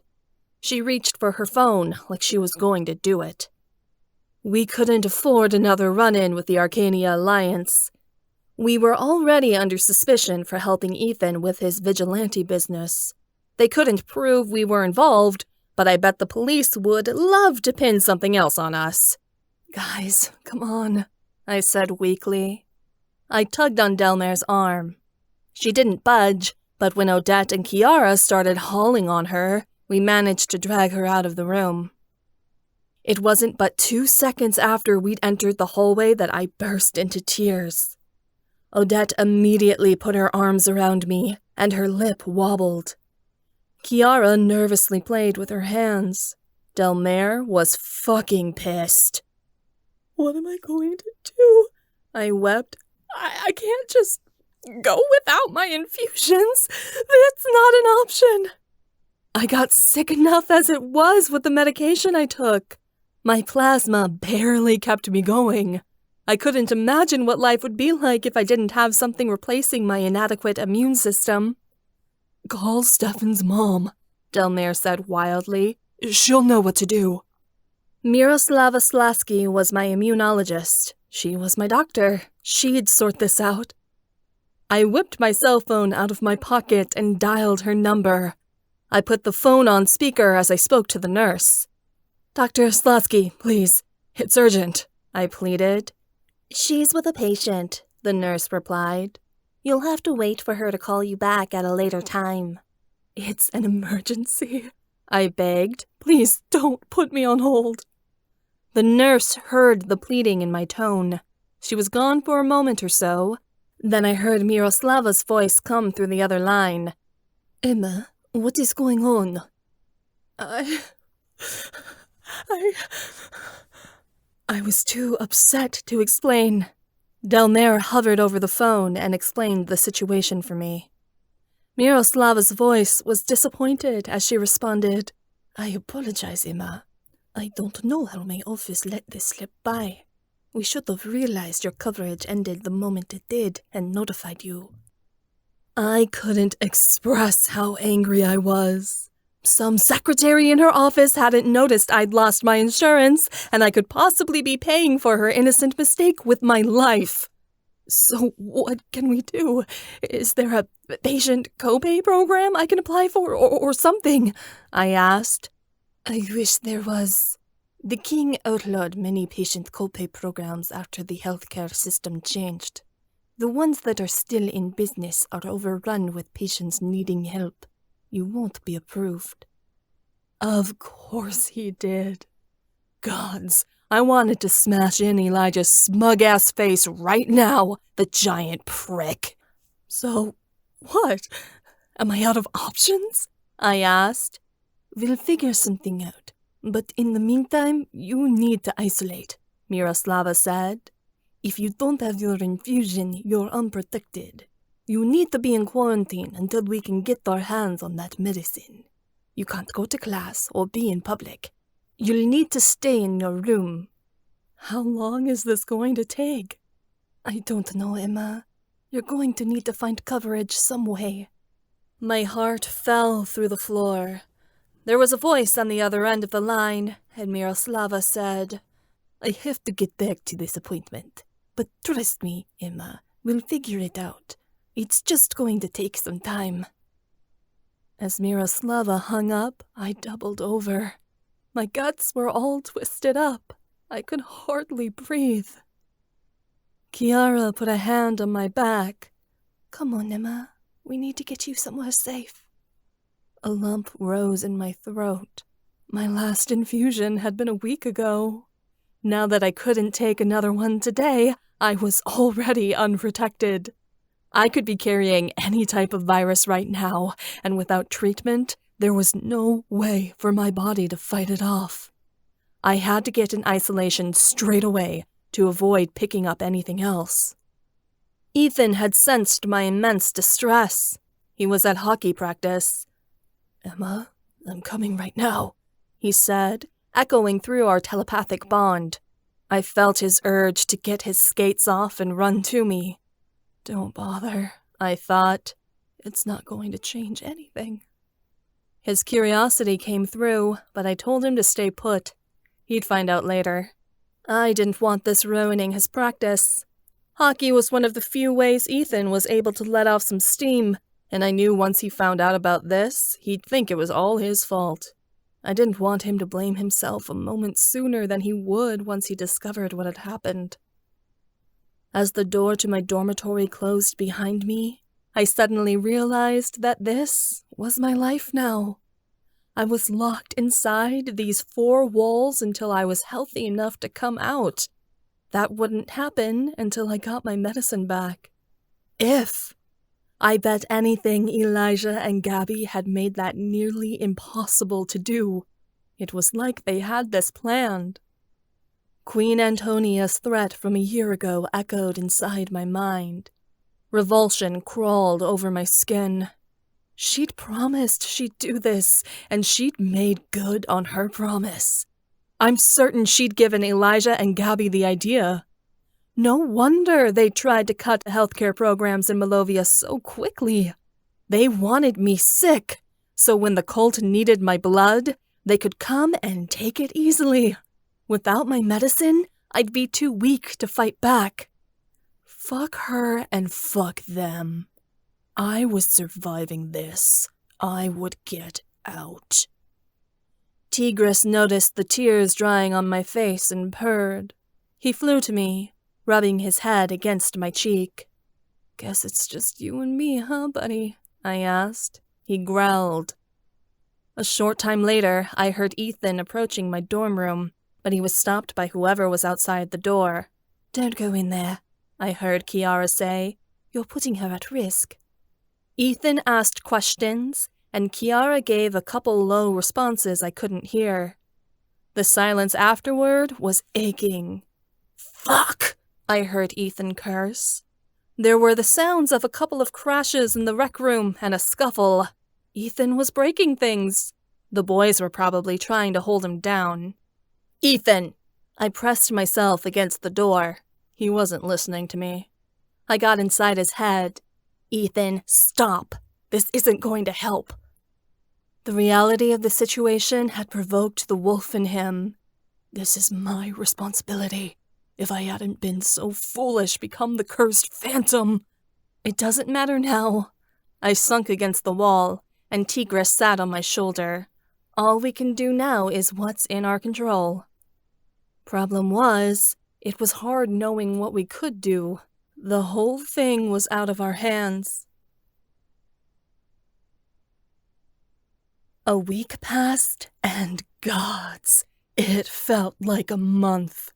I didn't leave the safety of my room at all during that time, and though we'd been working on finding solutions, nothing had changed. Ethan was my mate, which meant my insurance was tied to him. By Malovian law, we couldn't be put on different healthcare plans. I was still a student, so I couldn't leave the university and get a job. No one would hire an uneducated sorceress who hadn't finished her degree, not in Dolinska, and I was too sick to hold down a regular job anyway. I tried applying for my mom's insurance, but when they discovered I had a pre-existing condition, I was denied coverage. I couldn't leave school and go back to America, where there might be a chance I'd be able to obtain insurance, but what would the Fae do then? I had a destiny as the World Weaver to save Malovia. I couldn't just jump ship. My options became less and less. I didn't know when this nightmare was going to end. "Mom, you can't sell the diner," I told her in exasperation. We were on the phone, trying to figure out some way to get my medicine back. "It's your job, and everything you have." "You're everything I have," Mom said. She'd been in a panic ever since I'd delivered the news. Whatever she said, selling her restaurant wasn't an option. "Even if you did, my treatment is $2,000 a week. We'll eat through that money in no time," I said tiredly. "I won't let you go without treatment, Emma." "You don't have a choice," I said weakly. We'd argued about it a little while longer, until I'd become too tired to say anything more and went back to bed. Stefan had offered to pay for it, but I refused to accept his family's money. I wouldn't do that to a friend unless I was completely desperate, though it looked like it was getting to be that way. I didn't think I'd fall so ill so quickly after missing just one treatment, but it hit me hard.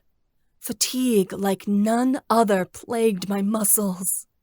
Walking across my room felt like running across a sports field. I was barely strong enough to drag myself to the bathroom. My skin turned ashen and pale, and the area underneath my eyes grew hollow. Fluid filled my lungs. I coughed up copious amounts of green bile and struggled to sleep at night, for it was difficult to breathe. My spleen was so swollen, it hurt to sit up or bend over. There wasn't one part of my body that wasn't sore. The isolation was worse. I couldn't go to class, or visit my grandparents, or even just go down to the student lounge to get a coffee. My friends had been dropping by meals to make sure I ate. Each time I opened the door to grab the takeout boxes from where they'd placed it on the floor, I felt terrified that there could be a rogue infection lurking in the air, waiting to infect my lungs. When I tried to eat, I puked food back up. I was sticking to toast and soup, but even that was too much for me to take down. I dropped 5 pounds in a week. Lack of nourishment weakened me, and I began sleeping constantly. Kiara was bringing my homework to me, slipping it under the crack in the door. But since I wasn't attending classes, I had no idea how to finish it or what I was doing. I scraped together answers from my textbook just to turn something in, but I was sure half the answers weren't correct. I bullshitted a paper that was due and was afraid to check my grade on it, certain I'd gotten a D or worse. It was so hard concentrating on school when I was going through this situation, but I kept at it, hoping that it would make a difference once I actually got back to class. Even the most boring of classes, hell, even Corva's class, seemed like a blessing right now. What I'd give just to be in public with other people. Arthur had come by a few times, and we'd talked through the door. I needed my brother right now, and yet I couldn't even be in his presence because it was dangerous to me. The people I loved were dangerous. It was unfathomable. The distance from Ethan was the worst. Mates weren't meant to be separated. I could feel his loneliness through our bond, aching against my own. I couldn't even take comfort in my friends right now. I had to be away from them. It was so horrible going through this all alone. Tigris was my only solace. The little tiger made me giggle when he tumbled on my bed and fought with my stuffed animals. He cuddled me at night and yanked on my hair to make me laugh. When people came too close to the door, he let out tiny little growls to protect me. One thing I could still do was practice transporting my spirit to Edenmire. I took Tigris with me, experimenting with how long I could stay without falling under the spell of the realm. I pushed 15 minutes, 45, an hour. I found I couldn't be there for much longer than that without making my body feel wretched in this world. The drunken feeling had overtaken me several times, but my brother and I had gone together for most of our trips, and he always brought me back. Our spirits could touch there without risk to my body, and when I felt his coat, I cried. I just wanted to spend some time with him in the real world, and I didn't know when next that would be. Sometimes I snuck to Edenmire on my own without Arthur or Tigris to pull me out of it. It was even harder to leave. Traveling to the astral plane was my only freedom, and I longed to stay there instead of being contained to my room. But I knew that would be foolish, so I made myself return, and each time it was more difficult, because whenever I left for Edenmire, I'd be in more pain than ever once I got back. On Friday morning, I woke up feeling like a sword had been shoved in my spine. I'd had a long and fitful sleep. I couldn't get comfortable. Every position on the bed made it feel like there were mallets crushing my bones. Slowly, I got up. I took a sip of water and gagged. I needed to use the bathroom, but it looked so far away. My head was dizzy, and the room spun. I was afraid if I tried to walk there, I'd faint and hit my head. I slid down the bed, then crawled my way to the bathroom. I heaved, though nothing came up, and my stomach clenched in pain.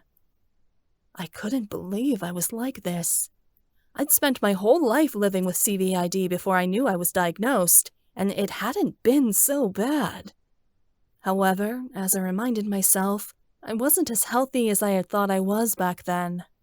And now that my body had grown accustomed to my medicine after being on it for nearly 2 years, it relied on it to function. Without the plasma replacing my ill-functioning immune system, my body didn't know what to do. After an hour spent on the floor, I managed to pull myself to my feet. I stood in front of the mirror, aware that I'd missed 2 infusions now. My face was sunken in like a skeleton, areas of my skin patchy and red. There were bruises on my body, and I wasn't sure how I'd gotten them. Gods, I looked like I was dying. I was dying. I could feel myself withering away. It was a feeling unlike anything I'd ever faced before. I wanted to cry, but I was too worn out. Ethan's concern ebbed at my consciousness. He was constantly checking in on me, and I hated the only news I could give him was that I was getting worse. The bad part? I knew my body could do this for a long time. I could wilt like this for months, years, potentially. It would be a long and painful demise, and I'd be by myself through all of it, because the people who loved me worried about bringing a virus to me that would end it all. My resolve to keep myself safe broke. Life didn't mean anything if it meant going out like this. I'd break one little rule and keep the rest. Ethan, come to me. I immediately sensed his hesitation. It'll put you in danger. I didn't care. I knew I had to isolate from as many people as possible, but the loneliness and sorrow were eating away at me even worse than my body was. I needed one person at least, just to talk to. I couldn't stand not being touched. I couldn't do this on my own. If I was only allowed to see one person I loved, it would be Ethan. Please, I need you. Just once, I pleaded. He came. Ethan slipped into my dorm room, and I immediately embraced him the moment he was within reach. My knees went weak when I inhaled his scent. Tigris purred above us, and I crushed my mate against me, feeling like I'd won the whole world. You shouldn't touch me, he said, but he let his arms fall around me anyway. It was like he needed to hold me. I don't care. The answer came again. I really didn't. I was trying to keep myself safe, but if there was no other way for this to end, I at least wanted my mate by my side. I've been keeping myself away from people just in case you needed me, Ethan said. You've been self-isolating? I haven't been to class all week. I don't leave my room unless I have to. Tears rose in my eyes. Ethan loved me so much. You can't do that. You're about to graduate. My Onovilka needs me. I don't need to do anything but be at your side. I wavered. Ethan caught me before I hit the floor. His eyes furrowed as he carried me to the bed. Where does it hurt? Everywhere? It felt like I'd been hit by a dump truck and thrown 20 feet. Ethan laid me on my front. He began massaging my back. I tensed up. His touch felt like harsh punches. He was gentle, but even so, just his fingers across my skin were equivalent to being branded with fire. Ethan started talking to get my mind off the pain. Gabby did this because she's worried you'll kick her ass in the European Championships, he joked. I groaned. Don't even talk to me about skating. I missed the ice like crazy, and worse, the European Championships were quickly approaching. I was missing valuable ice time. What was more of a nightmare? If I didn't get my medication soon, I'd miss the championships altogether.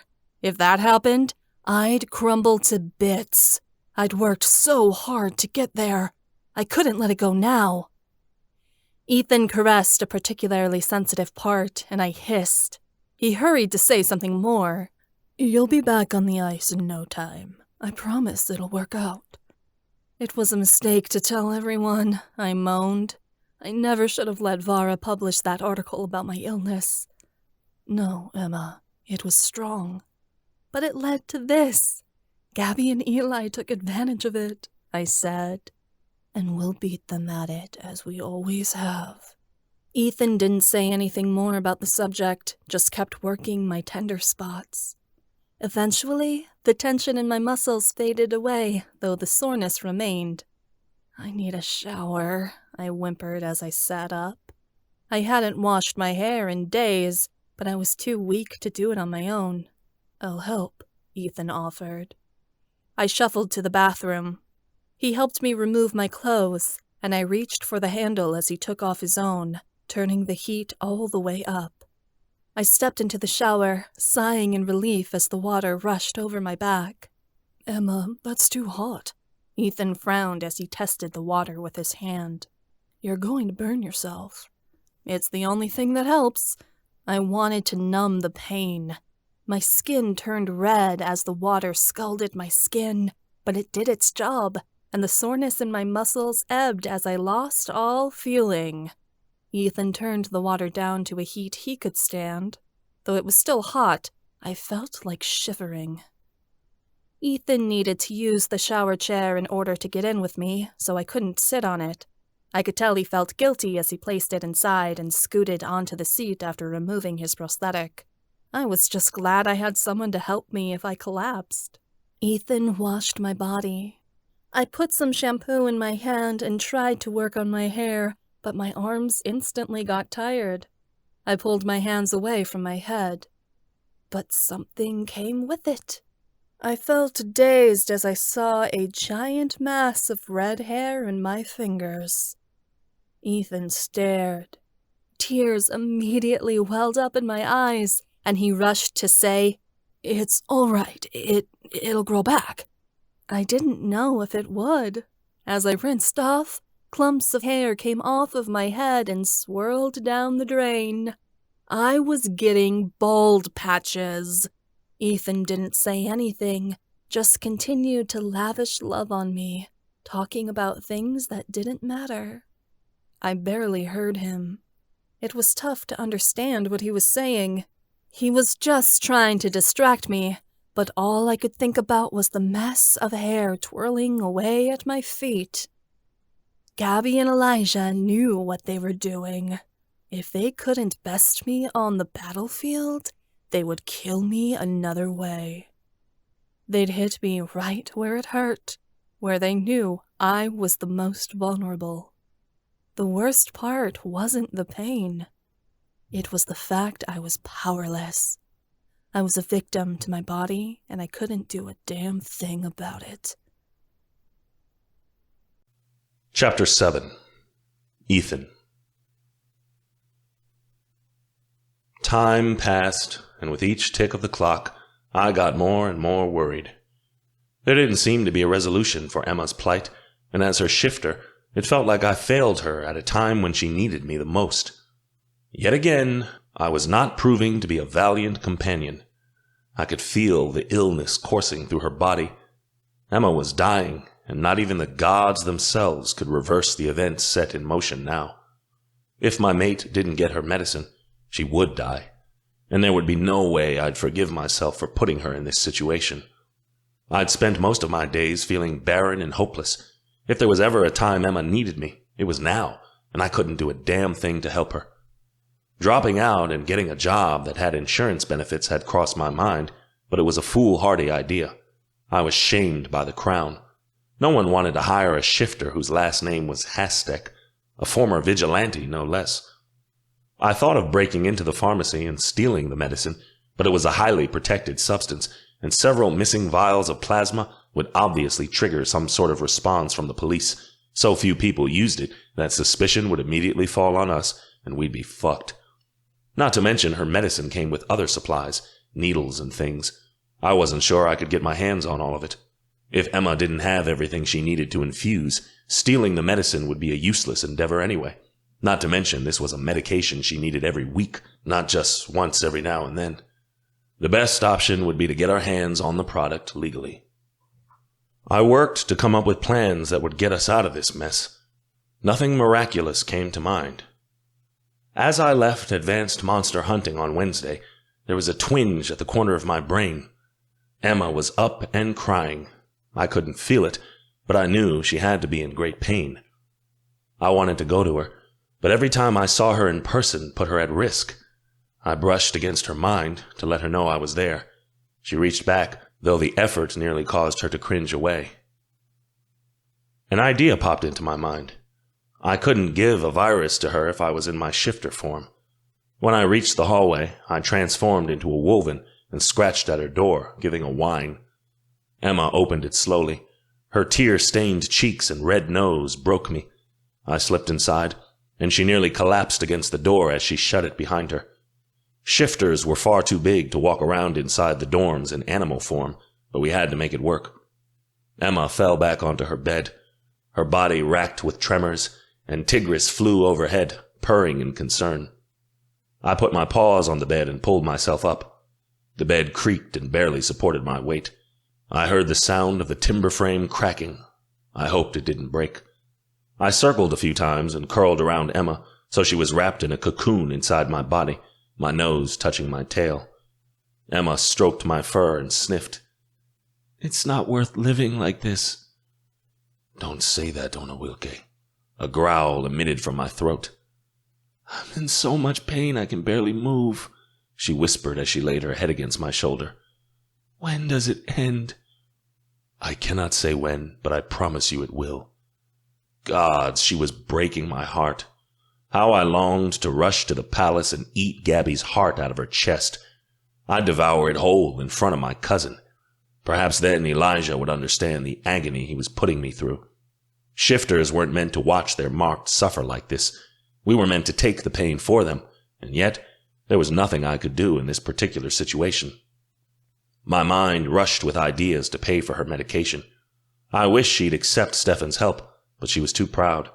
At some point, he was going to break down and buy her medicine for her, but, as I was reminded, that was merely a temporary situation. We had to find a way to get her medication to her permanently. At the same time, all I wanted to do was figure out some way just to get her by. "We could sell the woven necklace I forged you for Christmas," I offered. "There are royal jewels inside. It's worth a fortune." It was one of the few things that wasn't taken from me, because the royal family had forgotten I had it. A stroke of luck. "No, Ethan, we need that." Emma's tears ran into my fur. "It's a weapon for us to use against Gabby and Eli, and it contains Unseelie magic. If the monarchy finds out you infused royal jewels with Unseelie powers, you'll be breaking the law again, and we can't afford to give it up. We'll need it to find the crystals. It proved invaluable during the slaughter of the innocents, so we need it now." "You won't be able to find the crystals if you're like this," I reminded her. "I'm not giving up one of the few things I have left. You gave me that necklace. It means something to me," Emma insisted. "Please, don't ask again." I quieted. I was out of ideas. Emma cried into my fur until she fell asleep. I remained with her, breathing evenly. In her sleep, Emma winced and turned against me like she couldn't get comfortable. Tigris sat on my nose and let out soft mews like he was asking me what we should do. I didn't know what to do, and that was the problem. At some point, I too drifted away. The full moon shone outside. The light illuminated the darkness and the Zlodia mansion. I stuck my head out the window of Elijah's bedroom, looking down. A summer breeze skirted by my face, and I smelled fresh flowers on the breeze. What it was to be 8 and carefree again. "Ethan, come on!" Elijah gave a giggle. He waved up at me from the ground. I looked from left to right to see if anyone would notice us, but no one did. I shimmied down from the window and landed next to Elijah with a roll. "Follow me." Elijah poked me in the side, and we slipped through the barred fencing that surrounded the mansion. Once we were free of the boundary, we took off running toward the trees. We were supposed to be having our weekly sleepover, but what our guardians didn't know is that once midnight passed, Elijah and I hardly slept. We roamed the forests like wild beasts, void of consequence. As children, we were vibrant. We were free. Elijah let out a howl at the moon as he ran, and I joined him. We wouldn't be able to shift until we were much older, but already I longed to find my wolf skin. I wanted to be strong, like my father was. As the trees lengthened around us, I quivered. I wasn't afraid of the dark, only what lurked in it. "Do you think there are monsters in here?" We'd never come by one yet, but there was always that risk when a fae walked the woods. I knew so. My father had told me. "I'm not afraid of monsters," Elijah pledged. If one comes by, I'll fight it for you." "We'll fight it together," I said, and I joined Elijah's arm in mine. Though the threat of monsters was real, it wasn't worth giving up our nightly adventures. Last week, Elijah and I had found an old hollowed tree that would be perfect for a hideout, and the week before that, Elijah had discovered a toad. There was always something new to explore, and as wolven children, we were curious about the world. Elijah was brave. I wasn't. I followed his lead because he never seemed to be scared of anything. That made me unafraid too. We came to the expanse of a dark, cool lake. Elijah smiled broadly and said, "Last one in has to kiss Lady Gertrude's saggy old face the next time she visits." "Yeah, right." We both knew how to swim, so we discarded our clothes and jumped in. The water was ice cold, but we didn't care.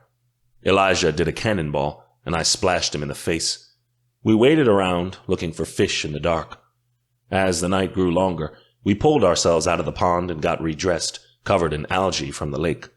I shivered on the shore and put my arms around me. "Are you cold?" Elijah asked. "A little." I shivered again.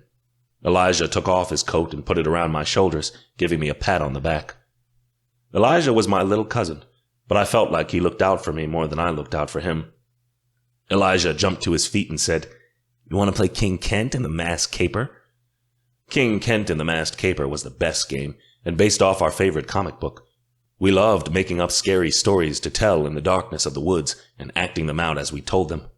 We giggled as we ran deeper into the woods and hid behind tree trunks, him playing the part of King Kent and me being the Masked Caper. "Come find me, Caper," Elijah cried.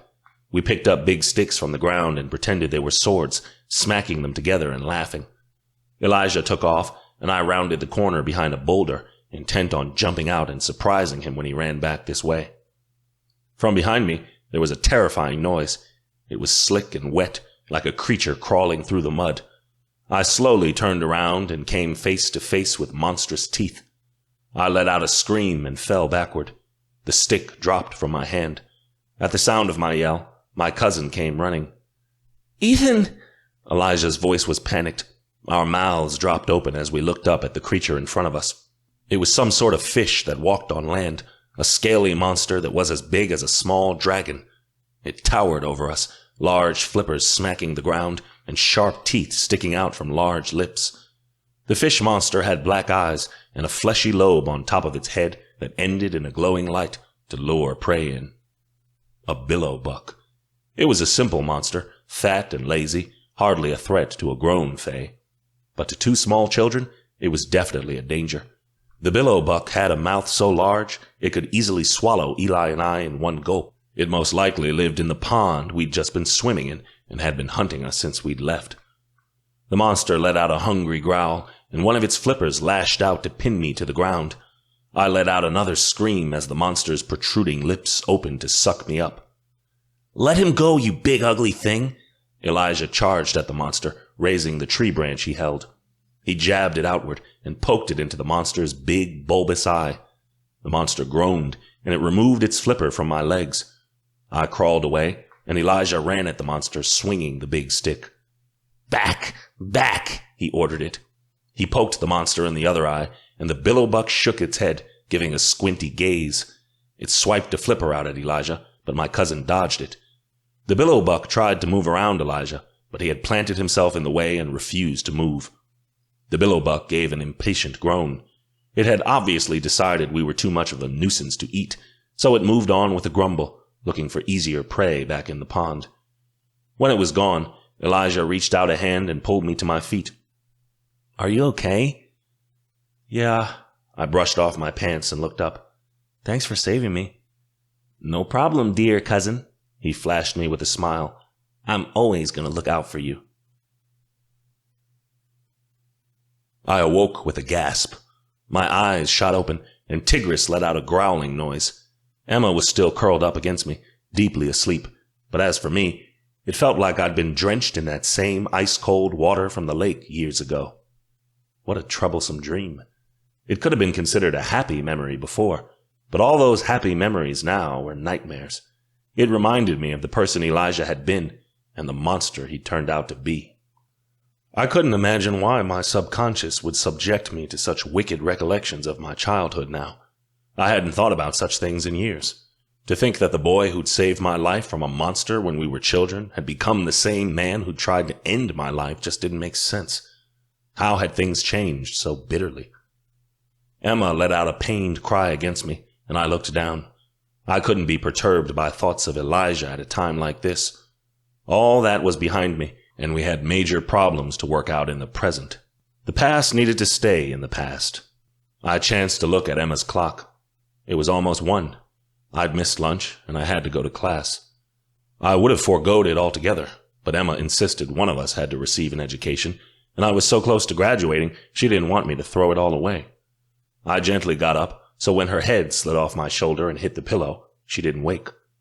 Tigris used his magic to open the doorknob for me, and I didn't change back until I was safely away from Emma's side. I met Kiara in the hallway. She was shuffling up from the staircase with a collection of potions in her arms. "They're for Emma," Kiara said. "They should help with the pain, and hopefully some of her symptoms. If it works right, some of her hair should grow back." I nodded. Emma was very upset about losing her hair. It was possibly worse to her than the agony. "I saw her this morning. She doesn't look good, Kiara." Kiara bit her lip. "Damn Gabby. Damn Elijah. I hope both of them pay for this." "They will, but before they do, we need to get Emma back on her feet again. Is there anything magical that can replace Emma's medicine?" I asked. Kiara shook her head and my heart fell.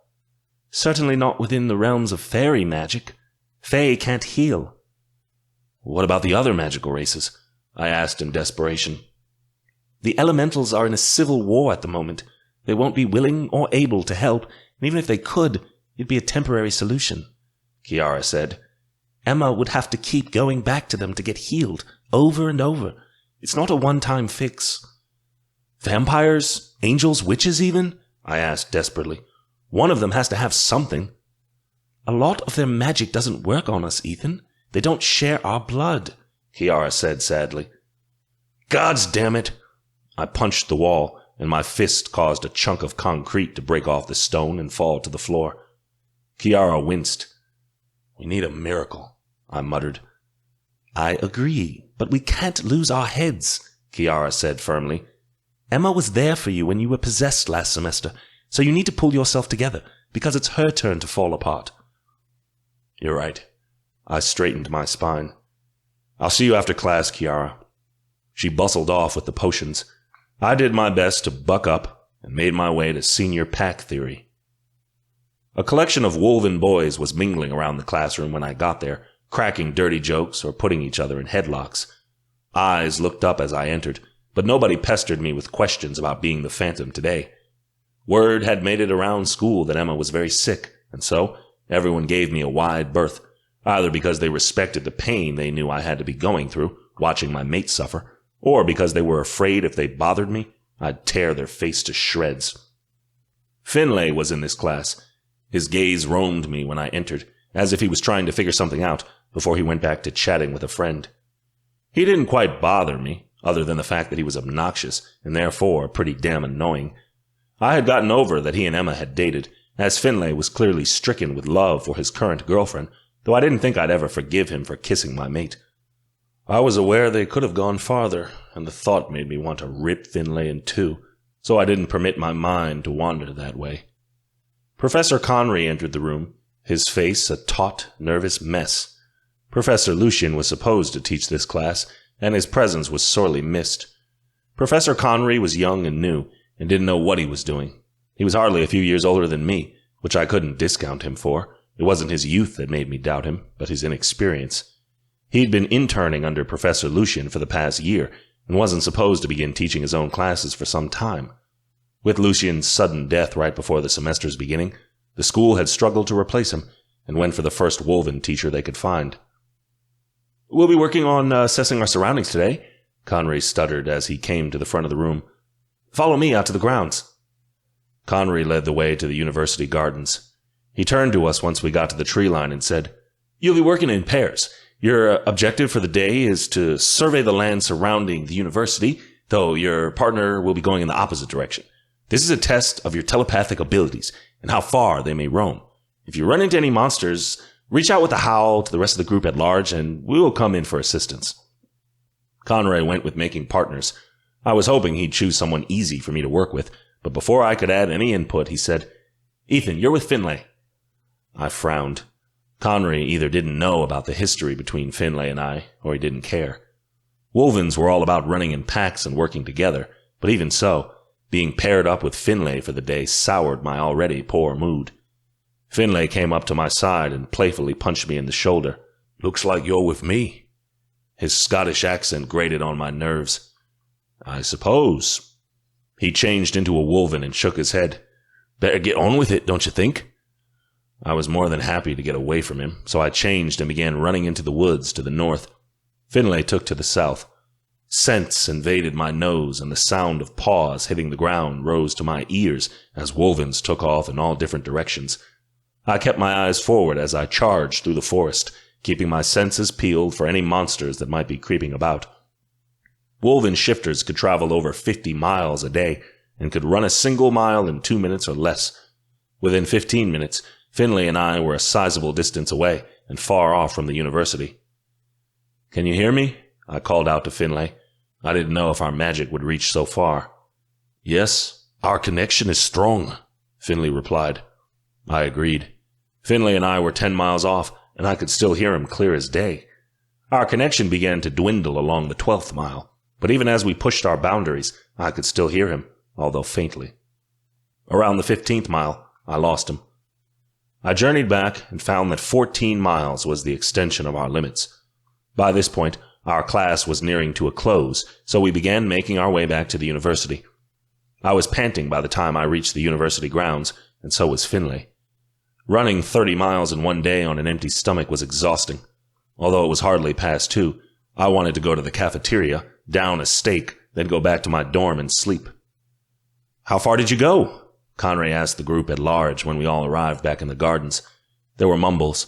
Most wolvens had gotten 8 or so miles before they lost the connection, some 10. Finlay and I had the strongest connection out of all of them, and could go the farthest. I wasn't sure if I liked that or not. I changed back, and as Finlay came to my side, so did he. "We're strong shifters," he commented. I grunted in response. Finlay gave a chuckle. "You're a grumpy bastard." "I've got a lot on my mind," I replied. Finlay's look was concerned, but he didn't ask about Emma, and I was glad he didn't. I didn't feel like talking about it.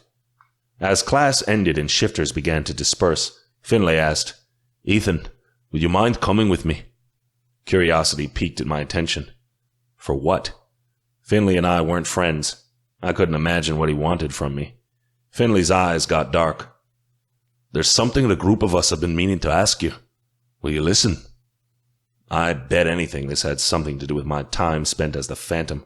I nearly turned him down, but I saw the look in his eyes was desperate. Something more was going on. Aware that he was dragging me into something I probably shouldn't get involved in, I sighed. "Lead the way." To my surprise, Finlay took me to Professor Mara's classroom. As we entered, I saw Professor Mara pacing in front of her desk. She looked up, clearly relieved at my arrival. Finlay's girlfriend, Amantha, was here too, sitting on top of one of the desks and swinging her legs back and forth. She gave a bold smile to Finlay when she saw I was in tow. Finlay cautiously closed the door, and Professor Mara lifted her hand to cast an illusion spell over the room so we wouldn't be bothered. "Okay, so you brought me here," I began. "What is it you want?" Professor Mara came forward.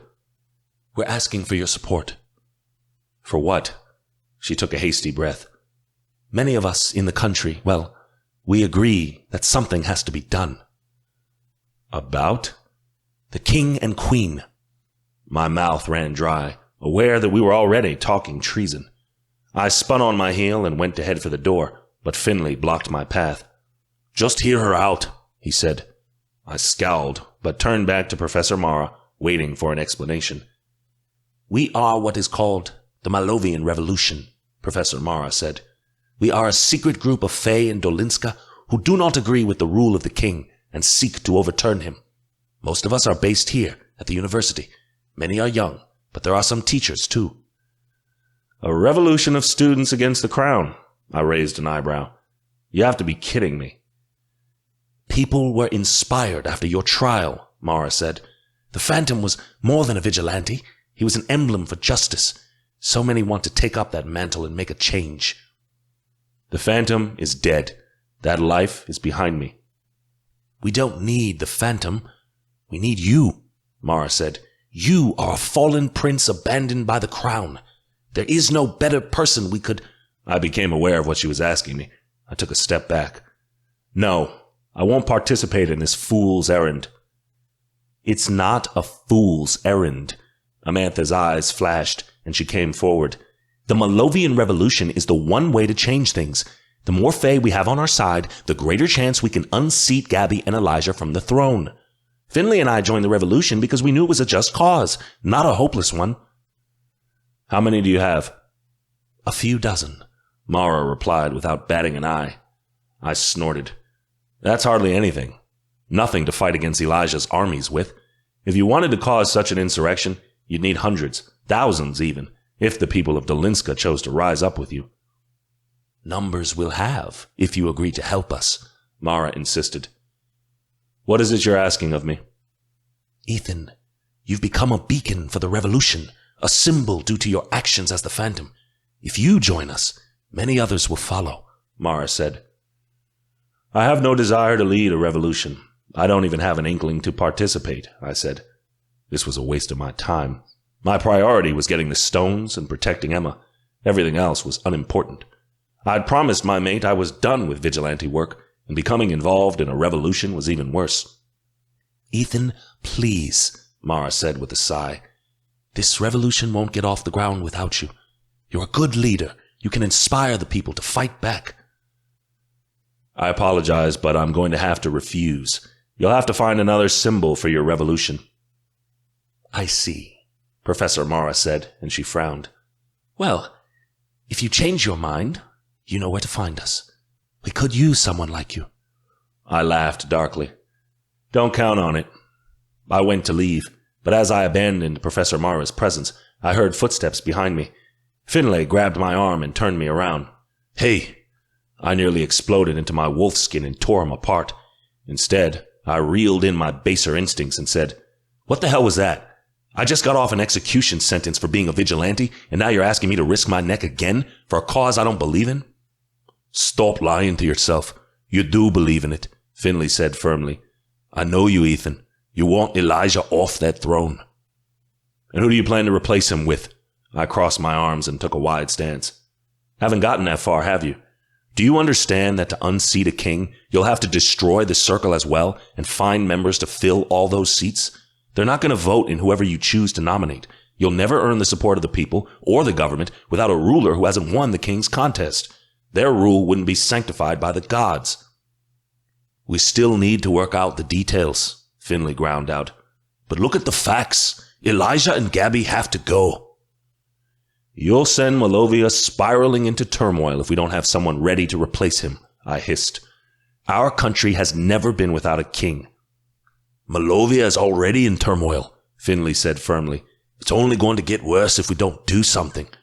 I don't know you well, but I'm certain you're not a man who turns his back on a cause for his country. And what will happen when the revolution comes out of secrecy and starts gaining momentum? Who do you think my cousin will blame? I asked. That's the point. The king will suspect you anyway. Might as well make it worth your while. You're asking me to join a revolution of students to fight Gabby and Elijah, a king and queen who, if I remind you, have copious amounts of money and power on their side. They have armies. What do you have? Textbooks and a dream that can't get off the ground? The revolution has to start somewhere. You're a hero to the people of Dolinska. You could be the deciding factor. The temptation was great. But I thought of Emma and everything we'd gone through last semester.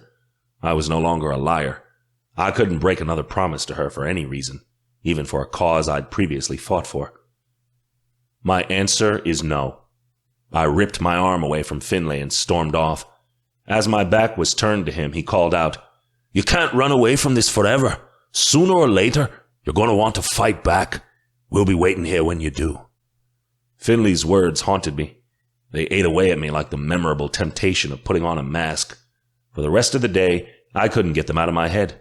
They combined with Stefan's words a few weeks ago. Of course you promised, but I know you. You'll get bored. There was that old, familiar itch, and no matter what I did to scratch it, it wouldn't go away. It festered, like an infected wound. I wondered if Finlay was right, and if I'd do something to relieve it, because the itch was gnawing away at me, and I knew there would be only one way to satisfy it. Anarchy.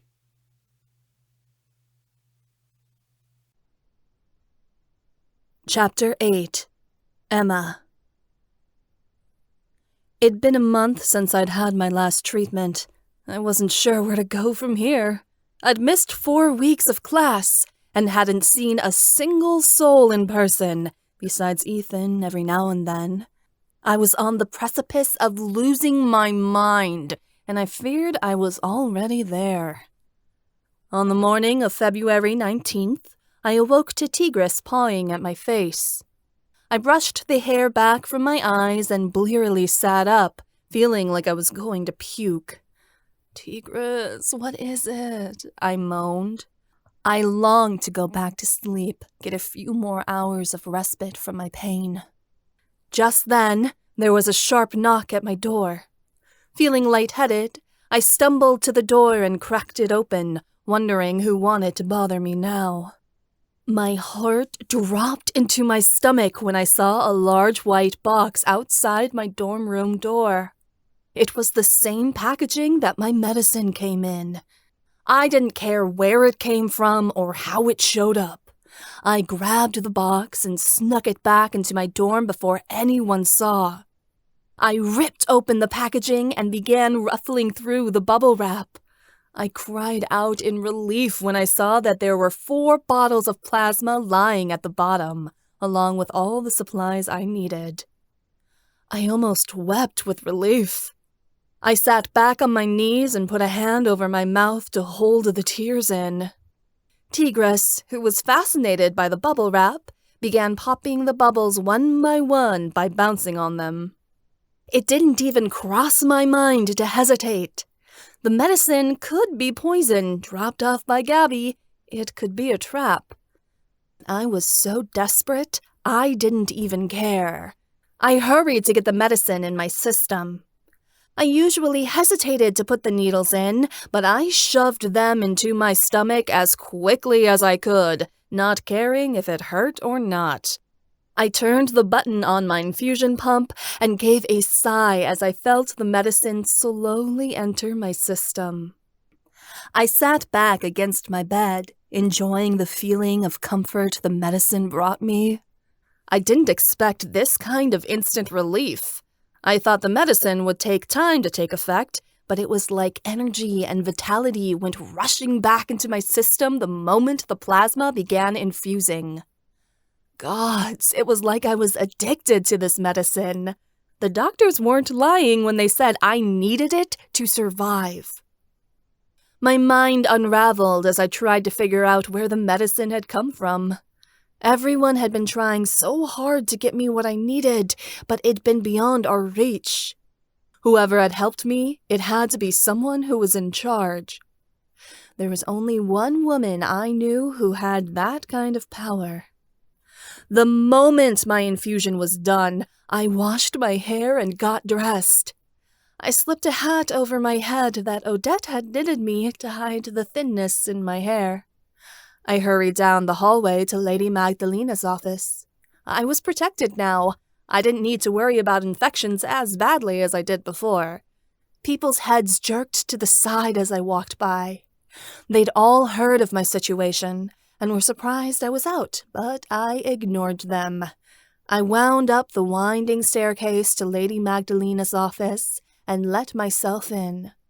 She was sitting at her desk, turning pages in a book and scrolling something down on a collection of papers. Her expression brightened as she looked up. "Emmeline, good to see you up and about. I trust you received the shipment I sent from the pharmacy?"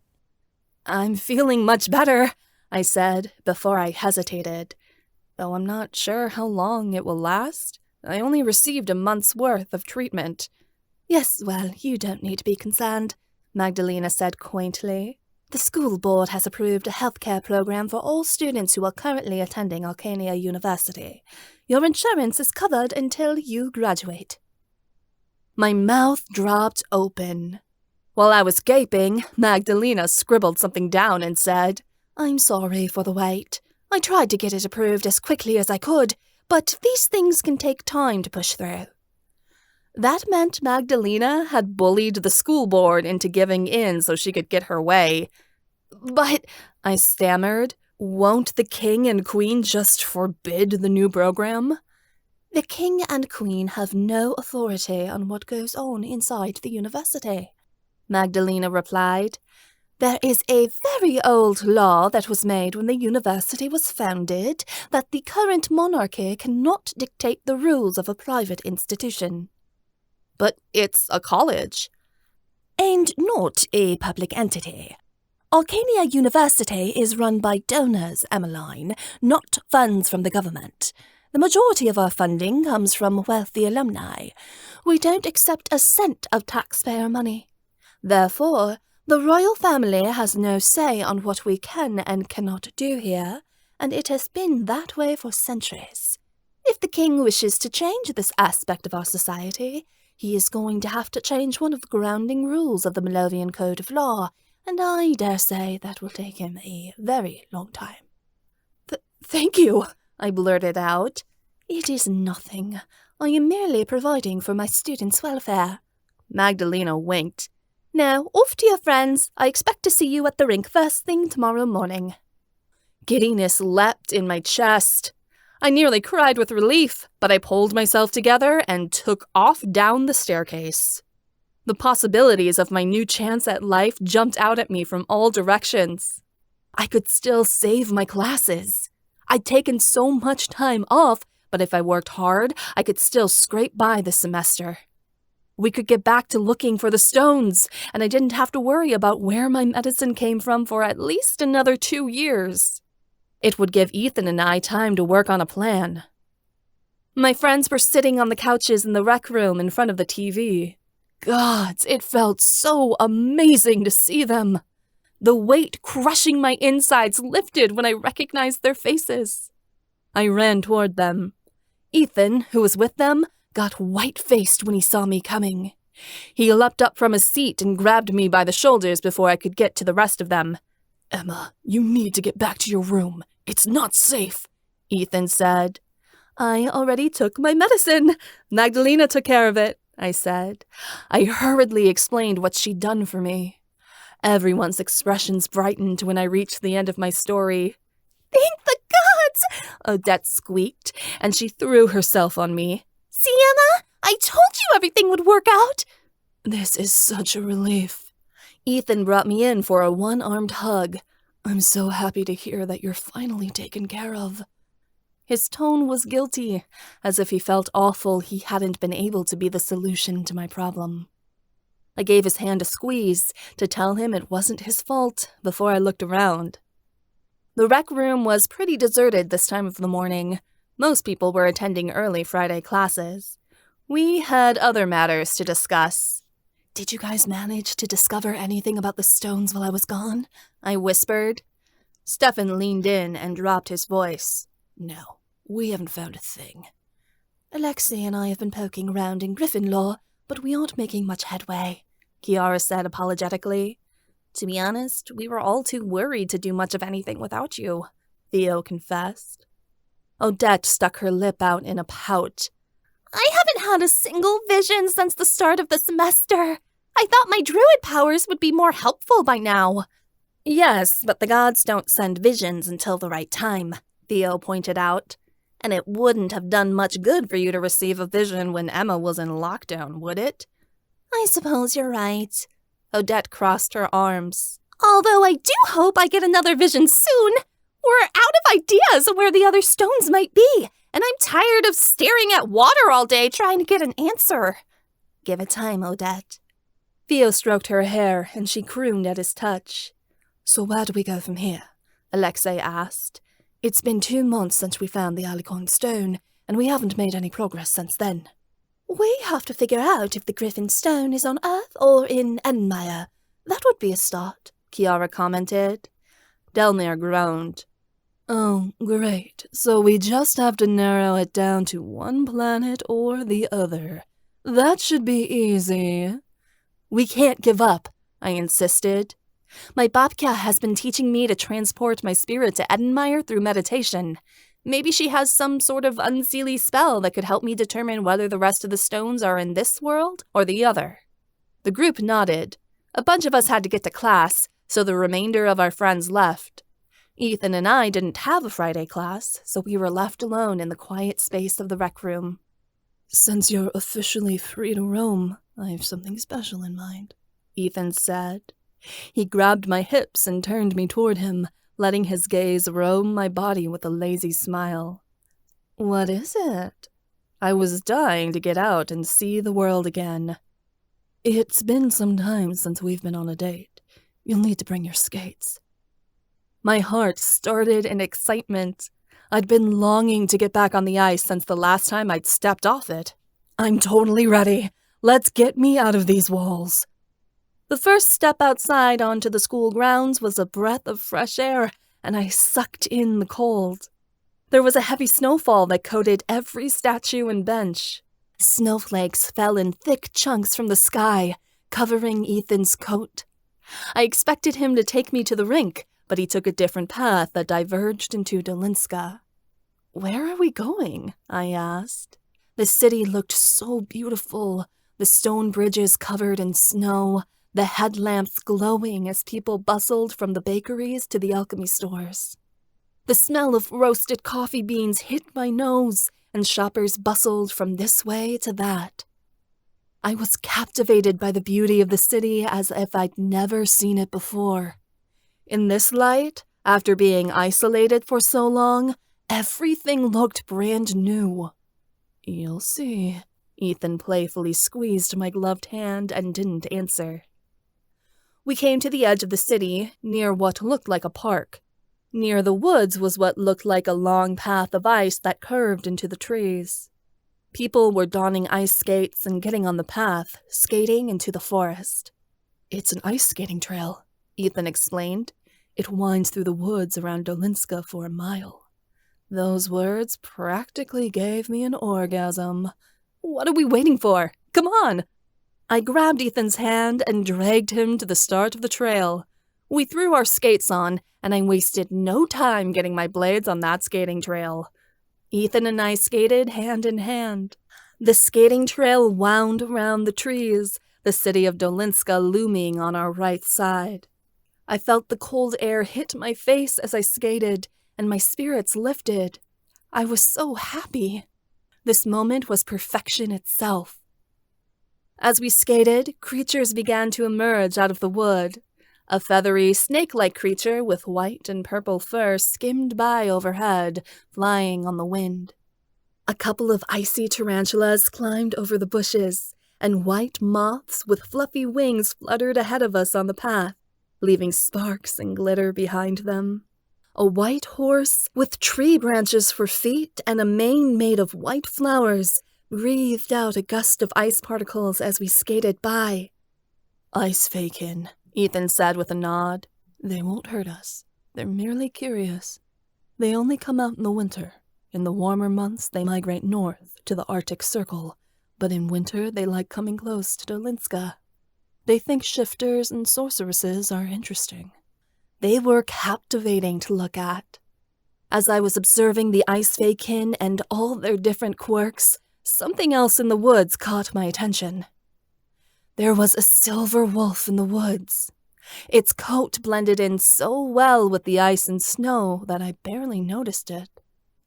The wolf had a pair of ice-blue eyes that stared so solemnly at me, I swore I felt a connection.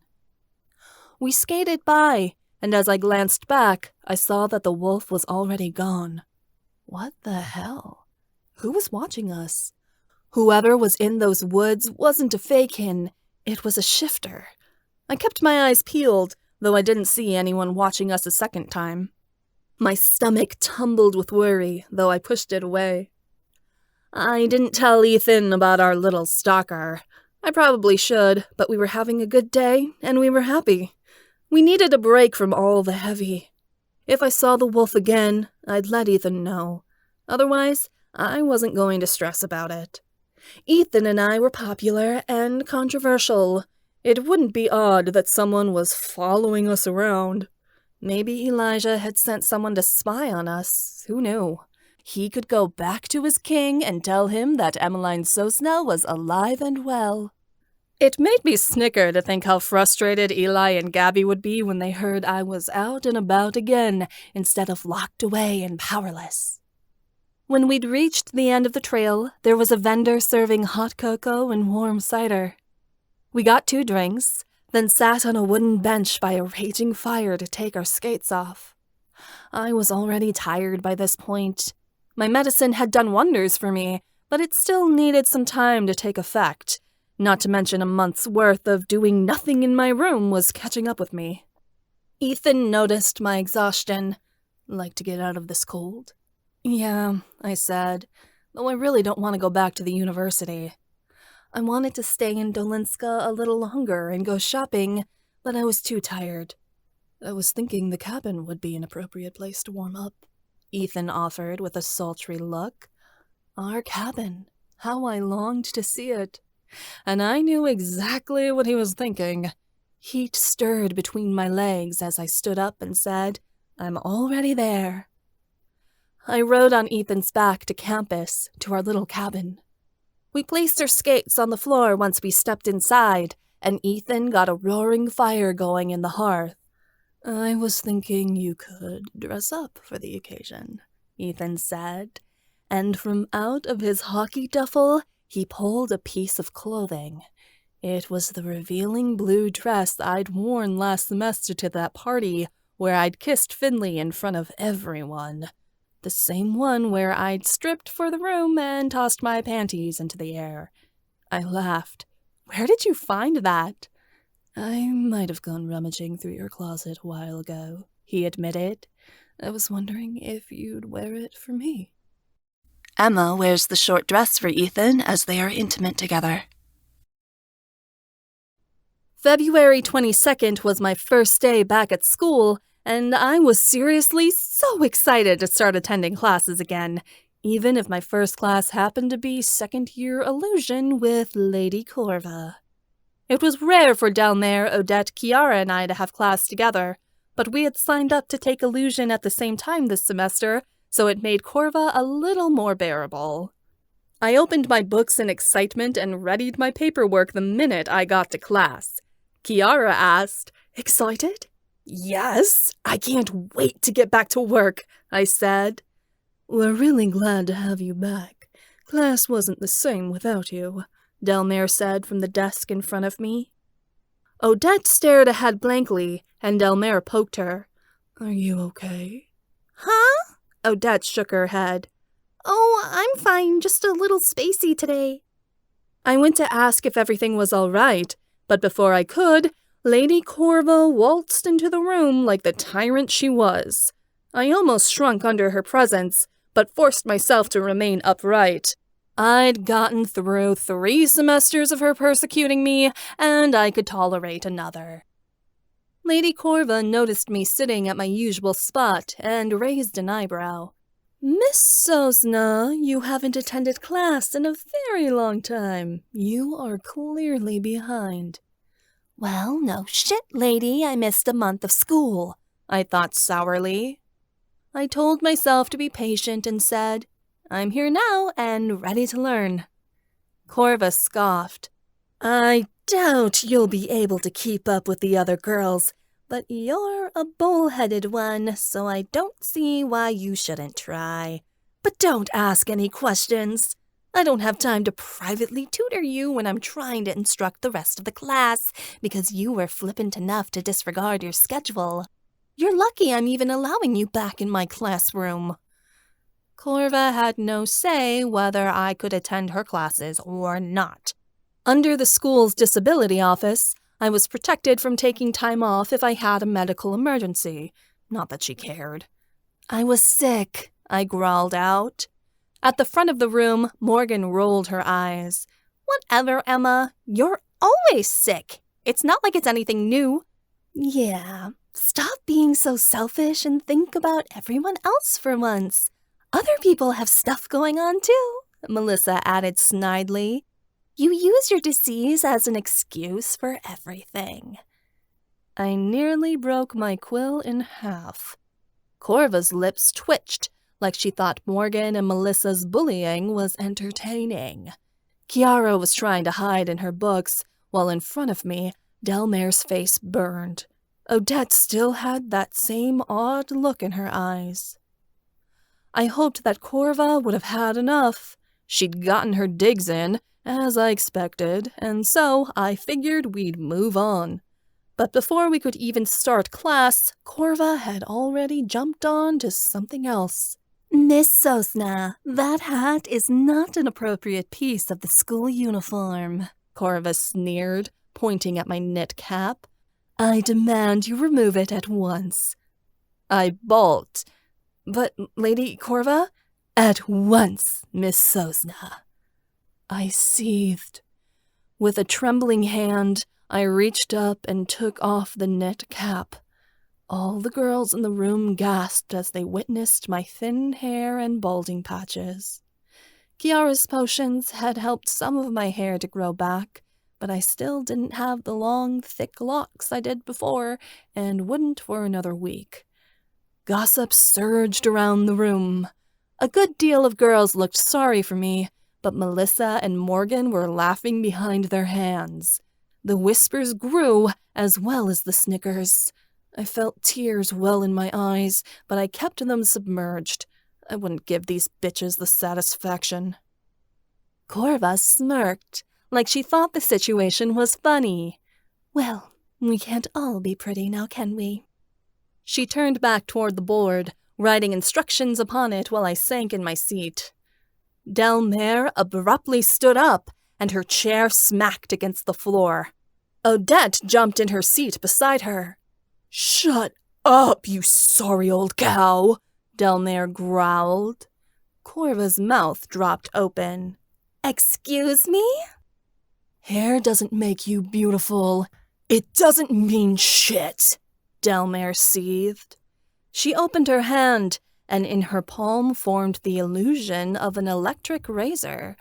Delmare must have been pretty fucking serious, because her illusion became solid, as authentic as the real thing. Delmare turned the razor on, and before our very eyes, shaved off a strip of her hair right down to the scalp. "Delmare!" I shouted. I wanted to stop her, but at the same time, I felt petrified. Kiara and Odette's eyes grew wide as they watched Delmare's black locks trail to the floor. The other girls in the class were stunned. I couldn't imagine what had prompted such a drastic response. I knew Delmare was protective of me, but this seemed over the top. Then I remembered. Lady Corva had said Delmare was lying when she'd been assaulted by Andric a year ago. She thought she'd made up a story about the attempted rape, even though several of us had been there to bear witness. I bet Delmare had been dying to get back at Corva in some small way ever since that moment. Corva slammed her hand on her desk. "Miss Delmare, stop this at once!" she screamed. "You can't make me do anything, you stupid broad," Delmare spat. "Fuck your beauty standards, and while I'm at it, fuck your asshole son, too. Consider this a big screw you from me to the king." Corva's hands twitched, like she wanted to grab Delmare or hit her or both. Either would get her in very big trouble. By this time, all of Delmare's hair was gone. Her black hair laid in a heap on the floor as she threw the razor down and jutted her chin out at Lady Corva. "There," Delmare spread her arms wide. "Go ahead and pick on me, because now I'm an easy target, and you're too much of a coward to bully someone your own size." Corva was shaking. "Miss Delmare, if you do not sit down, there are going to be serious consequences." Delmare made a noise. "Stick it up your own ass. I'm done taking orders from you, and so are my friends." Delmare stormed out of the classroom with one finger in the air. Corva's face grew so red, I worried it would explode. Kiara, Odette, and I weren't stupid enough to stick around and face her wrath, so we gathered our things and ran out of the classroom as quickly as our feet could carry us. The moment we closed the door behind us, Corva let out an ear-splitting screech that could rival a siren's. "Fucking banshee," Kiara muttered under her breath. "I can't believe we have 2 more years of her." "If we don't get expelled," Odette squeaked. We found Delmare. She was pacing in front of the pool in one of the palace courtyards, our usual meet-up. She stopped pacing when she saw us, though her hands quivered in rage. "Mare, what were you thinking?" I asked. "I just lost control. I'm sick of watching Corva torment you," Delmare said. "If she's gonna make fun of you for losing your hair, then she's gonna have to make fun of me too, because now I'm bald." I frowned. I was happy she'd stuck up for me, but I didn't want her to face consequences because of it. "I can't believe you shaved your head in solidarity! We should all do it!" Odette gushed. "That's not necessary," I said. "I appreciate it, Mare, but do you think you went too far?" "It's making a statement," Delmare said. "Corva, Eli, they all think they can push us around and get us to do whatever they want. Well, they can't, because we're going to fight back." "Corva was purposefully trying to make Emma leave, you know," Kiara pointed out. "She wants her to fail, so she has to be held back." I straightened my shoulders. Well, it's not going to work next time. She can call me names all she likes, but next week I'm staying in her class.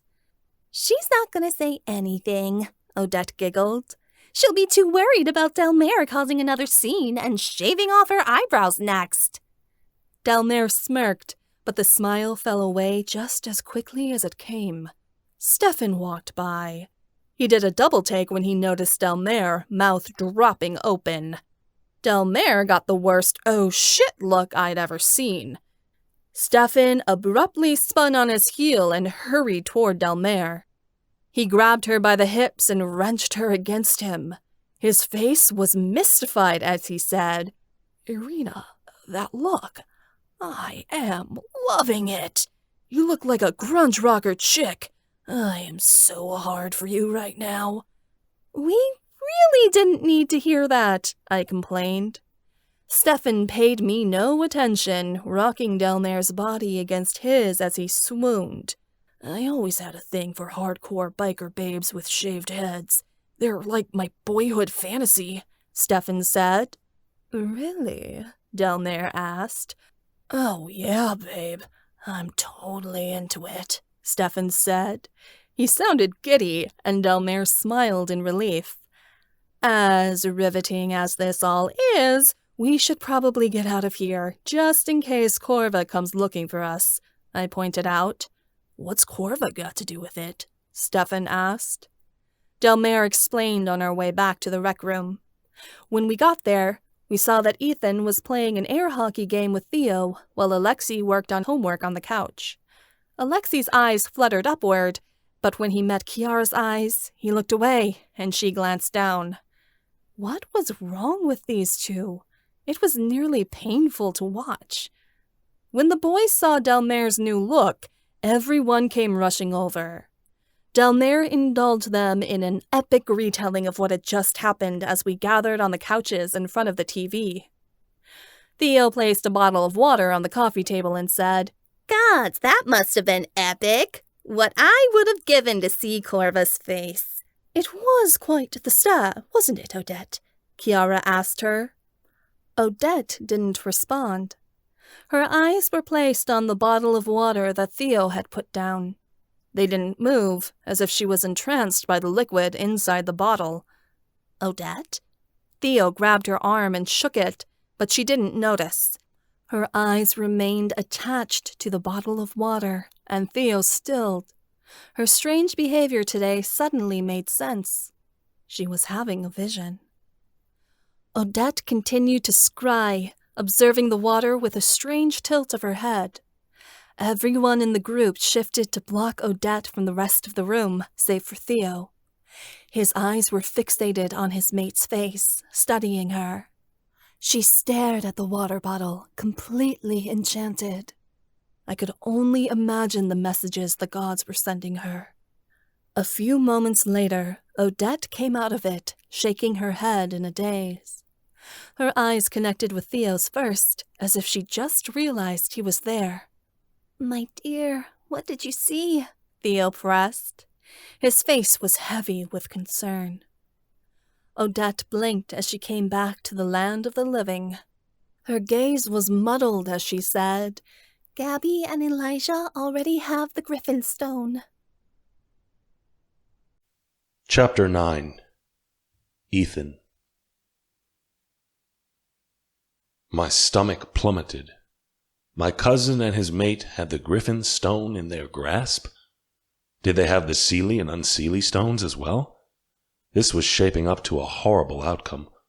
Alexei had more sense than the rest of us. He stood up and said, "We shouldn't talk about this here. Come on." We followed him out to the gardens. Theo dragged Odette behind him by the hand, as she was still in a stupor. Alexei changed to signify we boys should as well. By instinct, Delmare got on Stefan, and Emma climbed onto me. Odette was still a little out of it as she dragged herself onto Theo. Chiara hesitated, like she didn't know if she should touch Alexei. Alexei's feathers bristled when Chiara touched him, but he allowed her to climb on his back. The Griffin took off, and Theo and Stefan followed as he flew into the forest. Emma and I remained on the ground. I ran into the woods, looking up to keep track of where Alexei was going. Miles flew by, but Alexei didn't slow up. Alexei didn't land until we were in a clearing deep in the woods. The only things that were out here were wildlife and monsters. The rest of the shifters landed and changed as the sorceresses slid off their forms. Emma swung herself off of me, and I shifted back. While Chiara set up a magical barrier to keep monsters out, I said, "What is this place?" "I come here often, to think," Alexei said. "It's the safest place in the world. I'm sure no one knows of it. We won't be overheard or followed here." Everyone turned in a circle toward Odette. By this time, she was fully alert and rubbing her hands together nervously. "You said Gabby and Eli have the Griffin stone?" Emma said. "Where is it?" Odette grimaced. "It was a bit of a misnomer. They have it, but they don't know it yet." "How?" Theo wondered. Odette began pacing. "The Griffin stone is with the black claw," Odette said, and the nausea in my gut grew even worse. "From what I saw, someone in the cult has the Griffin stone, but they're keeping it concealed from Gabby and Elijah because they want to keep it for themselves." "It has to be a Griffin," Chiara said, with a look at Alexei. "No other faction would be able to use the Griffin stone." Odette's tone grew more worried. "But Gabby and Eli are working with the cult. If they do some digging, they'll find it. We just have to hope they're distracted enough that they aren't focusing on the cult right now." "They only use the black claw when they need someone to do their dirty work," Alexei grumbled. "Maybe Gabby and Elijah aren't keeping up their end of the bargain," Emma speculated. "They promised the cult something to gain their allegiance." "They promised them your blood, Emma, at the proper time. That moment, whenever it is, has not come," I said. "But they have to be impatient waiting around," Emma pointed out. "Maybe that's why whoever has the stone hasn't told them about it yet.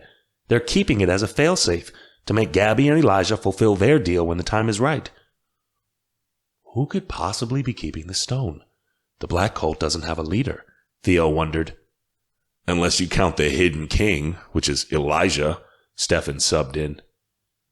"The Black Claw doesn't have one leader, but it does have acolytes," Alexei explained. "They're the heads of the cult, the people who are in charge that keep the cult running until the supposed return of Droga and the hidden king." "How do you know so much about this?" Stefan asked him. Alexei scowled and said, "It doesn't matter. What matters is figuring out where the cult is based now and who within it might have the stone. Did your vision provide any more specifics? Theo asked Odette. Odette bit her lip. I saw shadows of things. An acolyte who has the Griffin stone, the faces of children, a magical staff, and fire. So much fire. Odette shuddered. It wasn't a happy vision. Don't ask me where they are. I didn't see any monuments or landmarks that stood out. It was too dark, like I was in a cave or something. All I can be certain is they're hiding here in the city. Theo rubbed Odette's back. I know visions can be tiring. You need to rest. Odette leaned against him. Emma put a fist to her mouth and nibbled on one of her fingers. At least we have a lead, she said finally. We know where to go. We have to find the cult, infiltrate it, and figure out which acolyte has the Griffin stone. It's our only course of action. I nodded. Hopefully, we'd get to it before Gabby and Elijah realized it was within their hands.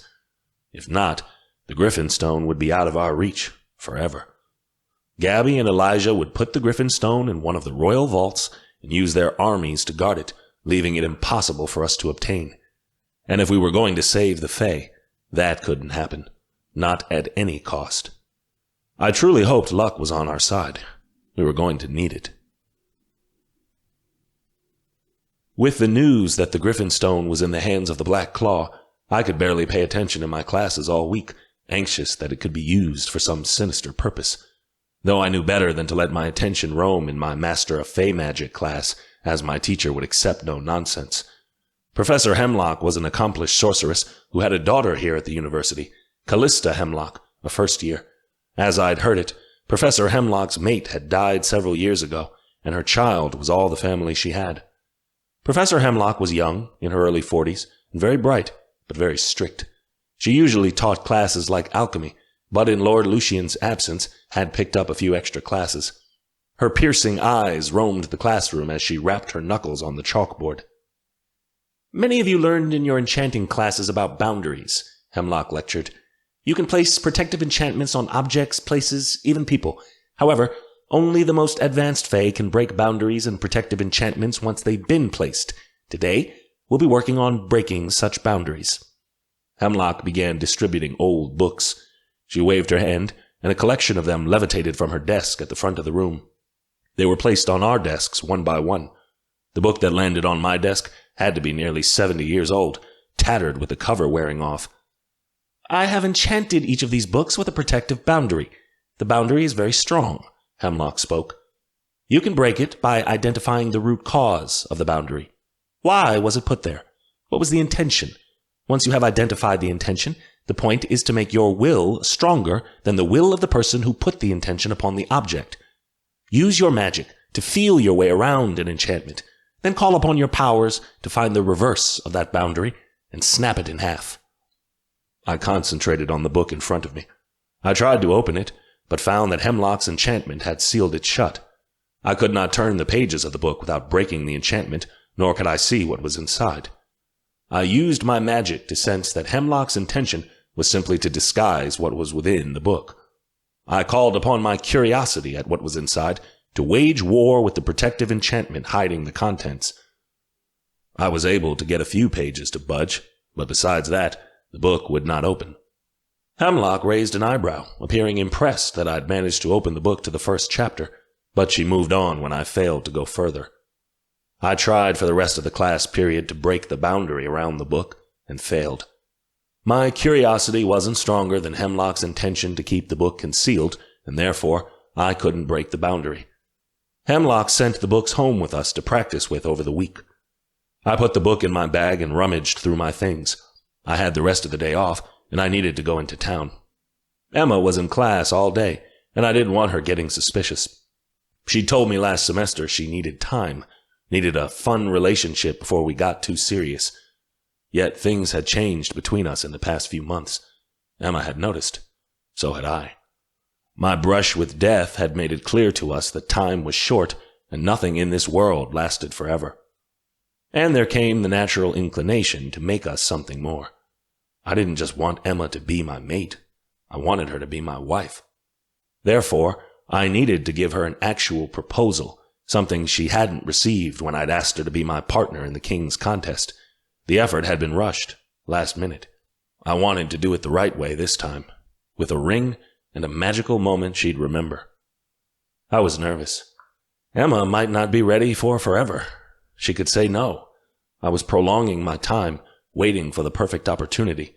But when an opportune moment came, I wanted to be ready for it. So, I needed a ring. I didn't have much, but I figured I might as well start looking. I wandered the snowy streets of Dolinska toward the jewelry shop, but before I got there, an unusual sight caught my eye. A man and a woman stood in front of a shop, stacking boxes that were piled on a cart. Their eyes were glossy, with a strange shimmer in their pupils and a fogginess in their gaze that set me on edge. They moved methodically, like robots, lifting and carrying the boxes in a way that was so unnatural it made me shudder. Those weren't Fae. They smelled different. My shifter nose immediately caught on to the differences, and I didn't detect any indication of magic in their blood. All supernaturals had a different scent, but this man and woman had no sort of magical power flowing through their blood. I felt my face drain of color as I realized they were humans. I waved a hand in front of the man's face. He didn't even blink. He was clearly bewitched. "Hey!" a shifter barked at me, poking his head out of the store. "Leave them be. They're my property." Property? I didn't have the slightest idea of what he was talking about. I backed off and looked around for someone I knew. Finlay was drinking from a tankard at an outside bar not too far away. He was the last person I wanted clarification from, but someone around here had to give me some answers. I slid up beside him and said, "What's going on?" "What do you think?" Finlay let his tankard fall with a thud. He hardly glanced behind him at the man and woman stacking boxes. "Those aren't humans, are they?" "Of course they are. Don't be daft, Ethan." "What are they doing in Dolinska?" I asked the question, but feared I already knew. "They got here by fairy circles," Finlay explained. "Fae are placing them all over the world now, to transport humans here. Fae are putting enchantments on them to keep them contained and brainwash them into doing what they're told." I felt dazed by the admission. Fairy circles were portals, cleverly disguised by rings of mushrooms or flowers. Any human who was walking in the woods that accidentally stepped into one would be transported here to Malovia. "We haven't abducted humans in hundreds of years." "Well, it looks like the king and queen are bringing that practice back." "Are you telling me we're enslaving humans now?" I dropped my voice and hissed. Finlay raised an eyebrow and undertook a mocking tone. "What's the big deal, Ethan? We're just following our historical past. Our ancestors kidnapped humans for centuries. It's a conservative ideal." "We stopped a long time ago, for good reason," I said, harshly under my breath. "What are you going to do about it?" Finlay took another drink from his tankard, a challenge if I ever heard one. A vein popped in my head. A shifter walking by noticed the woman. He got her attention and crooked a finger at him. She mindlessly walked forward, taking his arm. He led her off into an alleyway. The other human didn't even notice her absence. He continued stacking boxes as if nothing had happened at all. "Where's she going?" I asked, voice full of dread. "Not all of them are being used for menial labor," Finlay said. "Put two and two together." I felt sick. Back in olden times, Fae used humans for all sorts of nefarious purposes. We took them in as our pets or playthings. They were used to do our work or serve as our entertainment. It was unfathomable to think this kind of thing was happening again in the modern day. But as I'd learned in the past year, archaic practices and vile traditions were only a stone's throw away from being initiated again. All it took was the wrong people leading the country. Finlay noticed the queasy look on my face and said, "Now will you join us? Our need has never been more dire." My jaw worked. "What do you expect me to do about this?" "Fight back," Finlay hissed. "You know this is wrong. How can you keep standing idly by?" Finlay's words rang with disgust, and I understood his meaning. Again, I thought about standing with the Malovian Revolution. Truth be told, it had been much of what was on my mind since Professor Mara had extended the invitation. I couldn't get it out of my head. There were risks to joining, sure, but there were also benefits. I could help people again in a way I hadn't been able to since I discarded the Phantom. And if Gabby and Elijah were busy dealing with an insurrection from a secret group of rebels, they would have no time to investigate where the stones were, and furthermore, wouldn't have an inkling to ask the cult where the Griffin stone might be. I won't do this without asking my mate, I said. Let me see what Emma thinks, and you shall have your answer. Finley nodded, satisfied for now. I dropped my task of looking for a ring today and headed back to the university, avoiding the eyes of the slave as I made my way forward. Not like he noticed me. He was in his own little world, trapped inside magical bliss he could not escape. I sent a mental note out to Emma, letting her know to come to me at once. Emma met me on the balcony overlooking Dolinska. She turned just as I shut the door to the balcony behind me. Gabby and Elijah are utilizing fairy circles, I told her. Emma's expression dropped and continued to grow more concerned as I explained what exactly was going on. This is bullshit, she seethed. I wish there was something we could do. How can we just stand by and let Malovia become a nation supported by slavery? It's not right. There is something I might be able to do, I said warily, but I fear it'll make you angry. Well, at least you want to talk about it this time, instead of just going off on your own and doing it anyway, she said, crossing her arms. What is it? I sighed. There is a secret rebellion, a group of students that plots rebellion against the king and queen, I said. Professor Mara is a part of it, as well as Finlay and Amantha. Emma nodded. I should have known Finn would get wrapped up in something like this. I suppose he asked you to join? Yes. They want to use me as a symbol against the monarchy. I told them no, because I'm done with vigilante work. Our priority has to be finding the stones. This can be part of it, Emma said. We need to distract Gabby and Eli so they don't go poking around in the cult. If anything, this is a perfect opportunity. I don't want you to think I'm breaking my promise. I swore I was done with the Phantom. This is different, Emma insisted. A group effort to bring down Gabby and Elijah? We can't afford to turn this down. It puts me at great risk. I understand that, but we're already in danger, Emma pointed out. We can have allies, people on our side this time. It makes all the difference. We don't have to battle them alone anymore. Emma, are you sure? This is our shot. We can't afford to throw it away. We need to buy ourselves time to find the cult. If you can do this through the Malovian Revolution, we don't have any other choice. I nodded firmly. If I had my mate's approval, nothing was stopping me from participating in this rebellion. I was ready to get back out there and longed to do so. Finley was a Wolven, and as we learned in class, we had a strong telepathic connection. I reached out over Dolinska, searching for him. I found he was still at that bar. His attention lifted as my consciousness crossed over into his. I'm in, I told him. What do you need me to do? The tone in his thoughts was satisfactory. Be ready. We assemble at midnight.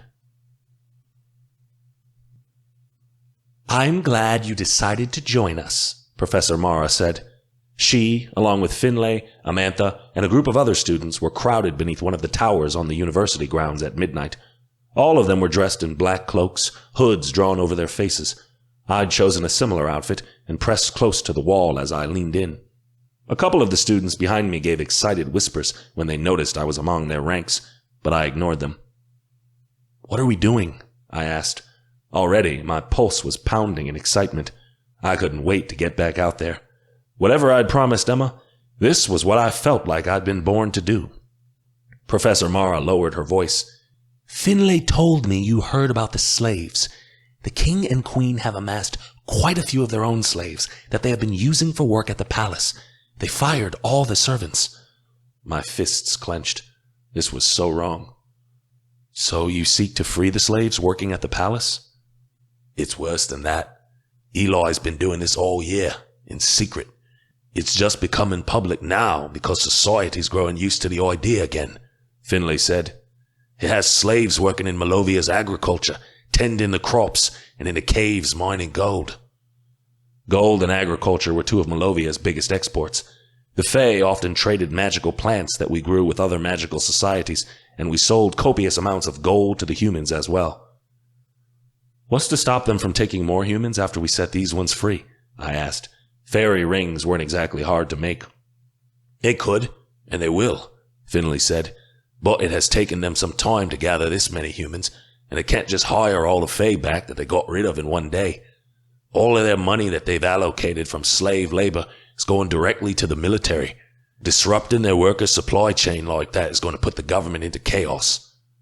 How do you know for certain? We have someone on the inside, a member of the Circle ferrying us information, Mara said. She's been providing us knowledge on the state of the nation as well as the treasury. It was Lady Magdalena. I'd bet my title, if I still had it.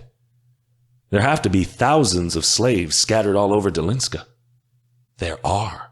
We have several different teams going to multiple locations to try and free them. They've already left. You're with our group, which will be liberating the largest compound, Mara informed me. Won't there be security?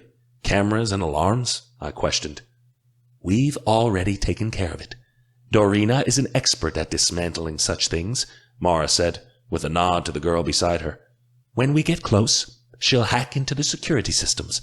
From that point, all we have to deal with is the guards. It was a sound plan, but I was already thinking of all the things that could go wrong. As a singular vigilante, all I had to worry about was myself. The more people that were involved with a mission, the greater chance we would be caught. But if this plan worked, it'd bring Malovia to a screeching halt. Elijah would be forced to try and allocate the funds he'd given to the military back into the industries he'd taken from. The effort would practically ruin the economy. It might even throw Dalinska into chaos. The thought of hurting my city and my country in such a way made me very ill. But no nation could survive on the backs of slave labor, and if we had to take people's freedom away in order to stand as a nation, we shouldn't exist at all. If we were despicable enough as a country to enslave people, we deserve to collapse. Lead the way, I said. We're stopping this tonight.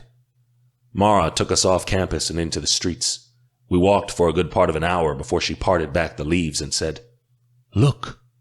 The slave compound was huge, surrounded by barbed wire fencing.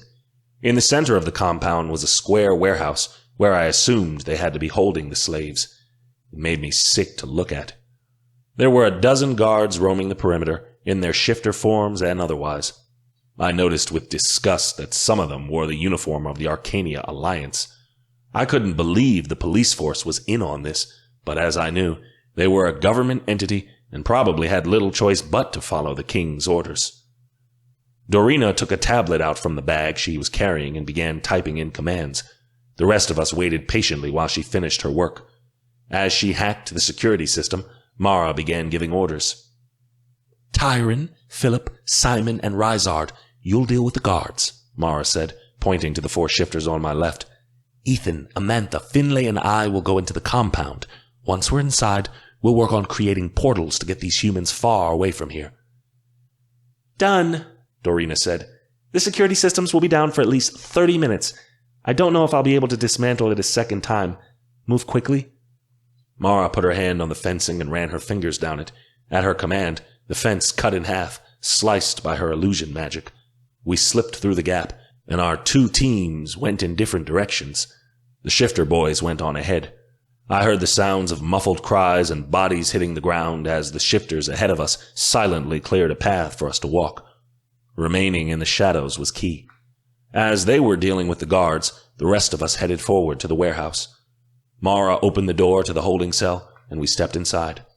Instantly, I smelled sweat and misery. Amantha cast an illusion orb into the air to provide us with light, but the moment her spell illuminated the space, I wished she hadn't. There had to be over 100 people in here, crammed into 3 little tiny cages. They were shoved in so close together, they nearly had to lay on top of each other to sleep. Amantha's eyes welled with tears, seeing people treated this way. The floor was wet and filthy from waste, which the humans laid in, and their clothes were in tatters. The humans gave no reaction when we came closer to their cages. They were bewitched, that same strange stupor infecting their eyes. They were totally brain-dead, no idea where they truly were. There were bolts upon the cages keeping them contained. Finlay tried to rip the nearest lock off, but even with his shifter strength, it did no good.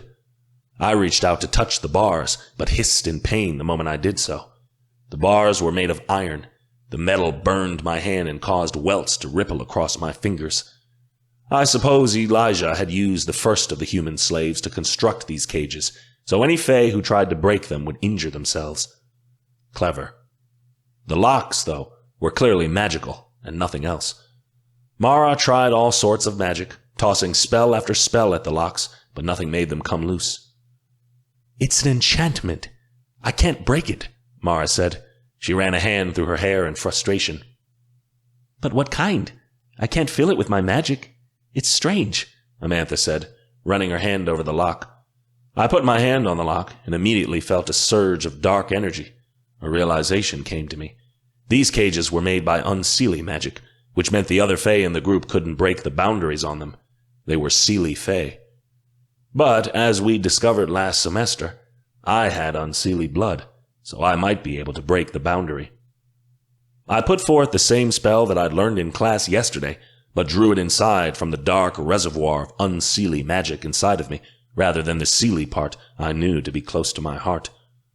I hadn't touched my Unseelie magic since Emma and I had discovered it.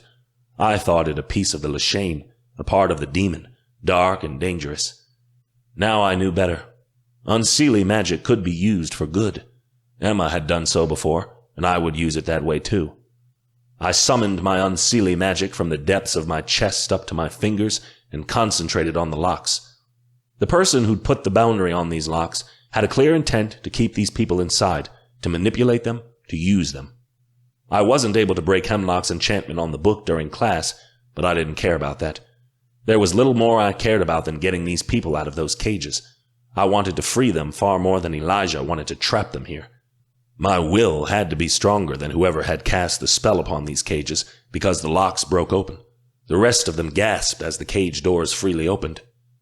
"Ethan, how did you do that?" Finlay said in amazement. "There's no time. We need to get these people out of here," I said. I reached through and began pulling humans out of their cages by the arm. They stumbled brainlessly out of their prisons with blank stares. Behind us, other students began making portals. "It's best to hold the enchantment on them until we get them through the portals," Mara whispered. "They won't remember a thing about magic once we cut them loose." "Will it affect their memories?" Amantha asked. "Let's hope not. If we can get these humans to a public place, then lift the enchantment on them, hopefully they'll remember where they came from and be able to make their own way back home without any consequences to the magical community," Mara said. "The humans are going to notice if hundreds of them are disappearing and then coming back with no recollection of where they've gone," Finlay pointed out. "There is no alternative. We can't leave them here," Mara replied.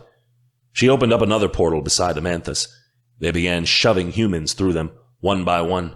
The humans lined up mindlessly, walking through the portal with no fear whatsoever and disappearing from sight. "Where did you send them?" I asked. "The outskirts of Vashtin," Amantha said. "It's the best place." I nodded. Vashtin was one of Malovia's capital cities, and the one with the biggest human population. It was a good guess most of these slaves had come from there, or around the area. We continued pushing humans through the portals until all of them were gone. It was then that Mara stood in front of her portal and glanced back. "I will go through the portal and break the bewitchment on these people. Now that they're far from Dolinska, the magic on them should be weak and easy to sever," Mara said. "Amantha, I will need you to come with me to help break the enchantments. Ethan, Finlay, escape this place and ensure the others made it back safely. We won't be long to return." Both Mara and Amantha vanished through the portal. Finlay changed into a woven and said, "Let's be off before they have our tails." I followed his lead by changing, and we took off together out of the building. We met back up with the 3 shifters who'd made quick work of the rest of the guards. They'd done their work stealthy, without alerting the rest of the compound. "Good work," I told them with a nod. "Now, let's get out of here." The shifters changed and followed me out. 2 were Griffins, 1 was an alicorn, and 1 was a wolven. When we escaped out the back, Dorina waved at us from the trees. The Griffin flew up to her, and she climbed on his back. They took off into the sky, sailing upward into the cloud cover. "Scatter, we can't be seen," I ordered the other shifters. All of us took off in different directions. save for Finley, who stuck with me. We crept near the fence line, and I thought we were going to get away free, until an awful siren broke out against the night. "They know the slaves have escaped," Finley cried. We picked up the pace, driving away from the siren's call as we heard the sound of the guards chasing us from the rear. I got into the tree line safely, but had to spin around as I heard a cry of pain behind me. Tyron, the alicorn shifter, had been pounced upon by several guards, and they were ripping open his pelt. His hooves scrambled on the dirt as a Griffin guard cried out, "Tell me who you work for." Tyron didn't reply, his eyes rolling wildly. The guard began ripping into the alicorn with his talons, and shock resonated through my system. The guards hadn't seen us, but they would if I stepped out of the bushes to save Tyron, and with my missing leg, they'd instantly know who I was. Consequences aside, I went to help him, but Finley blocked me. The other wolven shifter ran off by himself into the woods. "Leave him," Finlay breathed. "If we go back, we'll be caught too. He's already dead." I knew he was, but it wasn't any easier leaving him behind. Finlay shoved me away, and I knew if I tried to resist, he'd fight me too, to stop me from revealing our position. I put Tyron's cries of pain out of my mind as we ran from the compound until they faded into the night. Finley and I took several long roads through the woods to mislead anyone who might be tailing us. When both of us were certain we weren't being followed, we returned to the university. Finley and I changed back under the shadow of a forlorn tower. I shook my head. Tyron didn't deserve that. "I didn't think all of us would get away," Finley said lowly. "It's a sacrifice we all have to make." I huffed. Sacrifices. I didn't believe Tyron's sacrifice was necessary, but perhaps I was being foolhardy. Not all of us would survive this revolution.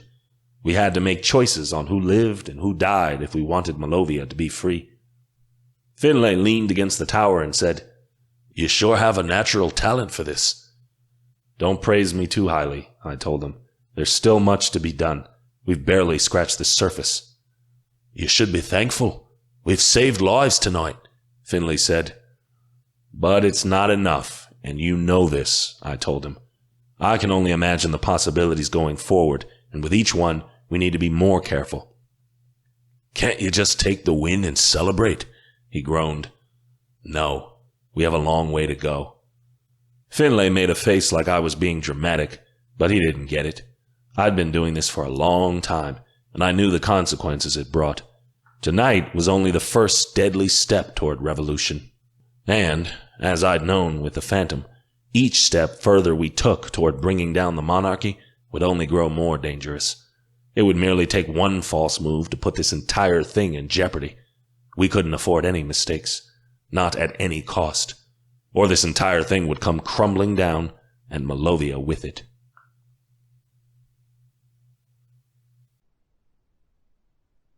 Chapter 10. Emma. I was up half the night, worrying about Ethan's return, and had a fitful few hours of sleep when my body finally succumbed to exhaustion. I didn't feel safe until I saw Ethan walk through the cafeteria to sit beside me at breakfast that morning. He was free and unharmed, so I assumed the mission, whatever it was, went well. "I'm sorry I didn't come sooner, Onawilka," Ethan told me kindly. I had to be certain I was in the clear. "What did you do?" I asked. Ethan explained quickly about the slaves and how he'd helped to liberate a camp a few miles outside the city. I felt so proud of him for really making a difference. "So they're okay now, right? Eli can't hurt them again?" "We didn't release everyone. A teammate of mine, Tyron, was caught when we were escaping. Finley said the revolution spies tried to break him free, but they were too late. He was whipped to death at the compound by the guards. He didn't talk, though. Brave soul he was." "Oh my gods." I put a hand over my mouth. "He wasn't the only one. One of the teams trying to free the other compound got caught," Ethan said. "They were dead by dawn when they refused to give any information. Elijah had them executed." My mouth bobbed open. "Elijah can't trace it back to you, right?" There was an emergency circle meeting called during the night. Lady Magdalena informed us that our mission is concealed for now. As far as the monarchy knows, the liberation was led by a group of isolated abolitionists. Eli doesn't suspect that it was part of a rebellious uprising, Ethan said, but he's going to figure it out soon. We got away last night, but next time we might not be so lucky. Lady Magdalena is helping you? Yes, she's our inside on the circle. I was surprised, but I shouldn't have been. Lady Magdalena had been increasingly vocal about how terrible things were in the country, and she was a woman of action. It wasn't shocking that she'd gotten tired of waiting for a change and done something about it. Again, I aspired to be like her. Do you think freeing the slaves is really going to upset the balance here in Dolinska? I asked. I am sure of it, Ethan said somberly. It won't be long before the city starts to collapse. You'll see. Well, good. If we were using slaves to fulfill our labor needs, Malovia deserved what it got. Ethan was right. Within a few hours, the news was full of all kinds of panic. Stocks had completely fallen. The trade routes with other magical communities had halted altogether due to worries they wouldn't be able to fulfill orders. Businesses had to scramble to find people to do the jobs that had been filled by slaves. By the afternoon, the Malovian government had lost millions of dollars. People rushed to the stores to buy up supplies, leaving most places empty. The week passed by, and the city was plunged further into chaos. The government had done its best to replace the slaves with temporary laborers, but it was a slow process. Royal gossip columnists said the palace was in shambles, and the king and queen were doing their best to keep things together, even lower to the standard of doing their own laundry and cooking their own food. Poor them, right? The spring festival for Milana was cancelled. Bognival passed on February 28th with hardly any fanfare. It was like all of Dolinska forgot the holiday because of what was going on. To mark the occasion, I put an offering for Milana of flowers on my dormitory windowsill. The next morning, I touched the objects, and I felt all the magical energy from them had been taken. Milana had been by to visit me, and thanked me for the offering by leaving behind her motherly countenance. I smiled, so grateful she'd been in my presence. I needed her, especially in times like these. Arcania University was the one place of refuge, it seemed. Because it was run by Lady Magdalena, who ran a tight ship, our classes weren't affected. She'd obviously prepared for this moment beforehand and been ready for it when the time came. I was due to visit my grandparents on March 5th. When I came out of my room with my winter cloak around me, Ethan was standing in the hallway in his woven form. I will go with you. The city is not a safe place at this time, Ethan said. I nodded and climbed on his back. I was excited for him to meet my grandparents, but wished it was under different circumstances. Ethan took me down secret pathways in the city that he'd learned as the Phantom and stuck to the outskirts of town. As he ran, I heard the sounds of glass breaking and people shouting from afar. They were rioting again. Ethan avoided the noise and kept his ears up for any threats. When we got to my grandparents' house, I slid off his back, and he changed so we would walk inside. The warm comfort of home swathed me in cinnamon, cloves, and nutmeg. As we walked into the living room, I saw Babka was at the hearth, stirring a cauldron of mulled wine over the fireplace. Arthur was already there. Vara was sitting on the rug in front of the fire, rubbing Puck's belly. She brightened when she saw Ethan and I walk through the door. Babka's eyes drew sharply upward. Papa rose from his seat to give Ethan a firm handshake, and Babka said, "It's nice to finally meet you, my prince." "I am a prince no more, my lady," Ethan said, giving her a slight bow. "Nonsense. Don't talk like that." Babka slapped a dish towel against Ethan's chest. "We can't give the king everything he wants. He thinks he can change your name. Bah! He can shove it up his arse. Ethan smiled. Papa had the news on, which was showing footage of the current riots. He noticed me eyeing the screen and shrugged as he turned it off. It's interesting. I scoffed. My grandparents were the type of people who watched the grim news with popcorn and snacks. Nothing bothered them. How can you have that on without getting upset? Arthur asked, and he wrinkled his nose. It's nothing but bad news. You shouldn't concern yourself. This has been a long time coming. It's written in the stars, Babkia said. Stars? I asked. Astromancers are supernaturals who gain their magic from the stars. We are friends with quite a few of them, Papa said. We met many on our ventures around the world. Your grandmother and I used to be quite the world travelers before we settled down and had your father. Yes, the astromancers have been predicting this kind of turmoil in the world for years, Babkia said. The planets are aligned in such a way that has rarely happened before. The astromancers have been telling us for many decades this time would be one of great turmoil and change, and now we have to face it. But why do we have to go through it? Can't the world be easy to change? I complained. Because only by upheaval and remaking the old way can we create a brighter future. Many will resist what's coming, but it's futile. It will be a painful and dark time, but I promise you, by the end, the world will be better for it, Babkia said. Think of this as labor pains, the birth of a new world. To get there, we must have sacrifice, but I believe this better world will be worth the price we all have to pay. She gestured for us to sit down on the couch. I took a seat in between Arthur and Ethan.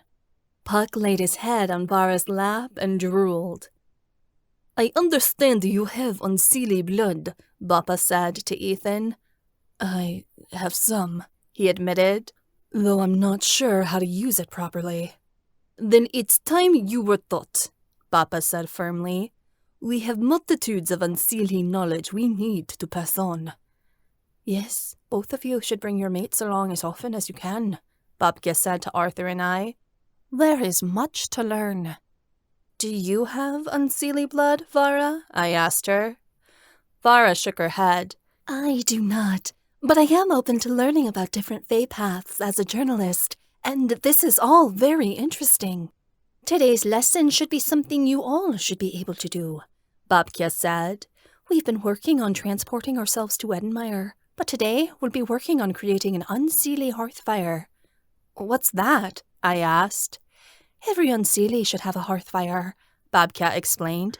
It is the heart of the home, the spirit of where you live. Ours is the hearth, which you see here. She gestured towards the fireplace.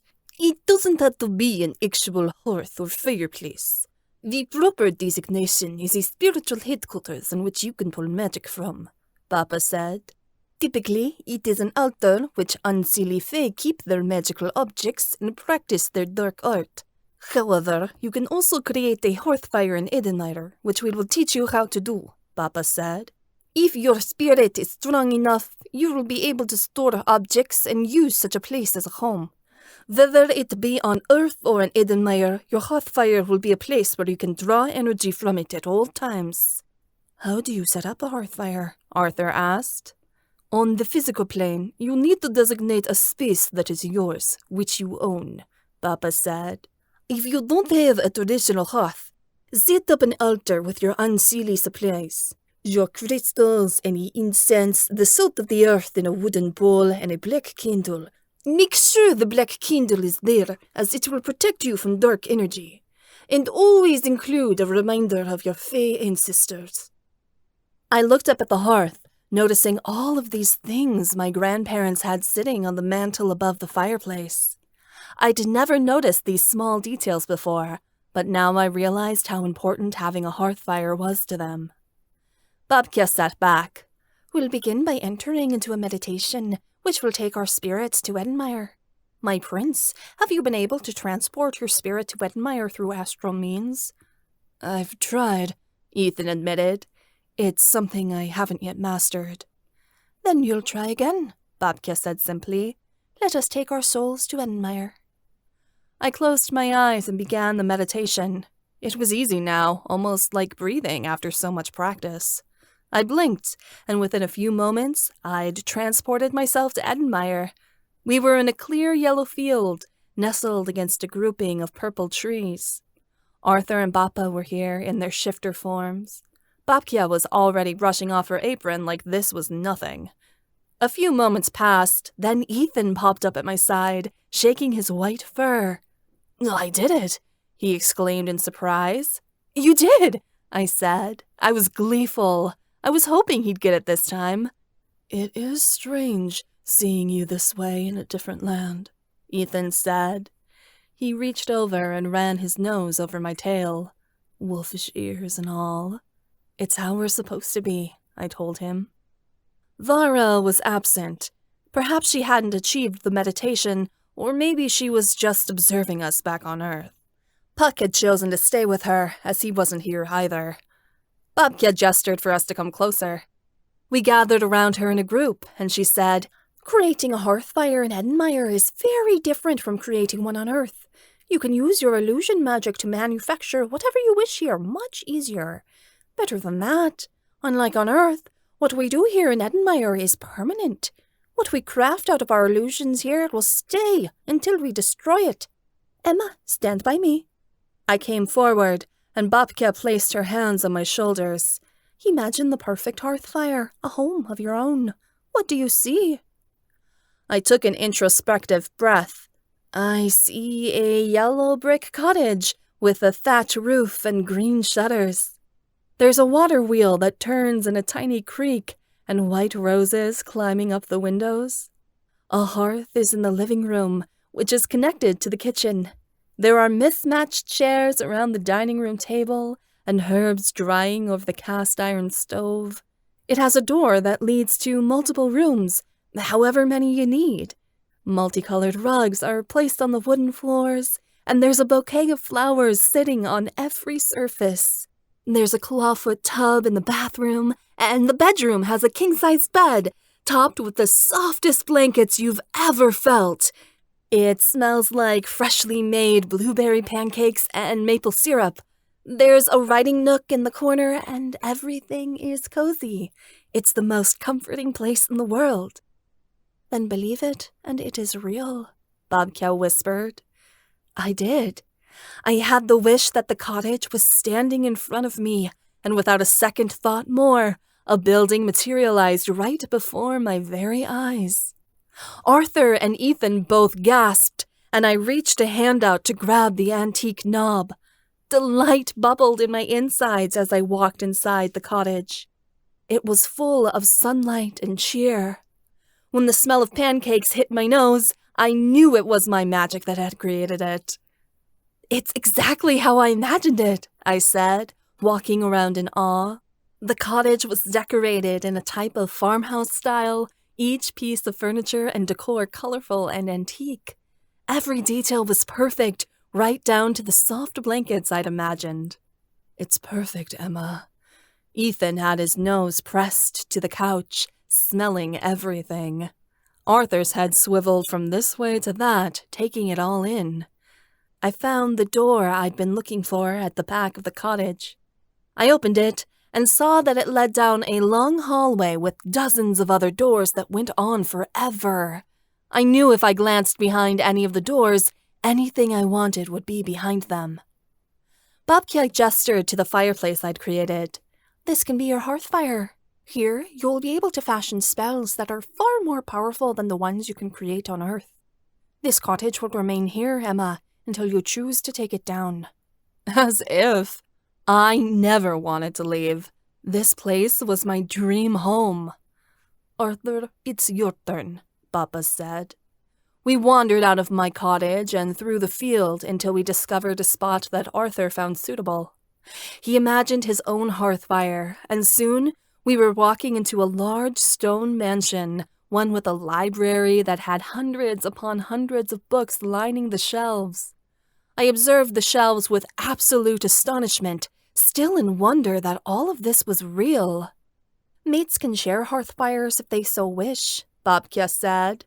"So can twins, but the more people connected to one hearth fire, the more power there is to share. so the hearth fire can be less effective. No offense, Em, but I'd rather have my own place, thanks, Arthur said. He was already pulling a book off the shelf with his teeth. He placed it on the floor and began thumbing through the pages with his paw clumsily. No shit, I don't have room for all these books, I said, turning in place at the massive library Arthur had created. We'd never get him to stop meditating, because I knew now he'd want to spend all his time here. Damn, I wish housing worked like this back on Earth. Just think about it, and it's there. Again, I thought our ancestors were idiots for ever wanting to leave this place. I cannot create my own hearth fire. I will have to share yours, Emma, for now, Ethan said, turning to me. I smiled. Why do you think I added a hockey room? His ears perked up. There's a hockey room? I scratched him behind the ears, and his eyes lolled lazily. Papa let out a low growl and said, You must be careful to protect your hearth fire. As your spiritual and unseelie home, it will be tempting for others to want to take from it. The only people who will have access to your hearth fire are the people whom you give the key. No one else may be able to enter, Bobcat told me. It is a safe place of protection and the source home of your unseelie energy. You can connect your hearth fire on Edenmire to your altar on Earth, so that there will always be a clear source of power coming in for you to pull from. Which is why you must be careful to defend your altar on Earth, Papa said. If someone damages or casts a curse upon it, it will hurt your home in Edenmire, and therefore affect you. Make sure to keep it private. Arthur and I explored our hearth fires for the better part of the day before Bobkia said we were pressing our luck by remaining so long, and that it was time to go. We exited the meditation and awoke back in my grandparents' home. Puck let out a few pants and drooled on my leg, happy to see me. What time is it? I feel like we've been gone for hours, I said. To me, you were only gone for a couple of minutes, Vara said. It wasn't very long. My body hadn't moved, but I still felt exhausted. Regardless of how cool it was, this was all very hard work. The three of you need to eat, Bobkia said abruptly. Astral travel can be very taxing on the mind, and you need to keep up your strength. Bobkia pushed Irish stew into us with fish pie and mulled wine. By the time the four of us left, we were all very full. We stuck together as we roamed back through the city, which was strangely quiet. It made everything eerie. This is useful, Ethan mused to me on the way back to the university. I had no idea about the existence of hearth fires, but they will surely aid us in our quest. Definitely. If we ever wanted to take our physical bodies to Edenmire and remain there for a long time, now we had a place to stay. There were multiple benefits to this. We should inform our friends. Suppose one of us was kidnapped or tortured.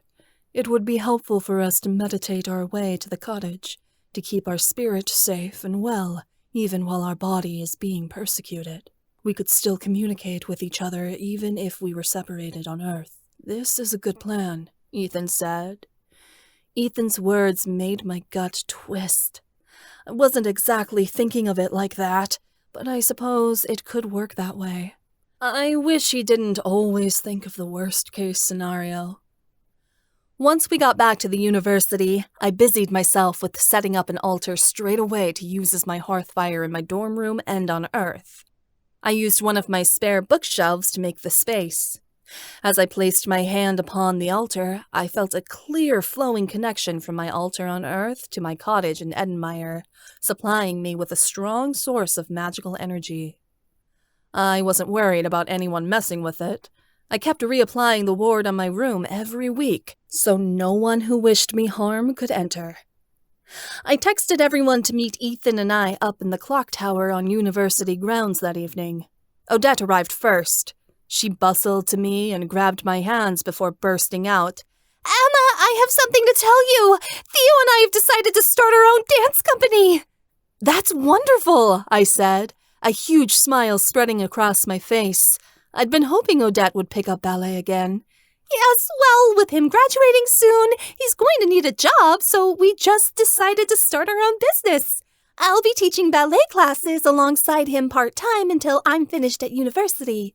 We've decided our first show is going to be a performance of the Nutcracker this Christmas. Isn't that just wonderful? Odette's cheeks were so pink, she looked like she might burst. I'm really happy for you, Odette. This is good news. I squeezed her hands. By then, the others had started to show up. Delmare had used one of Kiara's hair potions to grow her hair back to an edgy, straight-cut bob that ended at her shoulders, which Stefan was fawning over. I snapped my fingers, telling him to focus. I gestured for our friends to sit in a circle around the room before I said, My grandparents taught me how to make a hearth fire today in Edenmeyer, which is like a spiritual home. I want all of you guys to have the key to my hearth fire, so if you need to, you can visit it by spirit projection. I figure we should all try to go to my hearth fire together. There were nods around the room. All of them had been working on meditating to Edenmeyer on their own since my grandparents had taught me how, but as far as I knew, none of them had achieved it, besides Ethan and I.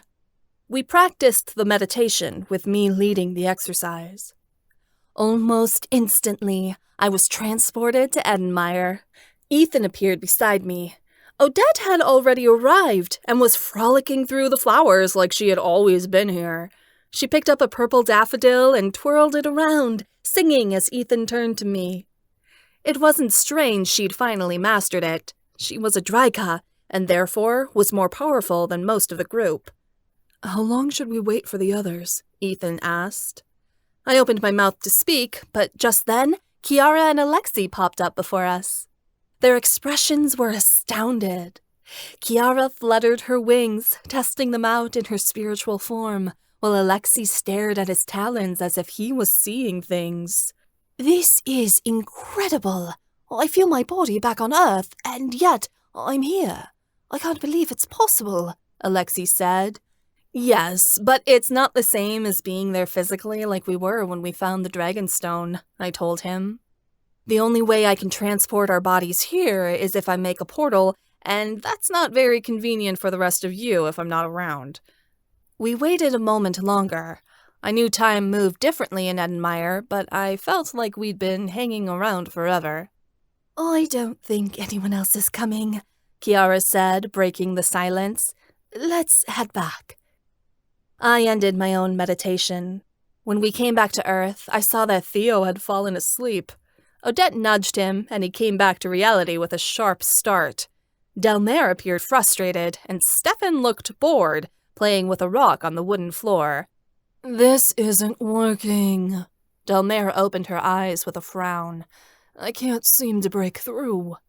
It takes a while, I told her. Let's try it again. We did so with the same results. At the end of the night, Theo, Delmare, and Stefan still couldn't manage the meditation, but at least we had a good start. You're the World Weaver. Of course it's easy for you, Delmare objected as we gathered to leave the clock tower. But it makes sense. Emma and Ethan have Unseelie blood, Odette's a Draika, and Kiara and Alexi are empaths, whose magic specializes in emotional and spiritual connection, Stefan pointed out. It's no wonder the rest of us can't do it. It doesn't mean you never will, Ethan said. This is critical for all of us to learn how to do. We must not give up. My stomach clenched at Ethan's dire tone. His dark ponderings from earlier came back to me, and they were disturbing. We were in a war. My friends could get hurt, and my hearth fire could be the only safe place for them if they ended up being in danger. When? I reminded myself. There was no if about it. One day, the time would come when my friends needed to go to my hearth fire in an emergency. I just hoped it wasn't any time soon. Chapter 11. Ethan. I skated toward the goal, the puck hooked on my stick. I took aim. My one-timer shot was still wobbly, but it sank in the net nonetheless. Elijah skated around the net and knocked the puck back out. Wonderful shot. Elijah knocked his gloved hands with mine. We'll make the other team eat the ice next weekend. We were the last few still on the ice. Even when practice was over, it was very difficult to get us to take off our skates. We were still out here, practicing our shots. My favorite thing to do with Eli was skate and talk. Every day we'd be out here for hours, discussing everything from hockey to school to girls. It felt nice to have someone to share your innermost thoughts with, and Eli knew each of mine. There was nothing I kept from him. "Boys, that's enough for tonight," Coach called from the boards. "You need to rest your muscles up for Saturday's game." Elijah and I skated off. We joined the rest of the team in the locker room, most of whom were already packing up to leave. Stefan was in the corner of the room, putting his skates in his bag and talking about how he'd taken his first flight just yesterday. Stefan had gotten his shifter abilities first, before anyone else on the team on his 17th birthday. His dragon form was impressive and massive. I knew the day when I received my magic was soon. Any day now, I'd be able to shift and become a wolven. I couldn't wait, because on that day, Stefan and I would duel together with teeth and claws. It would be grand fun. Stefan rambled on, and Elijah scowled. "Just because you can shift already doesn't make you special." Elijah threw his stick down as he untied his skates. Elijah was the youngest of us. He would most likely get his powers last. Stefan frowned and said, "Of course it doesn't. I just thought you'd like to hear about it." "You thought wrong." Elijah shot at him. Stefan fell quiet. I shook my head. Those two were always bickering. Because I was close to both of them, it got on my nerves. Different personalities, I guessed. Stefan left with the rest of the team, who followed him out because they wanted to learn more about what shifting would be like. Elijah tossed his skates in his bag. "I don't know why you hang around that dragon," Elijah said in a surly tone. "He brags far too much." "He has been my friend since we were small children. You know as such," I said. "I am your friend. I have known you since I was born, and better still, we're cousins. We share blood," Elijah insisted. "You could never have such a close bond with one who isn't your actual family." I shrugged. "Why not? His parents consider me their own son." "What nonsense! Those people don't care about you. They're just trying to use you. I'm your true brother," Elijah said. "You can't believe a word that dragon says. When the time comes and you really need someone by your side, I will be there. Cousin, I love you more than I love myself. I can't say the same for the dragon." I said nothing. Elijah was jealous of Stefan, but didn't he realize that my friend would never take his place? Stefan I considered a brother, but Elijah I did as well. I could be close with both of them without choosing one over the other. We got up to leave the rink. As we walked the path back to the palace, a girl stepped in our way, her face flecked with dark red spots. I knew her. She was in my class. Her name was Truda. She was a sweet girl, but she was afflicted by a pox she'd had since birth.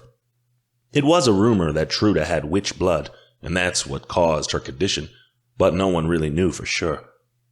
Stefan was a few paces ahead, talking to a couple of our teammates. His attention was diverted as he watched Truda fling herself in front of us.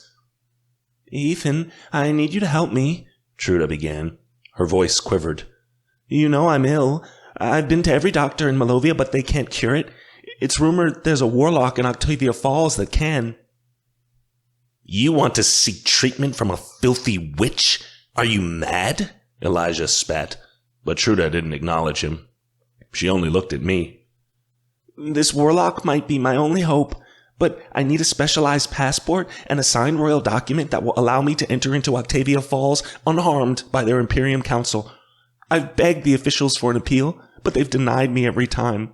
Please, Ethan, you're a prince. Speak to your father. See what he can do," Truda begged. "Be gone, peasant. Don't bother the prince in such a way," Elijah told her sharply. "He has more important matters to deal with." "Please," Truda begged again, and she fell to her knees before me. "I'm dying." "Leave us be." Elijah kicked at her, and Truda scampered away. I felt a weak kind of unhappiness grow in my gut as I watched Truda run away. Stefan, who'd observed the entire scene, turned away from us with disgust. Was that really necessary? I asked Elijah as we continued on to the palace. She was merely asking for a favor. Elijah huffed. A favor? There are proper governmental avenues for her to take. She doesn't need to be bothering you. Even so, her pox might be a witch curse, I pointed out, and if it is, we should offer to lend her aid, not cast her aside. It's a cultural difference, Elijah said. You can't really expect us to act differently from how we were raised. Fae are fae, and if that girl's pox is a result of being a disgusting half-breed, I say she deserves what she gets. Even if she has witch blood, is it really fair to deny her a simple request? Speaking to my father wouldn't take much time, I said. Your father is busy being a king. He can't spare a second caring for an insignificant girl, Elijah said. If Malovia is to survive, we need to be united. We can't make accommodations for everyone. It simply wouldn't be fair to the general public to show favoritism to a couple meaningless outliers. We can't give charity to a few and cut the throat of the many in the process. For the greater good of our people, sacrifices must be made. I don't see anyone else in Dolinska with this problem, do you? I suppose that was true. I don't wish for her to die. Don't be dramatic. There is nothing that a foul warlock in Octavia Falls can do for her that our priestesses cannot. I'm sure our cathedral has the means to heal her, Elijah said. That sorceress is just looking for a free ride to America on the royal dime. Well, our treasury won't be paying for her vacation, that's for sure. I don't know why everyone in this country wants a handout these days. Everyone is lazy. You sound an awful lot like your father, I grumbled. Lord Zlodia was always ranting about how Malovia didn't owe its citizens anything, and how the Fae needed to take responsibility for themselves instead of relying on the government. It was very annoying, merely because he never shut up about it. And isn't he right? Elijah insisted. I shrugged, not willing to argue with him. Truda's request hadn't seemed like that much to ask, but she was a peasant. I'm sure Truda would work out the problem in time. She'd go to the cathedral for help, or the priestesses. It wasn't like our country would just let her die. There were always options for those kinds of people. Elijah and I spent the day at the palace practicing swordplay and playing tricks on the guards. When Elijah had slipped back home, I felt lonely. It was odd for him not to be by my side, and when he was gone, I truly felt his absence. I went down to dinner, but I found Stefan waiting for me outside the dining hall. His crossed arms and foul expression told me he wasn't pleased. "Is a rat around?" Stefan asked, and his tone curdled with distaste. "He is gone," I said, "though I wish you wouldn't call him that." "It is what he deserves," Stefan insisted. "How he treated that girl today was simply unfair." "Eli's a good person. He may have some backwards views, but underneath it all, he has a pure heart. He just wishes for what is best for Malovia." Stefan frowned, like he did not agree. "Just be careful. I don't trust him." I let out a laugh and clapped Stefan on the back. "If I can't trust my own cousin, who can I trust?" "The people that care about you. Family is more than blood relations," Stefan said. I knew as such, but knew Elijah thought differently. Perhaps Elijah had been cruel to that girl, but it didn't mean anything. It was just a different point of view. Everyone had the right to their own opinion. Malovia was a country unified by Fae blood. Elijah believed in unity, and unity could never be a bad thing, of which I was certain, even if some had to compromise. "Ethan, what's going on? Your emotions are all over the place." Alexei blinked as I rubbed my sleep-deprived eyes and pulled myself up off my desk. Fae psychology was my only class on Tuesday. It was taught in the library, in one of the adjoining rooms. The class was set up in a circle, square tables surrounded by shelves of books. Alexei was in this class with me. As a Griffin, he was required to take a few psychology courses. I'd signed up for this class as an elective because it sounded interesting. We sat together at one of the square tables and shared notes throughout class, because this class was tough, and if we wanted to pass, it made more sense to work together. Unfortunately, that meant I was a victim of Alexei's prying whenever my mood was worse than fair. and after more torturous memories of my cousin, I was far from willing to discuss the hauntings that had plagued my sleep. "Bad dreams," I said shortly. "About the revolution?" Alexei whispered. "No, just other matters." The revolution was laying low, for now. We'd done our part to destabilize the country and the crown. It was best to allow the chaos to play out for some time before we made our next move. I felt guilty, seeing the discord our actions had caused, and knowing there were innocent Malovians out there suffering for it. Yet I knew in war there had to be sacrifices, and things wouldn't change in this country unless we sent it spiraling. I'd just have to deal with the remorse. Alexei drew back. "Well, if you want to talk about it, I'm listening." "I'll be fine." "You always say that, but you don't need to deal with these matters on your own," Alexei insisted. "Your friends are here to help." His words caused me to ponder. I'd done a lot of work last semester about letting my friends in and not shouldering the burden all on my own. I didn't wish to go backwards and start shutting them out again. "I've been having dreams lately about my cousin," I confessed. "Elijah bothers me even in my sleep." "Your cousin? What's going on?" "They're just memories, things that happened in our past when we were still close," I said. "I don't know what they mean." Well, the gods do send messages to us in dreams," Alexei offered. "Perhaps there's something you can learn from revisiting those times." "I don't understand what they want me to know," I said in frustration. Alexei shrugged. "You say that Elijah changed, that he was a good person and then he became bad. But maybe that isn't true. Maybe the evil was always there underneath what you experienced, and you looked away. Perhaps you did not wish to see it." Professor Victor called the room to attention then, cutting our conversation short. Alexei's words stirred sadness in me. Was he right? And I had put on rose-colored glasses all these years when it came to Elijah, ignored the signs, and pretended he was the best shifter I'd ever known, even when the reality was right in front of me? I remembered Truda. She had died after the priestesses and the cathedral had refused to help her. She had begged me to help, and I didn't, because Elijah had convinced me not to. Part of her death was on my head. Elijah's mantra scarred me. I didn't think Malovia needed to accommodate outliers either, until I became the outlier. How could I have been so foolhardy? I asked. I think back and don't understand how I continued to look the other way. Alexei took a breath and said, "We make excuses for the people we love." That much was true. Some part of Elijah's behavior had always been abysmal, even at the best of times. I'd attributed it to the fact that none of us were perfect, and we all made mistakes. Yet, Elijah never acknowledged his. That should have been my first clue things weren't as they seemed. I admitted he wasn't perfect. He never did. Professor Victor cleared his throat then and said, "I suggest you take very clear notes. I won't be slowing down, and we have a lot to cover today." There was the shuffling of papers, and Victor turned a page in his book. "Today we'll be learning about the psychology of cults, how they get started, how they remain powerful, and why people come to join them." Alexei cocked his head in interest, and I leaned forward. This might be interesting. It could help us discover more about the Black Claw and how to infiltrate it in order to gain the Griffin Stone. As we all know, the Fae have had their problems with cults in the past, most notoriously the Black Claw, which is a group of pro-Unseelie radicals who believe themselves to be descended from the Dark Fae, despite their extinction years ago, Victor said.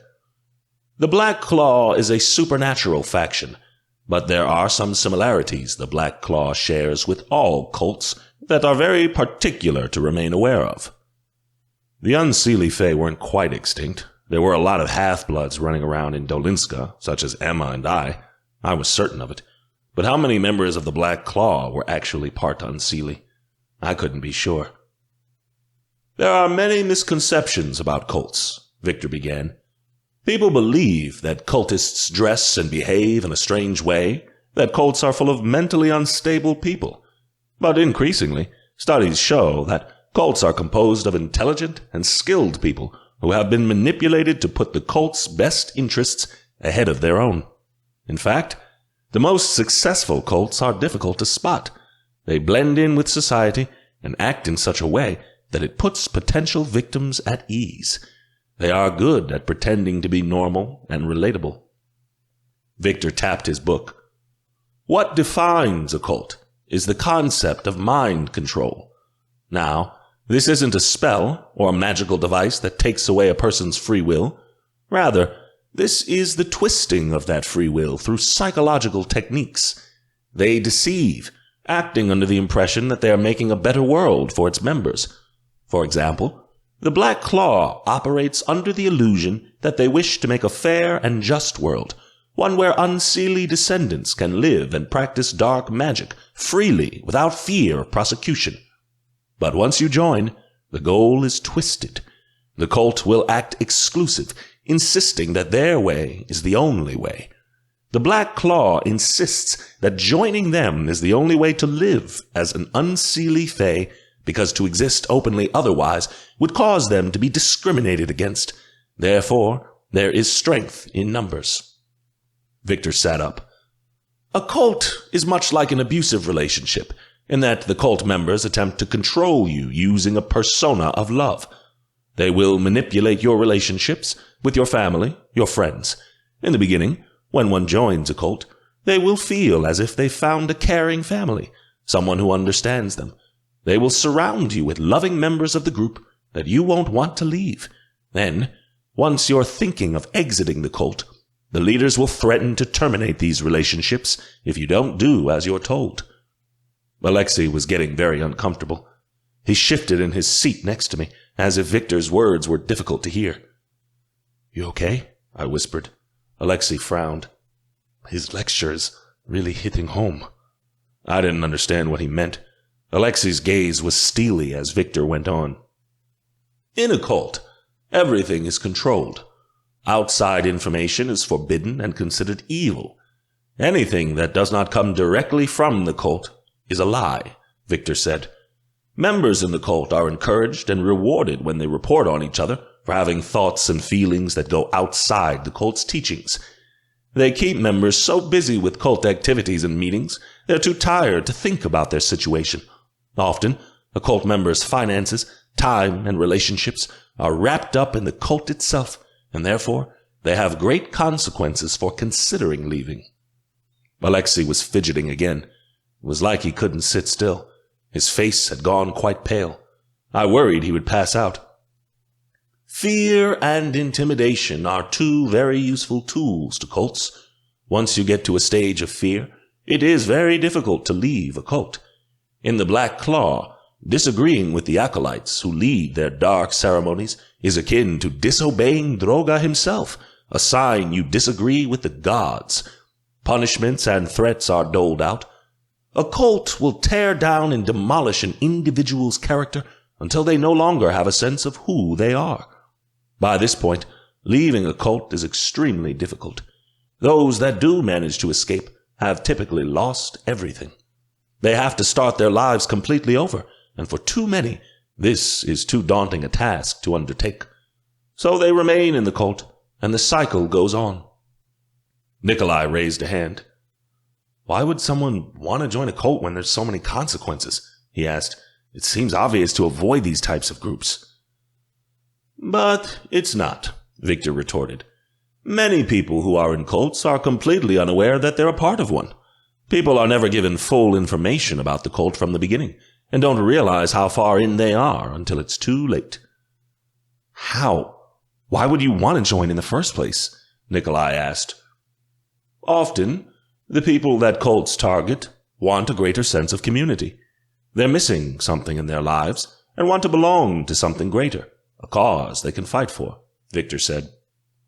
Many cult members, before they join, don't have a great connection with family, are lonely, and have few friends. The offer to join a like-minded group that will welcome you as one of their own is too great a temptation for many to deny. Everyone wants to make the world better in their own way, and often cults provide that elusive ideal on a silver platter, a chance to walk away from the society they are fed up with and create a better planet for all of us to live on. Unfortunately, many have no idea that it's a trap. This made sense to me. The Black Claw's ideas weren't technically misguided. Originally, the cult had begun to carve out a place in Malovia for Unseelie descendants. But instead of lobbying the government for better laws on dark magic, or by working with the public to endorse acceptance of Unseelie bloodlines, the Black Claw had killed people and taken revenge for all the injustice dealt to them. It wasn't right. But if you were a desperate fae hiding in Dolinska with Unseelie blood, it would be tempting to join a group of people that you knew were just like you.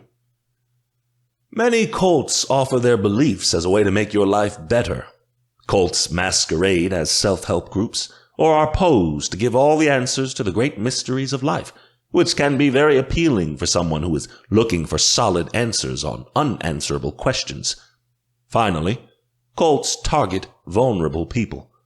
The Black Claw has been known to offer their help to individuals who have been diagnosed with devastating illnesses, those who have lost dearly cherished loved ones, those with low self-esteem, or people who have gone bankrupt.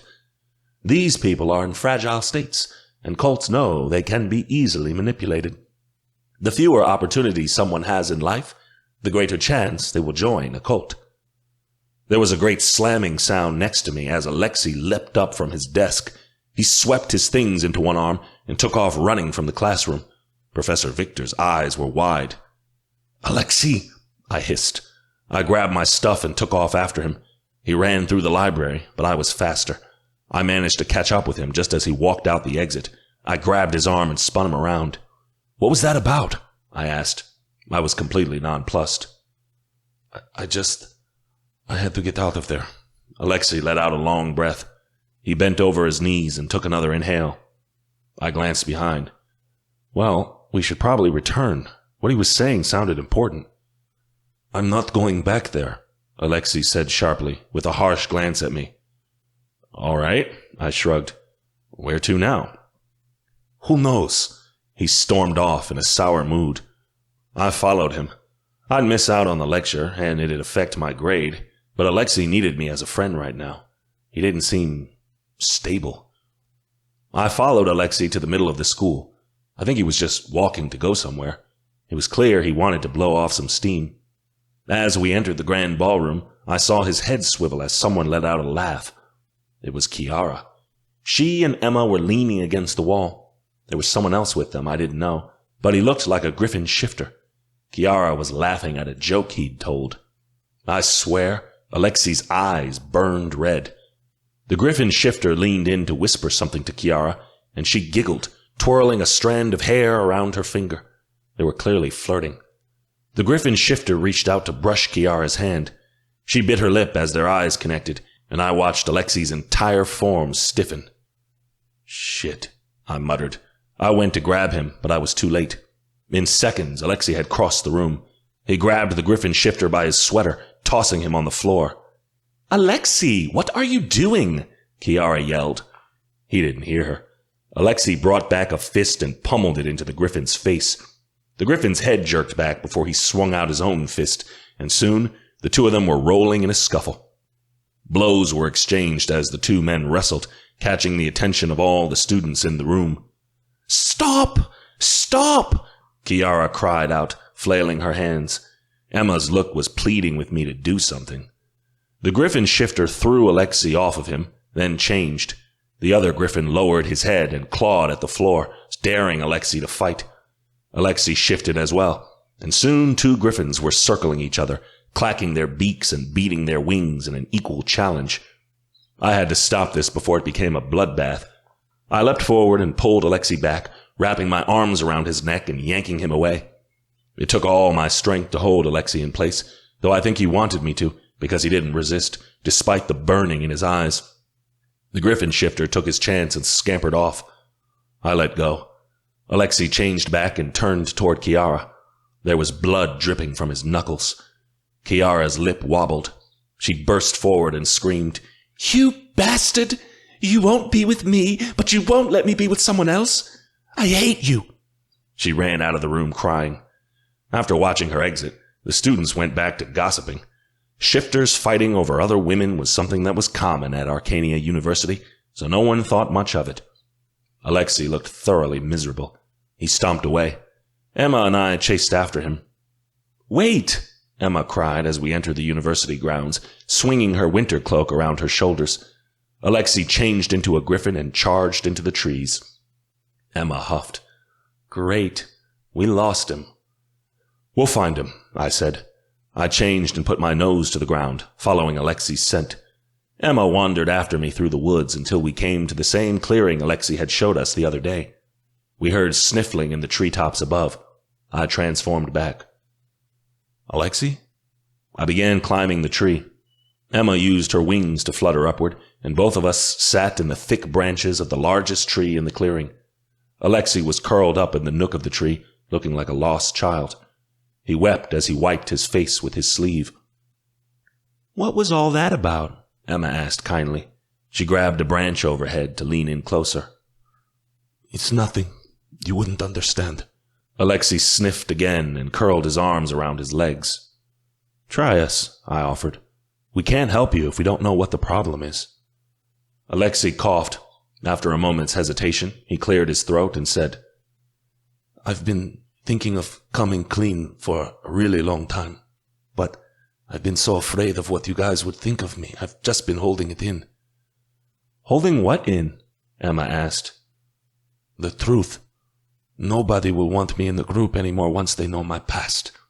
Especially you, Ethan, Alexei said in a choked voice. Alexei, you fought beside us so many times and been loyal when few else have. You've earned your place among us, I insisted. Nothing could make us turn our backs on you now. Yeah, well, we'll see in a minute, Alexei said bitterly. We know you have a complicated past. Maybe it's time to open up about it? Emma offered kindly. Alexei's voice stabilized.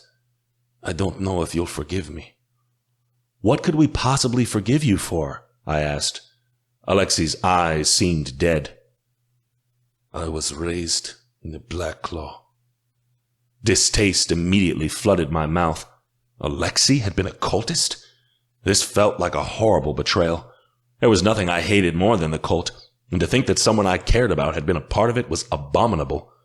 Alexei caught the disgusted look on my face and nodded, like he knew his assumptions had been right. I felt telepathic pressure from Emma to stop acting like a jackass. I quickly rearranged my features and reminded myself that this was my friend. I wouldn't judge Alexei until he'd had a chance to tell his story. I forced my knee-jerk reaction aside and said, Tell us about it. Alexei swallowed. I was in the cult for years. I didn't have any say in it, Alexei began. My parents joined before I was born, so for years I didn't know any better. I thought that was just how life was. He unfurled his arm from around his legs and stretched outward as he spoke. I don't have Unseelie blood. My parents are full Seelie, but they thought it was unfair how the Seelie treated the Dark Fae, and they wanted dark magic to be legalized. They thought that if the Fae could just get along, we'd have a better Malovia. They desired peace and for the country to change, to come together and unite the two halves of our people. But more than that, they just wanted to be accepted. Alexei looked skyward, through the leaves of the trees. As I heard it, my parents didn't have much. They'd both been kicked out by their families and were dirt poor. They were all but homeless before the Black Claw took them in. The Black Claw promised them resources, as well as an opportunity to change Malovia for the better. They were pregnant with me at the time when they joined, so I feel pretty guilty about it. Maybe they wouldn't have signed up if they didn't feel like they needed to give me a home. He took a twig and snapped it in half. The memories of my childhood are far from perfect. Everything in my life was about making the cult better. I didn't go to school. The cult didn't teach us anything, so I didn't even learn how to read. Because of that, I was brainwashed. The only teachings I ever received were about the cult itself. It was pounded into my head that the Black Claw were Droga's chosen people, and anyone who went against the teachings of the Alkalites was disobeying Droga's will, and they'd be punished eternally in the underworld. It was said that once the blood of the World Weaver was used to raise Droga from the dead, the Black Claw would live in paradise as his servants, and the rest of Malovia would suffer for not following him. I was so scared of being sent to hell that I just accepted what they said. What else was I to do? I never had an outside opinion, and my parents were afraid of the acolytes. My parents wanted me to believe what the acolytes said, because if I didn't, they'd get hurt. What did they do? Emma whispered. Alexei began to shake. People who disobeyed the teachings or tried to leave, they were sacrificed in ceremonies to Droga, and we were all forced to watch. The acolytes were all Unseelie. They couldn't do dark magic, but they were obsessed with the powers of the Unseelie Fae, and thought that if they sacrificed enough people to Droga, he'd grant them the ability to cast Unseelie magic. Unseelie magic doesn't work like that, Emma said gently. You have to be born with it. Tell that to the acolytes, Alexei scoffed. They couldn't let go of the idea that Droga would gift them dark powers. They promised us that if we were faithful, and if we followed the teachings of the cult to the best of our ability, Droga would reward us, too. I tried and tried, but the Dark God never granted me any power. I thought I was doing something wrong. It confused me. I loved Droga, or at least, I thought I did. I wanted to praise him. I didn't understand why he was so mad at me, or why he wouldn't answer my prayers. After all, I'd done everything the acolytes asked without question, but still, it was never enough. All the murders the Black Claw committed were beginning to make sense. These cultists weren't just sacrificing people to Droga. They wanted to earn his favor, so they could be gifted dark magic. It was so cruel. Alexei shook his head. We moved so many times. The cult was always in danger of being discovered by the police, so we were never in one place longer than a few months. The acolytes didn't permit us to have possessions. I had a few clothes to my name, but besides that, everything my parents had was technically the property of the acolytes. The cult forced my parents to get jobs and took their paychecks to use for the cult's purposes. They followed them everywhere. If they weren't working, they weren't allowed to leave the compound. What did you do if they didn't allow you to go to school? Emma asked. If I was lucky, the acolytes would make me work. Stuff like keeping the compound clean, doing laundry, or tending the herb fields for their potions and spells, Alexei said hoarsely. And what if you weren't? Emma asked. I feared his answer. Alexei seemed to draw into himself. He got this faraway look in his eyes that made me wonder if he was here with us anymore. The cult uses children. The acolytes have sickening fantasies. They abused us and made us abuse each other. I was no exception. They said if I didn't allow them to use my body, I'd be cursed to the underworld, and Droga would damn me forever. They convinced you it was in your best interest to save your soul? I asked, aghast. Yes. I let them do whatever they wanted to me because I was afraid of being sent to the underworld. I didn't want Droga to be angrier with me than the acolytes promised he was, Alexei said. It was horrible. I told my parents, but they said I was to play along with it because they worried the acolytes would kill them if they spoke up. Revulsion churned my stomach. I hated the cult, but I didn't think they were capable of something like this. To think Alexei had been mistreated in this way, at an age when he should be protected by everyone around him, was soul-shattering. I made friends with another boy my age. Both of us hated what they made us do. We came up with an idea to fake what they wanted us to do. It worked for a time, but eventually we got caught. Alexei's voice got rough again. They wanted to send a message, so they sacrificed him. I was supposed to be next, but at the last minute, they decided to publicly mutilate me instead. In the end, it was actually a blessing. The acolytes lost interest in me, and I wasn't forced to touch them again. I hadn't seen any part of Alexei that had been mutilated, until I suddenly got what he meant. Emma had gone very pale. Alexei scowled. As I became older, I grew more and more frustrated. The cult had promised us that their work would make Malovia accept the Unseelie Fae, but years had passed and nothing had changed. We weren't making anyone's life better. All I wanted to do was escape, but I knew if I tried and failed, I'd be sacrificed. But once I was 16, I couldn't handle it anymore. I had a lot of experience dealing with suicides. People killed themselves all the time just to get out, and I became numb to it. Emma appeared sick, and with remorse, I recalled my failed attempt to hang myself last semester. Alexei had been so calm then, eerily so. How many people had he seen die? How many lifeless bodies had he walked in on? He'd experienced horrors I couldn't even imagine. Alexei seemed to brighten, just a little. Then it hit me.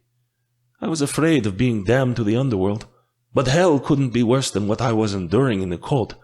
I figured if death was my only option, I might as well take it, because even death was better than living like that. So I planned my escape. Alexei licked his lips. I wanted my parents to come with me and begged them to leave at the same time I did. This turned out to be a big mistake. Your own parents told on you? Emma's eyes widened. Yeah. They weren't great parents from the start, obviously, but I thought that they might have some affection left for me. I thought they'd let me get away, but they wanted to be rewarded by the acolytes, and they figured I was betraying our religion by leaving the cult. But it didn't matter. I managed to escape, and once I broke out, I never looked back. Alexei stared at a bird flitting from tree to tree. I spent the rest of my teen years on the streets. I taught myself how to read, and a bunch of other basic stuff. I stayed alive by working small jobs and keeping my head down, bouncing from place to place. When I was 18, Lady Magdalena found me, sleeping on a park bench. She insisted I was worthy of an education, and escorted me to the university. I've been there ever since. Alexei looked at me. Now you know everything about me. I'm still trying to figure out who I am. I don't have hobbies. I'm not even sure what I like. Identity was something that was ripped away from me when I was living in the cult. My Griffin parents never taught me how to manage my emotions or my empathy magic, so it runs wild. I have no idea how to shield myself from everyone's feelings, so I feel everything from everyone all the time. I have no management over my powers. But you can learn now, Emma insisted. That's what the university is for. I'm still behind, Alexei scowled.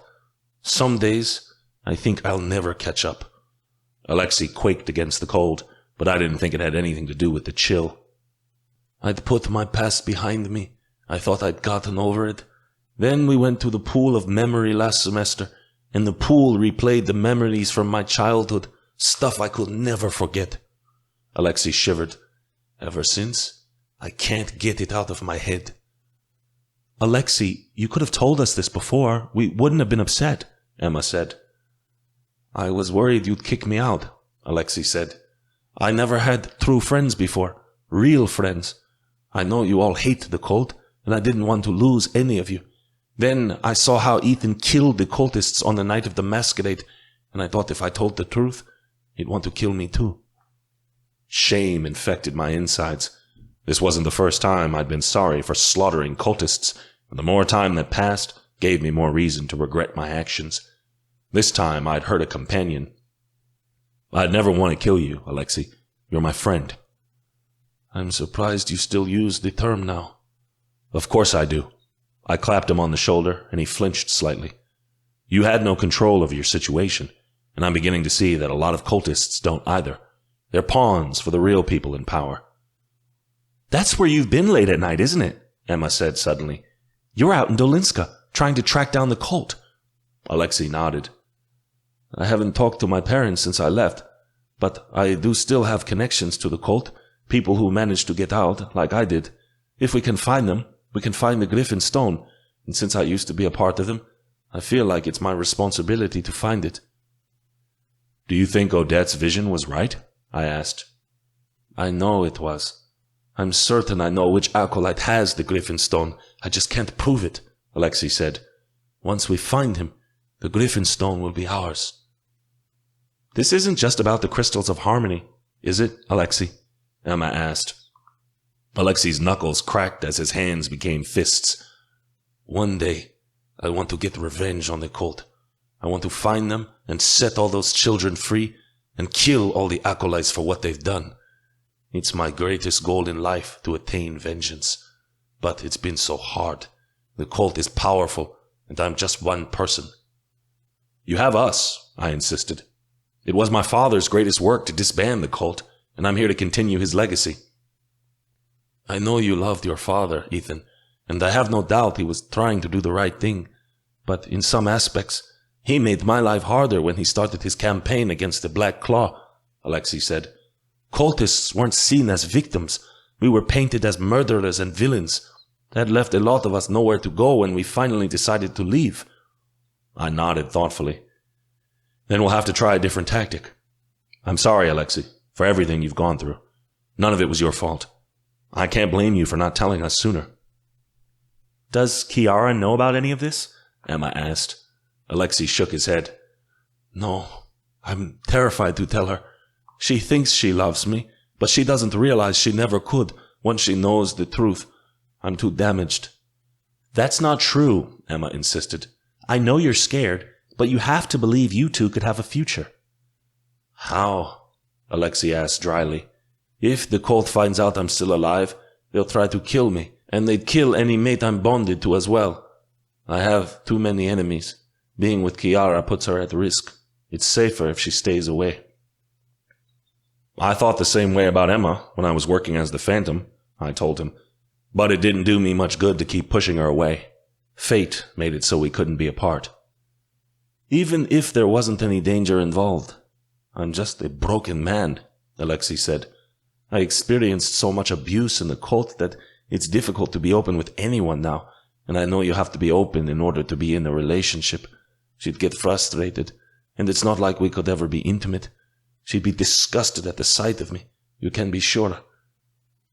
There are ways around that, Emma insisted. You can be intimate in a million different ways. Sex doesn't have to be defined by one thing. I'm certain I can't give her any children. What kind of a life is that for a sorceress? He asked. Children aren't everything, I told Alexei softly. You know Emma can't carry children because of her condition. She told me that the night I asked her to be my mate, and I accepted it. Loving her was worth the loss of any offspring I might have, and I'm sure Kiara feels the same way about you. Emma gave me a fond look. Alexei didn't reply, and Emma said, Look, relationships are hard, no matter how much baggage you do or don't have. What makes it worth it is the decision to carry on. Ethan and I have been through so much together, but we've stuck through it, and it's worth it. I'm sure you could have a happy life with Kiara, even with what's in your past, but you have to give it a chance. Alexei's jaw worked. He didn't seem intent on giving us a response. He climbed down from the tree, and I jumped to the ground. Emma fluttered after us. Alexei, if you're not going to open up to her, you at least need to let her go, I told him softly. It's not fair to hold on to her when you aren't going to fulfill any promises. Alexei looked back. His expression was a puzzle. Then he changed into a griffin, spread his wings, and took off into clouds. It wasn't long before he was out of sight.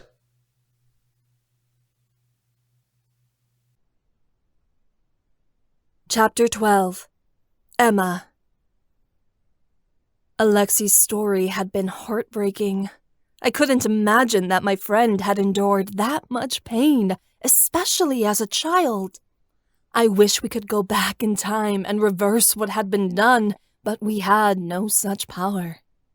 All we could do was continue to support him now. I disagreed with his wish to conceal his history from Kiara. Those two were meant for each other, and I knew whatever Alexei had gone through, Kiara would understand.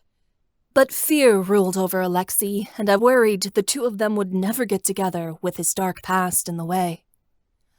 I did what I could and gave Alexei space. He avoided us for a few days afterward. Kiara was wholly confused, but hid her angst behind a veil of anger. Just who does he think he is? Kiara asked me as we walked to class. The nerve of some people, I swear. She was ranting about what had happened in the grand ballroom again. She couldn't let it go. Maybe there's more to the story that you don't know, I hinted. You could ask him. I'm not asking him anything, Kiara growled. As far as I'm concerned, I'm a free woman and on the market. If he doesn't want to pick me up, I'm certain there's someone who will. She stormed off in the direction of her alchemy class. I sighed and turned into Professor Hemlock's classroom for my Fabon's class. If she didn't want to listen, I couldn't make her. I sat down beside my brother. He took this class with me, so we studied together often. "Hey," I said lightly, "do you know what we're learning today?" Arthur tapped his chin with his quill. I think it's something about true names." True names? I wasn't sure what that was.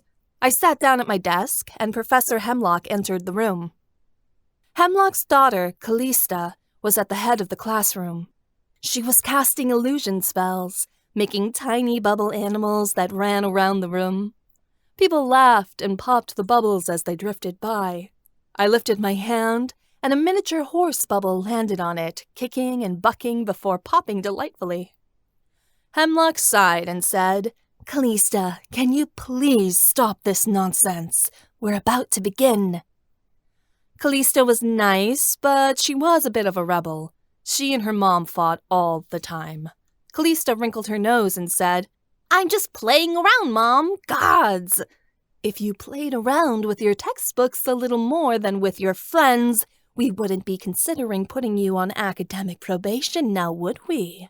Hemlock responded in a clipped tone. Callista scoffed and rolled her eyes. The bubbles all popped at once. Hemlock paid her no attention and said, "Right, on to true names. As this is a class studying bonds that Fae make, this topic is extremely important to touch upon. Every supernatural has a true name, no matter what magical race they belong to. It is the name your spirit has, the name you carry with you into the great hunting grounds when you die, and the name that remains with you no matter how many reincarnations you have on this earth. You were given it by the gods when your spirit was created, and you will always carry it throughout eternity. There are various ceremonies throughout supernatural culture that beings use to discover their true name. For example, the Elementi tribe has a special naming ceremony they partake in when individuals come of age. They are drawn into a trance and told their true name by their ancestors. Every supernatural race has a different way of discovering their true name. Likewise, a Fae can only be told their true name by contacting their chosen god or goddess. Hemlock weaved her hands, and smoke illusions of the 7 gods appeared around the room. People oohed in appreciation as the spectral beings roamed around the room like shadows, observing us like ghostly patrons of another world. I watched as the specter of Milana took Tomir's hand and began waltzing around the room, turning in place. Ravak, Vesna, and Neva gathered in a circle, appearing to converse. Luca leaned against the wall with crossed arms, surveying the area. He reminded me so much of Ethan. The specter of Droga stood in a corner of the room and seemed to watch me. He had a hood over his face, so I could not see his features. It made me shiver. I tried not to look at him and paid attention to Hemlock. If a Fae knows their true name, they will grow even more powerful, Hemlock spoke. Fae who have learned their true names will have a stronger connection to the gods and to Edenmire, thus making their magic stronger. But one has to be very careful with their true name. If an enemy knows it, they can use it against the individual, cursing them or even binding them with a spell that will cause the person to fall fully under the caster's control. This is why it is vital to only give your true name to people you trust with your life, or to not tell it at all. Hemlock raised her hands, and the ghostly figures fell away. I was glad. Droga was really starting to creep me out. To find your true name, you must partake in a ceremony and go deep into a meditation to contact your god, Hemlock said. Give offerings that you know your god will appreciate and light incense. Wait for your god to appear until they are ready, and be open to receiving any messages they are willing to give. Be warned, this may take several attempts. The gods are wild and do not appear at our command. They come to us from their own free will. Many of us are very lucky to receive one encounter from our gods in our lifetime, and they will not give us our true name until we are ready for it. Now, this ceremony can have certain variables. Hemlock nodded to Arthur and I. Twins and other multiples are very unique in Arcanian culture, Hemlock lectured. They are the only ones who have a soul bond with someone other than their mate. Twins in our culture do not share a soul, as they do in Miriamic lore, but they do have a special soul connection that is just as powerful as the bond between a shifter and his marked. Like mates, twins can perform special magic together that other fae cannot achieve. Likewise, any true name ceremonies that twins have should be done together. I was astonished. I was not only connected to Ethan, but to Arthur as well. As Hemlock turned toward her desk, Arthur leaned in. "We should investigate her twin bond further, see what magic we can do," Arthur whispered to me. I nodded. Maybe we can figure out her true names together. Our conversation was cut short then, because Hemlock announced we'd be taking a test for the rest of the class period. It was long, so I didn't finish it until the hour was up. When people started leaving class, I heard harsh, hushed voices at the head of the classroom. Callista and Hemlock were arguing again. Hemlock's face was red as she spoke to her daughter in a harsh whisper. "Nightshade, what were you thinking?" Hemlock hissed. "I better not catch you on it again, Callista." "It was one time, Mom. I just wanted to have a little fun," Callista shot back. I didn't know much about Nightshade, but I knew it was a magical drug you didn't want to mess with. Callista needed to be careful. "Do you realize how dangerous Nightshade is?" Hemlock added.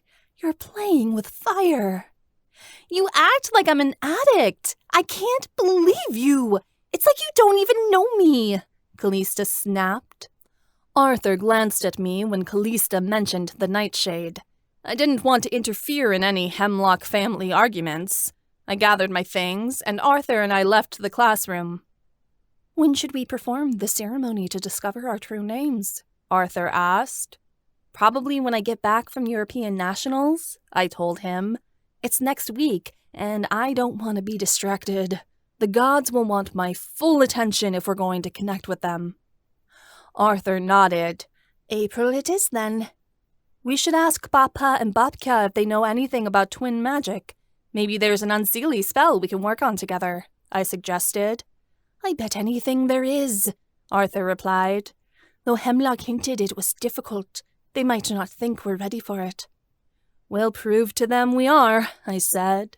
I was giddy with excitement. There always seemed to be more possibilities in the Fae world, more things to try and learn. I was so ready to get out there and start testing our limits. Arthur departed for another class. Kiara found me later on while I was studying in the library. "Emma, my parents are back from South Africa," Kiara said brightly. "Would you like to go with me to see them? They're at Siona's at the Griffin village." I hadn't yet seen the Griffin village, and I was curious how it looked. "Definitely. Shall we go now?" "Of course." After we'd deposited our things in our dorms and changed into some day clothes, Kiara and I began roaming the gardens. It was a beautiful day. Spring had finally arrived, and the snow had ceased to fall. The sun was shining on the new buds in the gardens, which would soon be blooming with grand flowers. It was still chilly out, but the warm weather was definitely on its way. "Do you think we should have asked Alexei to come?" I asked as we took a winding dirt path into the woods. Kiara made a sour face. "No, he doesn't want anything to do with me." "That's not true," I insisted. "You two need to make up and apologize to one another." "Apologize? Oh, I did nothing wrong," Kiara huffed. "Alexei is being stupid. It's like he can't make up his mind to be with me one way or the other. He can't be jealous and aloof at the same time." "But he has good reason," I hinted. "He wants to be with you, but there's so much getting in the way." Did he tell you something? Kiara stopped and turned to me. I swallowed. I can't really say. It's private. But I'm sure if you asked him to explain, he would at least consider it. His reasons are devastating, Kiara. She mused on this, chewing on her bottom lip. Even so, I can't help him if he won't be open. At this rate, we're hardly friends. Don't say that. You can't give up on him, I insisted. Kiara raised her chin. Whatever his reasons are, it's clear he doesn't want to share his past. And if he's not going to be honest with me, I might as well start looking elsewhere. I dropped it at that. Kiara and Alexei had to come around in their own time. Forcing things would only make it worse. I heard chatter and the sounds of a working village as we walked through the woods. I looked around and asked, "Are we close?" "You're already there." Kiara pointed upward. My mouth dropped open at the magnificent sight. Above me were giant trees, and clustered around the trunks of these trees were massive nests. Spinning above us were rope bridges that crossed from tree to tree. Griffins flew from nest to nest, hundreds of feet above our heads. "Come on." Kiara brought her wings out and fluttered upward. I followed her. We landed on a wooden platform suspended between two trees. Around us was a gathering of houses and nests. Every house was placed in the middle of a nest, which rested on the heavy branches. The nests themselves were made of a collection of branches, feathers, and pebbles.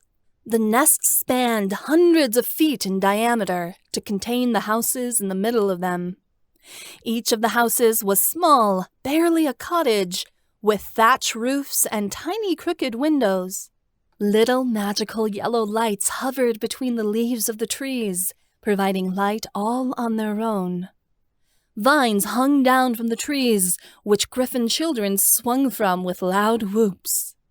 I held my breath, but whenever one of them fell, a griffin flying by would swoop down to catch them, placing them in the safety of one of the nests. One particularly large tree wrapped upward, supporting several nests in its arms. This tree had to have been grown by magic, as I'd never seen such a behemoth. The tree itself was 100 yards across or more, and just as tall. There were stairs winding up the large trunk, leading up to what seemed like paradise. Kiara began walking up the stairs. I saw that these nests sitting in the branches of the giant tree were full of shops.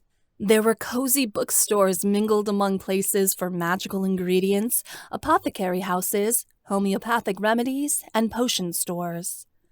"I didn't know griffins were so obsessed with armor," I said as we passed a crowded armory. Most of the griffins I'd met had been more concerned with learning magic than fighting. They seemed a more peaceful faction. "Griffins are the guardians of the Arcania. They have been well known to guard the sacred sites of the Unseelie and protect the royal family. There are more griffin guards in the palace than there are of any other faction," Kiara informed me as we wound upward. "It is even said that griffins guard the gate into the great hunting grounds when we die, and you have to pass them before you're allowed into the afterlife." We walked by one store in particular that had sets of jeweled eggs in the window. They were gold and silver-plated, coated in precious gems like rubies, sapphires, and diamonds. Kiara caught me looking. "They're beautiful, aren't they?" "Gorgeous, but it's the only, grand store in the village, I'd say." Since being to the Dragon and Alicorn village, I'd noticed the Arcania were particularly interested in showing off the aspects of their faction. The Griffin village, by contrast, seemed much cozier and welcoming. "Griffins are particularly concerned with family. Our treasures are heirlooms that have been passed down for generations. We don't need treasure like dragons do, or grand titles like wolvens," Kiara said. "But we do have a fondness for jeweled eggs." I had to rip my eyes away from the beautiful eggs as we continued to climb higher. Vendors gave children fruits freely from their carts, and crafters made necklaces and clothes sewn beautifully out of griffin feathers. Everyone here was smiling. A few people even inclined their head to me, which I was shocked by because I was a wolven. Everyone is so nice, I marveled. It's like one big tribe here in the Griffin village. Everyone knows everyone. Griffins are very hospitable, Kiara informed me. Because you're empathic. Yes, we can understand different perspectives much easier than the other factions do. Most Griffins join the Royal Guard, but those that don't usually become therapists, writers, healers, or join the priestesshood.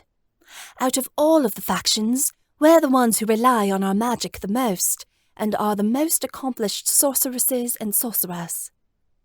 I knew Kiara had it in her heart to become a priestess one day, and I hoped she achieved her dream. She had a natural talent for magic, and knew more about the gods than any of us did. She'd do well serving the 7 gods. Kiara turned down a path that walked downward, and I was relieved, because I was getting exhausted from climbing these stairs. There was a door carved into the inside of the giant tree trunk. She pushed it open, and I gasped once again as we stepped into the interior of the tree. "This is our pride and joy," she informed me. "Our library." The inside had been hollowed out to make balconies that wound around the tree. Shelves lined the walls with thousands and thousands of books. On these wide balconies were a collection of tables and chairs where griffins were bent over books. I smelled incense wafting from burners that were placed all along the balconies, and somewhere far below, a choir sang a holy song in low tones. Suspended from the ceiling on thick chains was a statue of Vesna, the goddess of wisdom. She appeared powerful and intelligent, majestic even. The same yellow lights we'd seen floating outside swarmed around her, giving her body a holy glow. The statue was huge, hundreds of feet tall. "This place is called the Sorcery da Vesna, or the Temple of Vesna," Kiara said. "Our priestesses perform sacred rites here to Vesna, while the Griffin scholars study here. Once I graduate from the university, I'll be inducted here to venture down the path of priestesshood. The Griffins protect the Arcanian religion, so I consider it my duty to continue to learn in the temple after I graduate, to pass down our teachings." "No wonder you chose her as your goddess," I said. This beautiful place of knowledge was a griffin's dream.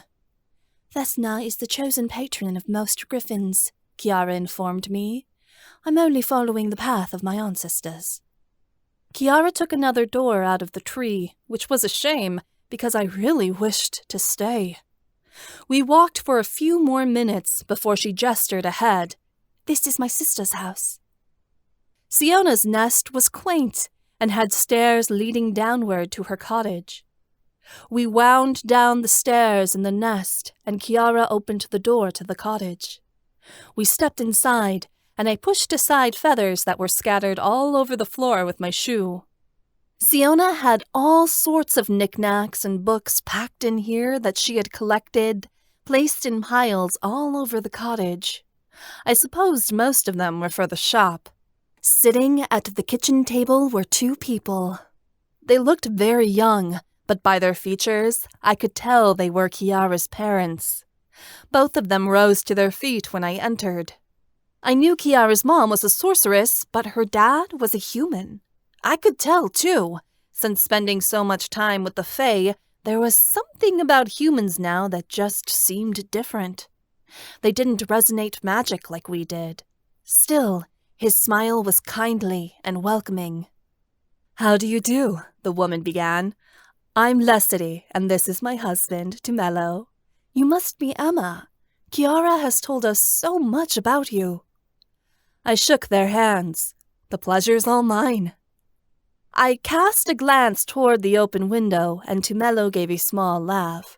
"Don't worry about us. They know we're here." "Technically, we've been banished from Malovia," Lissetti said with a sigh. But no one much notices if we sneak back home every now and then to visit, so long as we don't stay. I nodded. I didn't have much to say. I knew Kiara's mother had been outcasted from the country for marrying a human, and I was concerned what the other Fae would do about their presence. But if they weren't worried, then neither was I. I sat down, and Siona poured us some tea. Kiara asked her parents what they'd been up to, and Lissetti launched into a story of how they'd just gotten back from China after having a tour of Taiwan and Japan. I was hanging on their every word. Kiara's parents were so fascinating. They'd been so many places and seen so many things. It was like Lissetti hardly missed Malovia. Halfway through the conversation, Lissetti put down her tea and looked at me. "You're Unseelie, aren't you?" I cast a glance at Kiara, who shook her head to indicate she didn't tell them. How could you tell? "I studied Unseelie magic very extensively when I was at the university," Lissetti said. "I learned how to pick up on the magical signatures, which is a forgotten art. You've got dark magic in you." I shrugged. "I mean, yes?" "You needn't hide it around us," Siona said as she poured me more tea. "Our mother taught us all about Unseelie magic when we were living in South Africa." "Yes, you know I have no opposition to crystals, wands, or anything like that," Kiara said, waving her hand. "But why?" I asked. "It's good you're not prejudiced, but it's amazing because so many Seelie Fae are." "It's hard to be different," Lissetti said, with a glance at her husband. "I knew from when I was young that I wouldn't be like the rest. It never sat right with me, what the Seelie did to the Unseelie Fae. I had hopes we could bring Unseelie magic back, but so many disagreed with my perspectives. Being a Griffin, it opened my eyes to multiple points of view." "Do most Griffins agree that Unseelie magic should be brought back?" I asked, heart lifting in hope. "I don't think most would be opposed to it. They would at least try to understand, unlike the other factions," Lissetti said. "Empathy is part of Griffin magic, but all of us can be empathic in our own way," Siona said. "There are things all of us practice to guard our emotions and keep an open mind." "Like what?" I asked. "You want to ask your god or goddess to shield you," Lissetti said. "Ask that they will give you protection from the energy of others, and imagine an invisible shield growing around you, defending you from the emotions of other people. At the end of each day, ask your deity to take any energy that doesn't belong to you." "Griffins have to do this every day," Siona told me. "We suck up everything like sponges. It can feel good to get all of that off of your shoulders. It might work for a woman as well." I resolved to test it out the next time I was feeling overwhelmed. I didn't have empathic magic, but sometimes it felt like I was struggling, carrying the weight of not just my own feelings, but everyone else's on my shoulders as the world weaver. "It's also important to avoid crowds if you can, and take cleansing salt baths," Lissetti said. "Empaths need time to be alone and time in nature, so they can absorb the positive energy of the earth. We often cleanse our space with incense, such as cedar, or sacred herbs we grow ourselves. We Griffins get our magic from our emotions, good or bad, and the stronger these emotions are, the more heightened our magic becomes. Unfortunately, if these emotions swell too much, our magic can sometimes get out of control. That's why I wear protective crystal, to guard me against the feelings of others." Kiara took a brand new crystal out from under her shirt and showed it to me. It was a jet stone suspended on a chain. I make sure to ground myself constantly by meditating, or sometimes just by lying on the ground and letting the earth's energy cleanse my magic. "An uncontrolled empath can hurt people," Lissetti added. "We empaths take the feelings of the world and we manage them. We help others process them and aid our friends by walking with them through times of happiness and sorrow. But if an empath takes on too much emotion, well, he's a ticking time bomb. And I suppose that goes for all of us. No one can live happily, keeping our emotions pent up inside. I wonder if Alexei had tried any of this. Maybe it would help him manage his magic. Lissetti set down her tea and said, "By the way, Kiara, I found an amazing doctor in Glasgow. He specializes in vitiligo treatment. Perhaps he could help your skin." "I'm not interested in getting treated, Mom. It's fine how it is," Kiara mumbled. "It doesn't bother me." Lissetti made a face. "We don't want it to spread. I just thought it would be easier on you. In public, you know, if..." "It's fine, Mom. I'm proud of the way I look, okay?" Kiara frowned. Siona hurriedly changed the subject, and thankfully, Lissetti let it drop. Kiara remained silent the rest of the visit. Her parents caught up with Siona and how the shop was doing. By nightfall, we said goodbye, and Kiara began heading back with me to the university. Kiara seemed to be in a poor mood once we left Siona's. I hurried to keep up with her as she took the winding stairs downward. "Kiara, what's going on?" I asked. I grabbed her arm to slow her down. "I just hate when my mom brings up this." She waved to her face. "She knows I don't like to talk about it." "Maybe you should talk to her," I suggested. "She feels guilty about it, like she gave it to me," Kiara said. "She doesn't understand that it doesn't bother me that I look like this, but apparently it's offensive to everyone else." "It's not. Your mom is just checking in to see how you feel." Kiara huffed in frustration. "I love my dad, but perhaps if she hadn't married a human..." "Kiara, your skin isn't from your mixed heritage," I said. "You have vitiligo. It's a condition a lot of people have. Even humans can be born with it. It's just a difference in skin pigmentation, nothing more." "I know what it is," Kiara said, "and I don't mind if it spreads either. I'm okay with it. I know it's normal, but people in Dolinska make me think it's not. They treat it like a mark of shame. They twist my thoughts until I believe myself that it's a punishment for having a human father." "It's nothing to be ashamed of. In fact, I think it makes you look more beautiful." "You sound like Alexei," she grumbled. "I wasn't raised in Malovian society. Siona and I had to stay away from Malovia until we were old enough to attend university."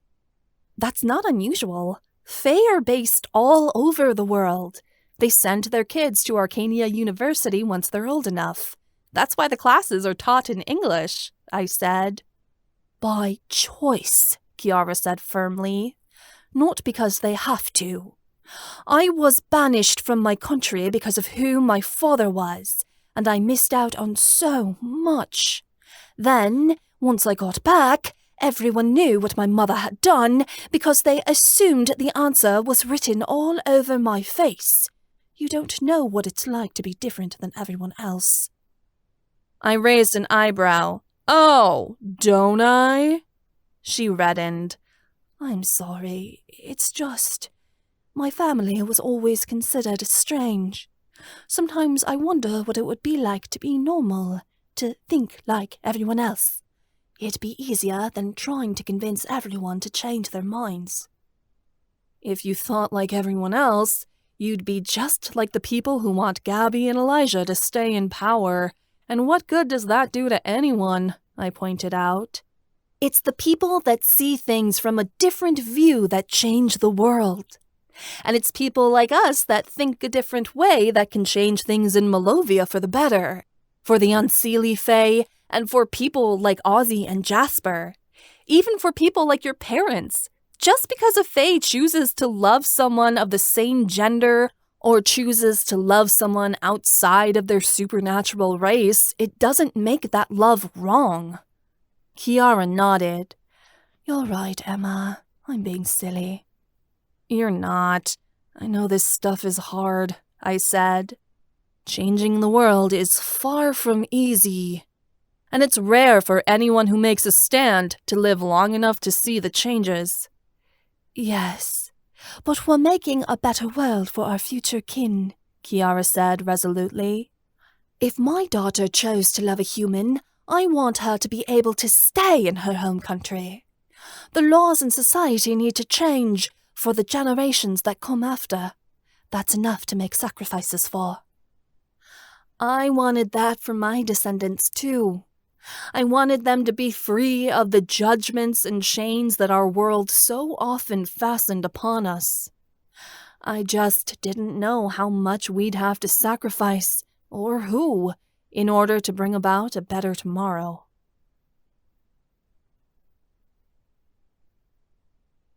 After my visit to the Griffin village, I headed to the ice rink to get one last practice in before the European Championships. I'd be leaving for Russia in a few days to compete, and I wanted to be at the top of my game. I got on the ice with a clear head and practiced my jumps and spins with precision. I really wanted to place at championships, and if I wanted to get on the podium, my program had to be perfect. Halfway through my practice, Gabby got on the ice. It was unusual for us to share practices anymore, as Lady Magdalena had separated us, but both of us were trying to fit in every session we could get before the championships. I ignored her and remained calm as I rehearsed my footwork, but soon her practice became too loud for me to ignore. Gabby was falling on all of her jumps. She made noises of frustration and kicked at the ice. I don't think she'd landed a single triple the entire session. A couple of times, she ran into the boards, and I heard her let out swear words that echoed around the rink. Eventually, she grew so distracting that I decided it would be better to cut my session short. I got off the ice, gratified I'd had a solid practice. Gabby's glare as I left felt like lasers on my back. I went to the locker room to change, satisfied that my final practice before the European Championships had been strong. When I left the locker room, I heard sobs from around the corner. I slowed my steps. I had the thought to pass the person by, but instead, I hesitated. I heard Elijah's voice. "I know it's hard. I'm sorry." I'd never heard the bastard apologize in his life, but what came next shocked me even more. "I can't do this anymore," Gabby whimpered. "I'm so tired, Eli." I froze. Was Gabby crying? I pressed myself closer to the wall to hear them more clearly. "Remember what we talked about," Elijah said. It sounded like he was rubbing her arms. "After this, you're done. You should make your exit from skating as grand as it can be. Enjoy your last run." "It's not easy with her in the way," Gabby spat. "You won the Malovian Championships. You can win again." "It's not enough. I want more," Gabby protested. "Gabriella, we discussed this. The pressure to skate and be queen is too much. You're falling apart. You can't have both." Was Gabby quitting skating after she competed in the European Championships? No wonder she was so devastated. A pit of sadness formed in my stomach, and I realized I felt sorry for her. "It's not fair," Gabby said. "I don't want to let it go." The longing in her voice was clear. Skating was something she loved to do. It was killing her to say goodbye. I put a hand to my heart, hardly able to fathom such a loss. If I couldn't skate anymore, I think it would destroy me. "I understand, but I gave up hockey. Not just for the crown, but for you," Elijah said. "We can't be pro athletes and govern a country. We promised each other. Sometimes we have to let go of our dreams to make new ones." "It's not just that," Gabby sobbed. "My period came today and I—" "We're trying," Elijah cut her off. their clothes ruffled, as if he was bringing her into a hug. "We're doing all we can." "We've been trying," Gabby snarled. "Nothing is working." "In due time. It looks better if it's after the wedding anyway." "We don't have time," Gabby insisted. "We can't move the wedding up any faster than what it already is," Elijah said gently. "To do so would make us look weak. We've already rescheduled for the spring. Proper royal wedding protocol isn't to wed until the winter months. We're already raising suspicion by going against tradition." "Fuck the protocol. We can't wait that long to conceive an heir." "We won't. I promise." I heard Gabby sniffle again, and Elijah said, "Come, my queen. I think it's time I get you into a warm bath." Footsteps sounded down the hallway. I waited until I heard them no longer, then grabbed my bag and ran out of the rink. I kept running, all the way back to the university and up the stairs to the dormitories. All the while, my thoughts were racing. Sometimes I wondered if Elijah and Gabby had hooked up because they were fated mates or because they both wanted power. The true answer was clear to see. These people, vile as they were, had a mating bond. They loved each other. And that made them more dangerous. They'd do whatever it took to protect their relationship, as opposed to being selfish and doing whatever they could to save their own skins. They wouldn't be manipulated or bought, nor would they be turned against each other, as I'd formerly thought. Things just got a lot harder for us.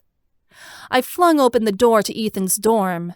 He was watching a hockey game, which he paused when I rushed into the room. "Gabby's trying to get pregnant," I told Ethan. I closed the door behind me and locked it. Ethan sat up in interest. "How do you know?" I explained to Ethan what I'd overheard. His look was introspective as he said, "Sounds like they're both collapsing under the pressure of the crown." "Why are they in such a hurry?" I asked. "They're moving up the wedding, they want to have a baby." "This proves there's instability in the court," Ethan muttered. "The wedding solidifies their mating bond, and if they have a heir, their rule is legitimized. They're struggling to hold onto power, Emma. The circle must be questioning their choices." I sat on his bed. "So what do we do now?" "The revolution needs to continue pressuring them," Ethan said. "Gabby won't be able to conceive if she's too stressed, and eventually, Elijah will crumble under the weight of trying to hold the kingdom together. It's our best shot at overthrowing them." I nodded, but still, a haunting of remorse pressed around me as Ethan spoke his plan. Gabby was a horrible person. She'd killed innocent children, enslaved humans, and had been an all-around awful bitch since the moment we'd met. Gabby didn't deserve my pity, nor my sympathy. But she still had it. If that said more about me than it did about her, then so be it. She might be a monster. I was determined not to be.